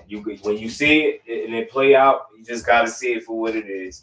And you also have to understand, man, as these guys continue to go up the ladder and continue to fight better competition, you're going to see fights. You're going to actually see fights. And that's what we actually been wanting to see. You know what I'm saying? Fights. We don't want to see some shit. As much talent as I know that KEYSHAWN Davis have, I don't want to see him in there with somebody I just know he gonna utterly destroy. That does nothing for me. And for them motherfuckers and for any motherfucker to go clap off of some and try to get clap off of them come up fights, them cab driver fight, man, stop that shit. Talk to me when you ain't dropping mixtapes. Drop a motherfucking hit. You feel what I'm saying? That's what I'm talking about. Don't talk to me about no mixtapes. Drop some motherfucking hits, homie. Facts, because we know when you getting with a real producer, we know when that's a hit. Like Via, like Via was a real producer for Boots, right? We knew we was gonna get a hit off that because he had credentials already with punching on Speedy. Right. True indeed, he did, man. So again, man, I just hope people and I hope boxing continues to give us these type of fights, the more competitive versions of them, because people won't be overreacting to them as much, right? You get what I'm saying? You'll be used to seeing a competitive fight, so when you do see it, you don't be like, exposed. I don't know, and my approach always been the same. It's gonna stay the same, but I'm gonna make sure I stand very firm on making sure I'm building the sport up. Everybody else can have everything else. I'm gonna do it the unpopular way. I'm building it up. I'm not looking for reasons to tear people down and try to build up the next fighter that way. We just gonna call it how we see it, how we've been doing it. That was a good performance. It could have been better. Yeah, it could have been sharper. A bunch of things, but he won. 4 rounds lose, you can make those corrections, man, and win even more rounds the next time. Imagine these chats being live during the 80s when these cats was fighting 4 times a year and was in very competitive fights. You know what I'm saying? What we'd be saying. Man, imagine the scoring. Imagine what folks would be saying. What's good, Avon? When Muhammad Ali had a tough fight with Doug Jones. I feel you, big. Most people don't even know who Doug Jones is. Man, a lot of people don't know what tough fights are. You know what I'm saying? A lot of people don't understand who wins a fight in a competitive round. You know what I'm saying? When guys go they don't know the difference between a close fight and a competitive fight and competitive rounds. You seen Artem being competitive in many of the rounds, but he was losing them. If you was watching, right, he was losing them. Yeah, he was being competitive because he was fighting back. And then those moments where Frank had them lows in the fight, that's when he was trying to steal the rounds. You just, if you knew what you was looking at without having no real emotion to it, that's how I seen it. I never thought in real time it wasn't a bad performance and none of that. But again, had about 8. It's just gonna be a little different when you talk about certain matchups. Facts. That's all, and that makes it real because you're gonna look and be like, that dude did this, naturally these better guys. So yeah, you might want to tighten that up. But somebody would be like, well, then you don't have to argue there. You just gotta tighten it up. They all got things they gotta tighten up, bro. Via had 8 competitive rounds. I had at least 8 competitive rounds. He didn't win those rounds, but he was very competitive in those rounds. And again, like I said a couple weeks ago, when it went down, it wasn't a time in that fight until late. When Boots really, really took control, it wasn't a time in that fight where me and my wife wasn't sitting there like, Via could still catch him with something. Via's still strong. You feel me? And that's what Bozy was telling him too. With you too? You said your wife? Yeah. She watched them all with me.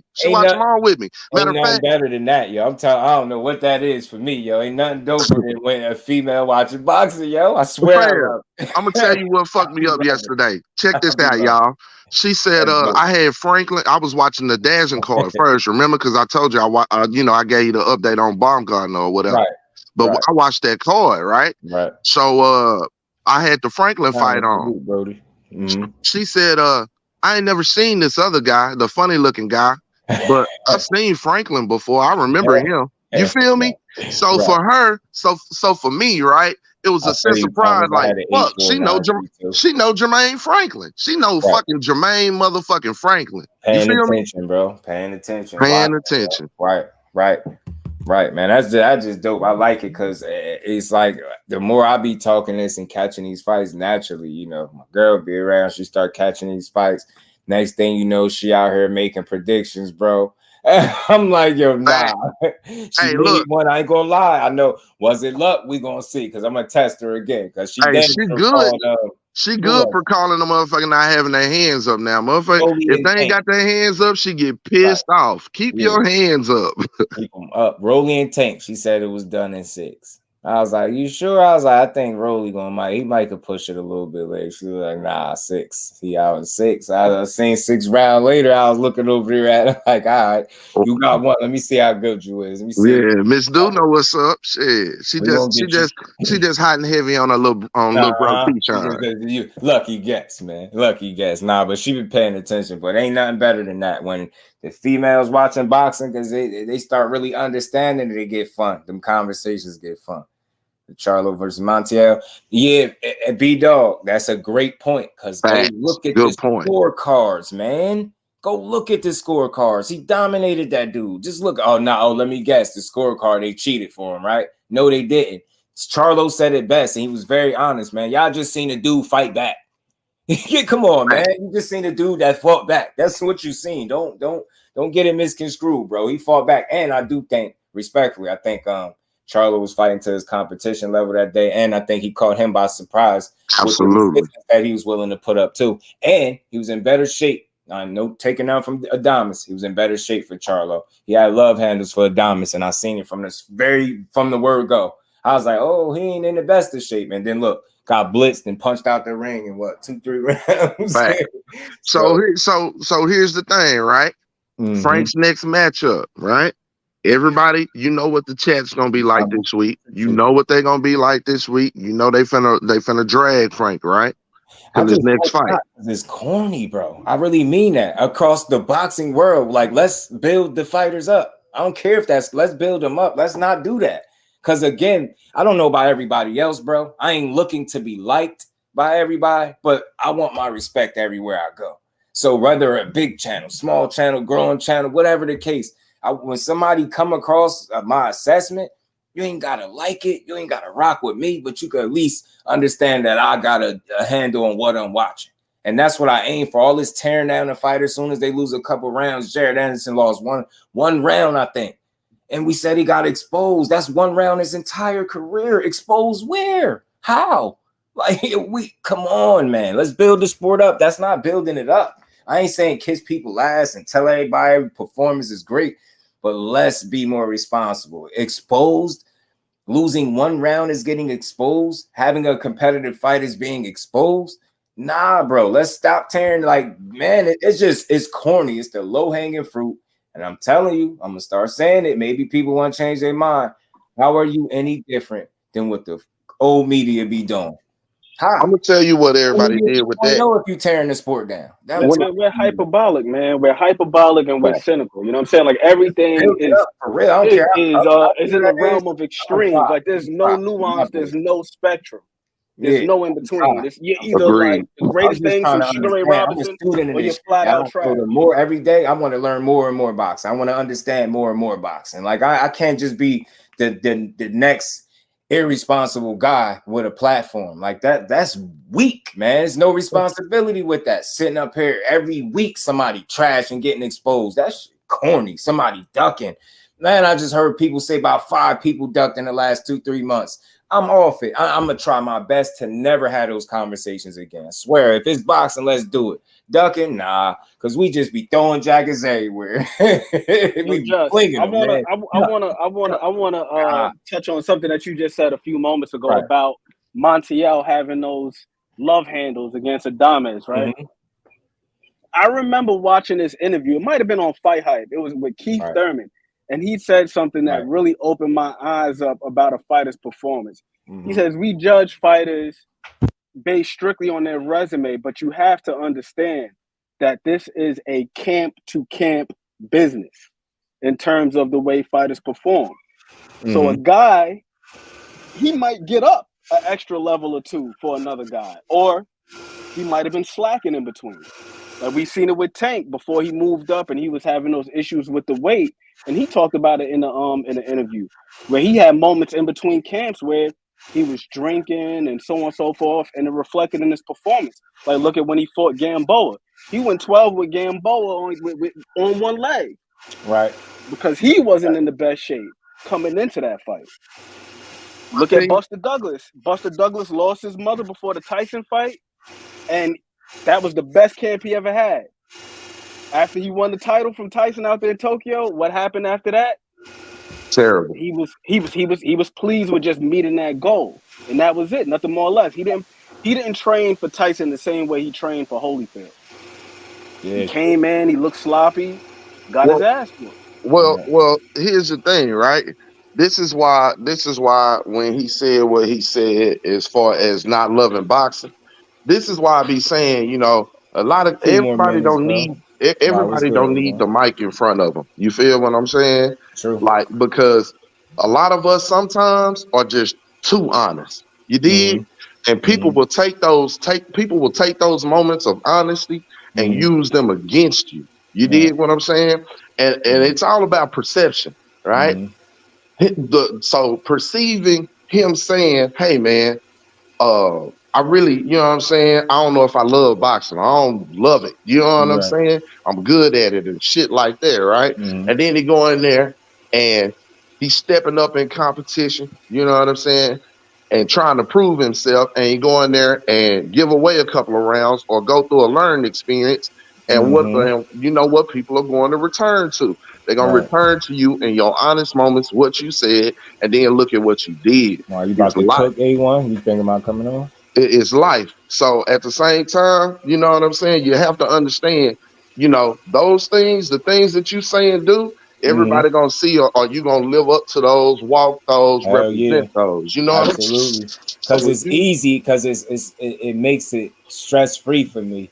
And then again, it's like I've always kind of had that approach anyway. Like the Taryn, the only thing that's gonna change, and not really change, I'm gonna make sure I hold myself to it.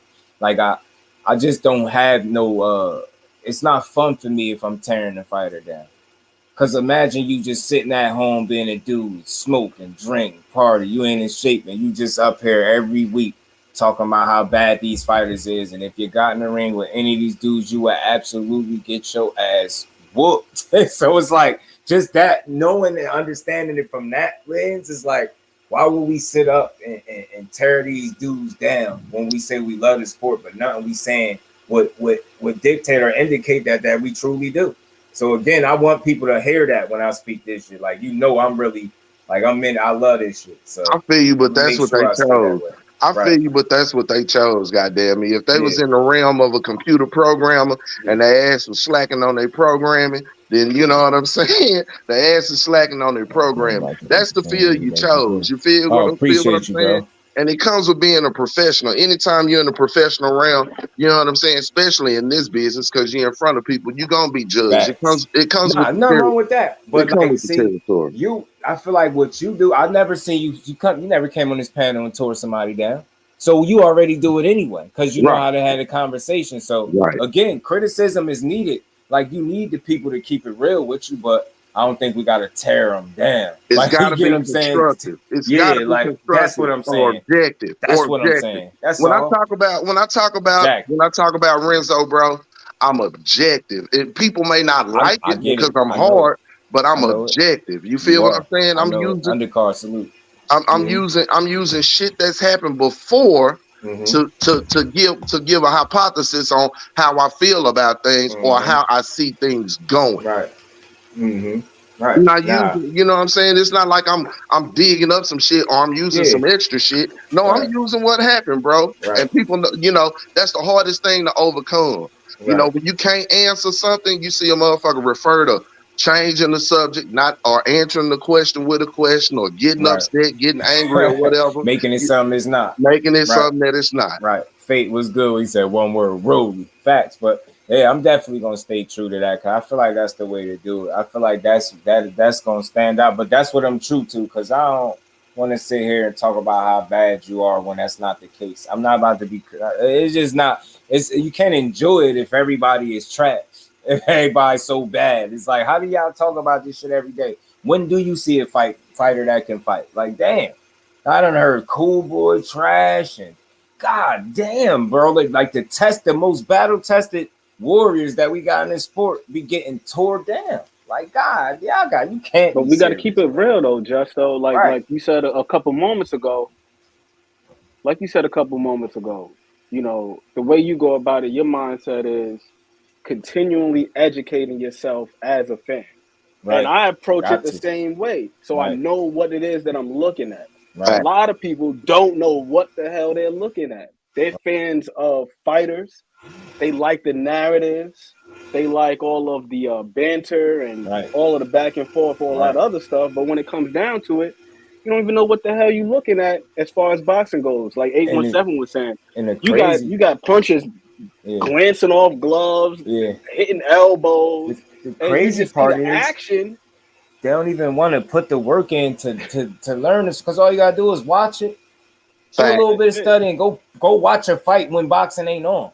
Like, I do that. Like, especially if we get into it and we start talking about a matchup that I know we watch, Like we did it more recently with Regis and Josh Taylor. We talking about that so much. Man, I went back and grabbed my notebook and scored it round for round, bro. I was like, I love doing that. Like, I don't know. So it's like, put the work in if you really love it, because I don't want to be another dude just talking with a microphone, bro. So again, that's why I'm a student of this shit. No, I don't know everything, but I'm gonna learn this shit. And the shit that I don't know, I'm gonna get the game, bro. Trust me. Trust me. The neon. You know what I'm the saying? Flash. Like even defense, right? Like people think that defense is all about being slick and sliding and this and that and the third, and just completely disregard just being sound. Right. Oh, he don't move his head a lot. Well, sometimes you don't have to move your head if you got a good shield, if you know how to parry, if you know how to block. Right. Like, being slick in the shoulder roll is not the only way to be a defensively sound fighter. Like, Batman used to say that all the time. Bat used to say it all the time. People don't know what they looking at. You know what I'm saying? And that's why a lot of times, man, I miss that dude. A lot of times he'd be on the panel, be on panels and would ask me to come up there because, you know, at the same time when we talking boxing, you know what I'm saying? Like you said, a lot of cats be fans of fighters. And the further that what I've noticed in this YouTube game, the further that it goes, you get to see that the motherfucker is just really a fan of a fighter. You know what I'm saying? I don't want to give that energy off. Like I'm open about who I rock with, but you tell me when I'm fanboying, because I just don't intend to ever do it. It's okay to say your favorite fighter fucked up somewhere, bro. You got to take it like it is personally in your life. It's okay to tell your homeboy, say, bro, you on your way to a wreck. Because if you don't, what kind of friend are you? What kind of friend are you if you're a fan? You know, if you're a fan of a fighter and you ain't the 100. Yeah. Prime example, bro. One of these fighters that get a lot of flack, dude only got one loss. Somebody who was up here today on the panel had a conversation straight up with the dude, and because he kept it real with him and not was a yes man like the rest of the dudes that he got in his circle, they was able to establish some type of, communication and back and forth, get on the phone, and he was able to find out some things about this dude, but all because he kept it real with this fighter. Not in an effort to disrespect him, but to keep it real with him and tell him something that he definitely needed to know. And it's crazy how one close dude to this fighter kept it real with him and told him, hey man, you need to revisit how you speaking to this guy, and you get what I'm saying? That one, he just told you some real shit. So now look, that should go a long way, man, with these fighters if you're a real one.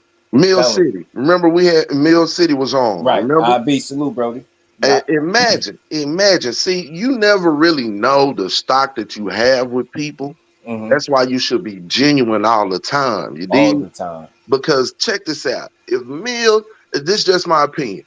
If Mill City was 100 with the Lopez camp, you know what I'm saying? After getting in, making the acquaintances or whatever. Just being 100, you know what I'm saying?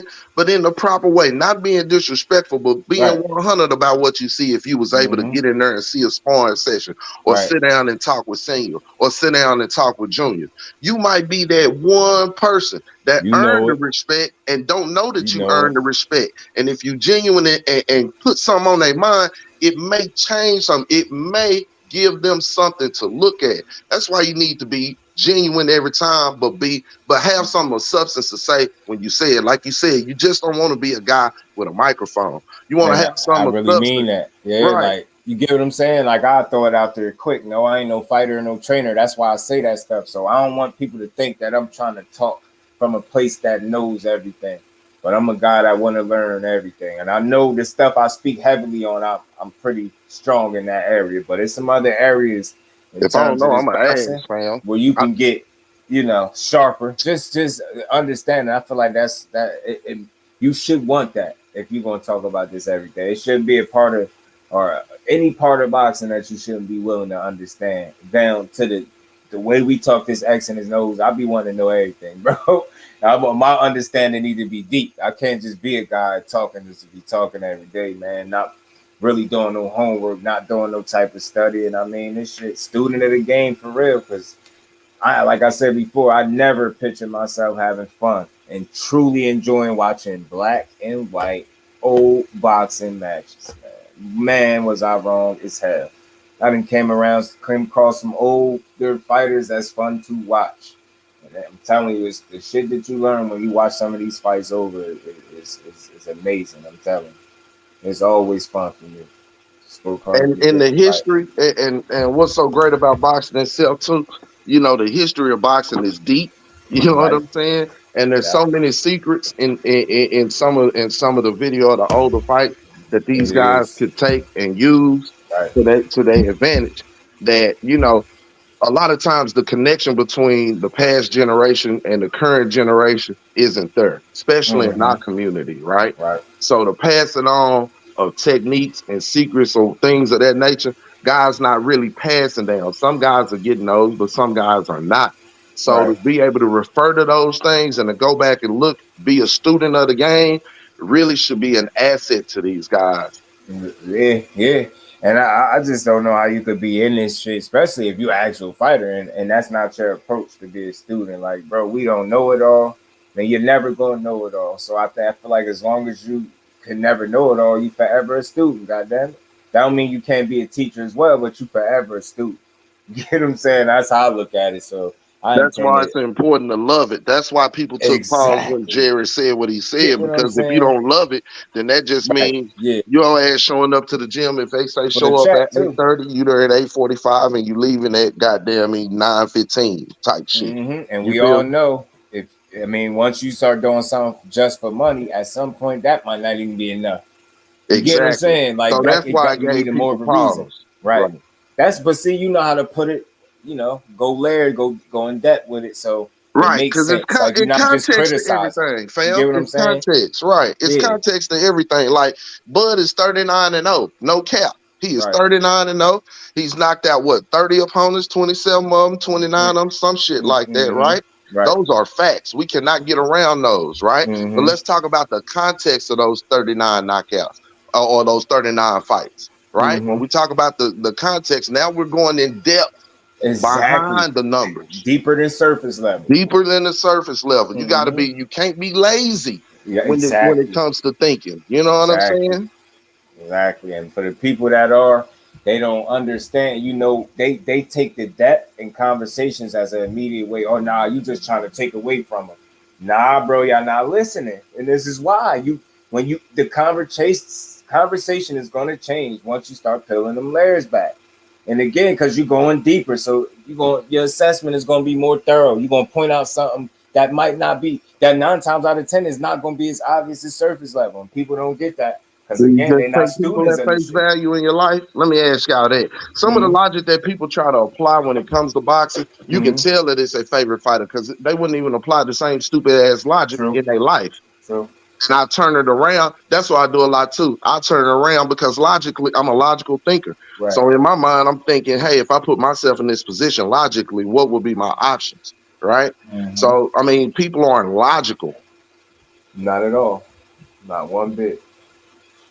Man. Objectivity and being logical is big, man, especially in this game. And it matters. It go a long damn way, man. Facts. But yeah, salute to you, bro. I just had to come up and, you know what I'm saying, get my piece.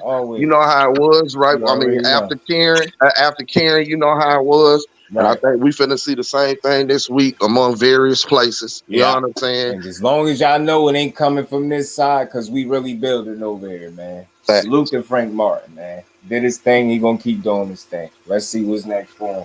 But salute to y'all bros coming up here building, man. Salute to y'all too, man. Appreciate y'all. Up out of here at always welcome to come up. Salute to all the family in the building. Y'all always holding it down in the chat. Y'all smash that like button on the way out, man. We back at it tomorrow at 4 o'clock, our regular time to get boxing is just due. With that, man, y'all make sure y'all enjoy the rest of y'all Sunday. And we gonna get up out of here. Y'all peace.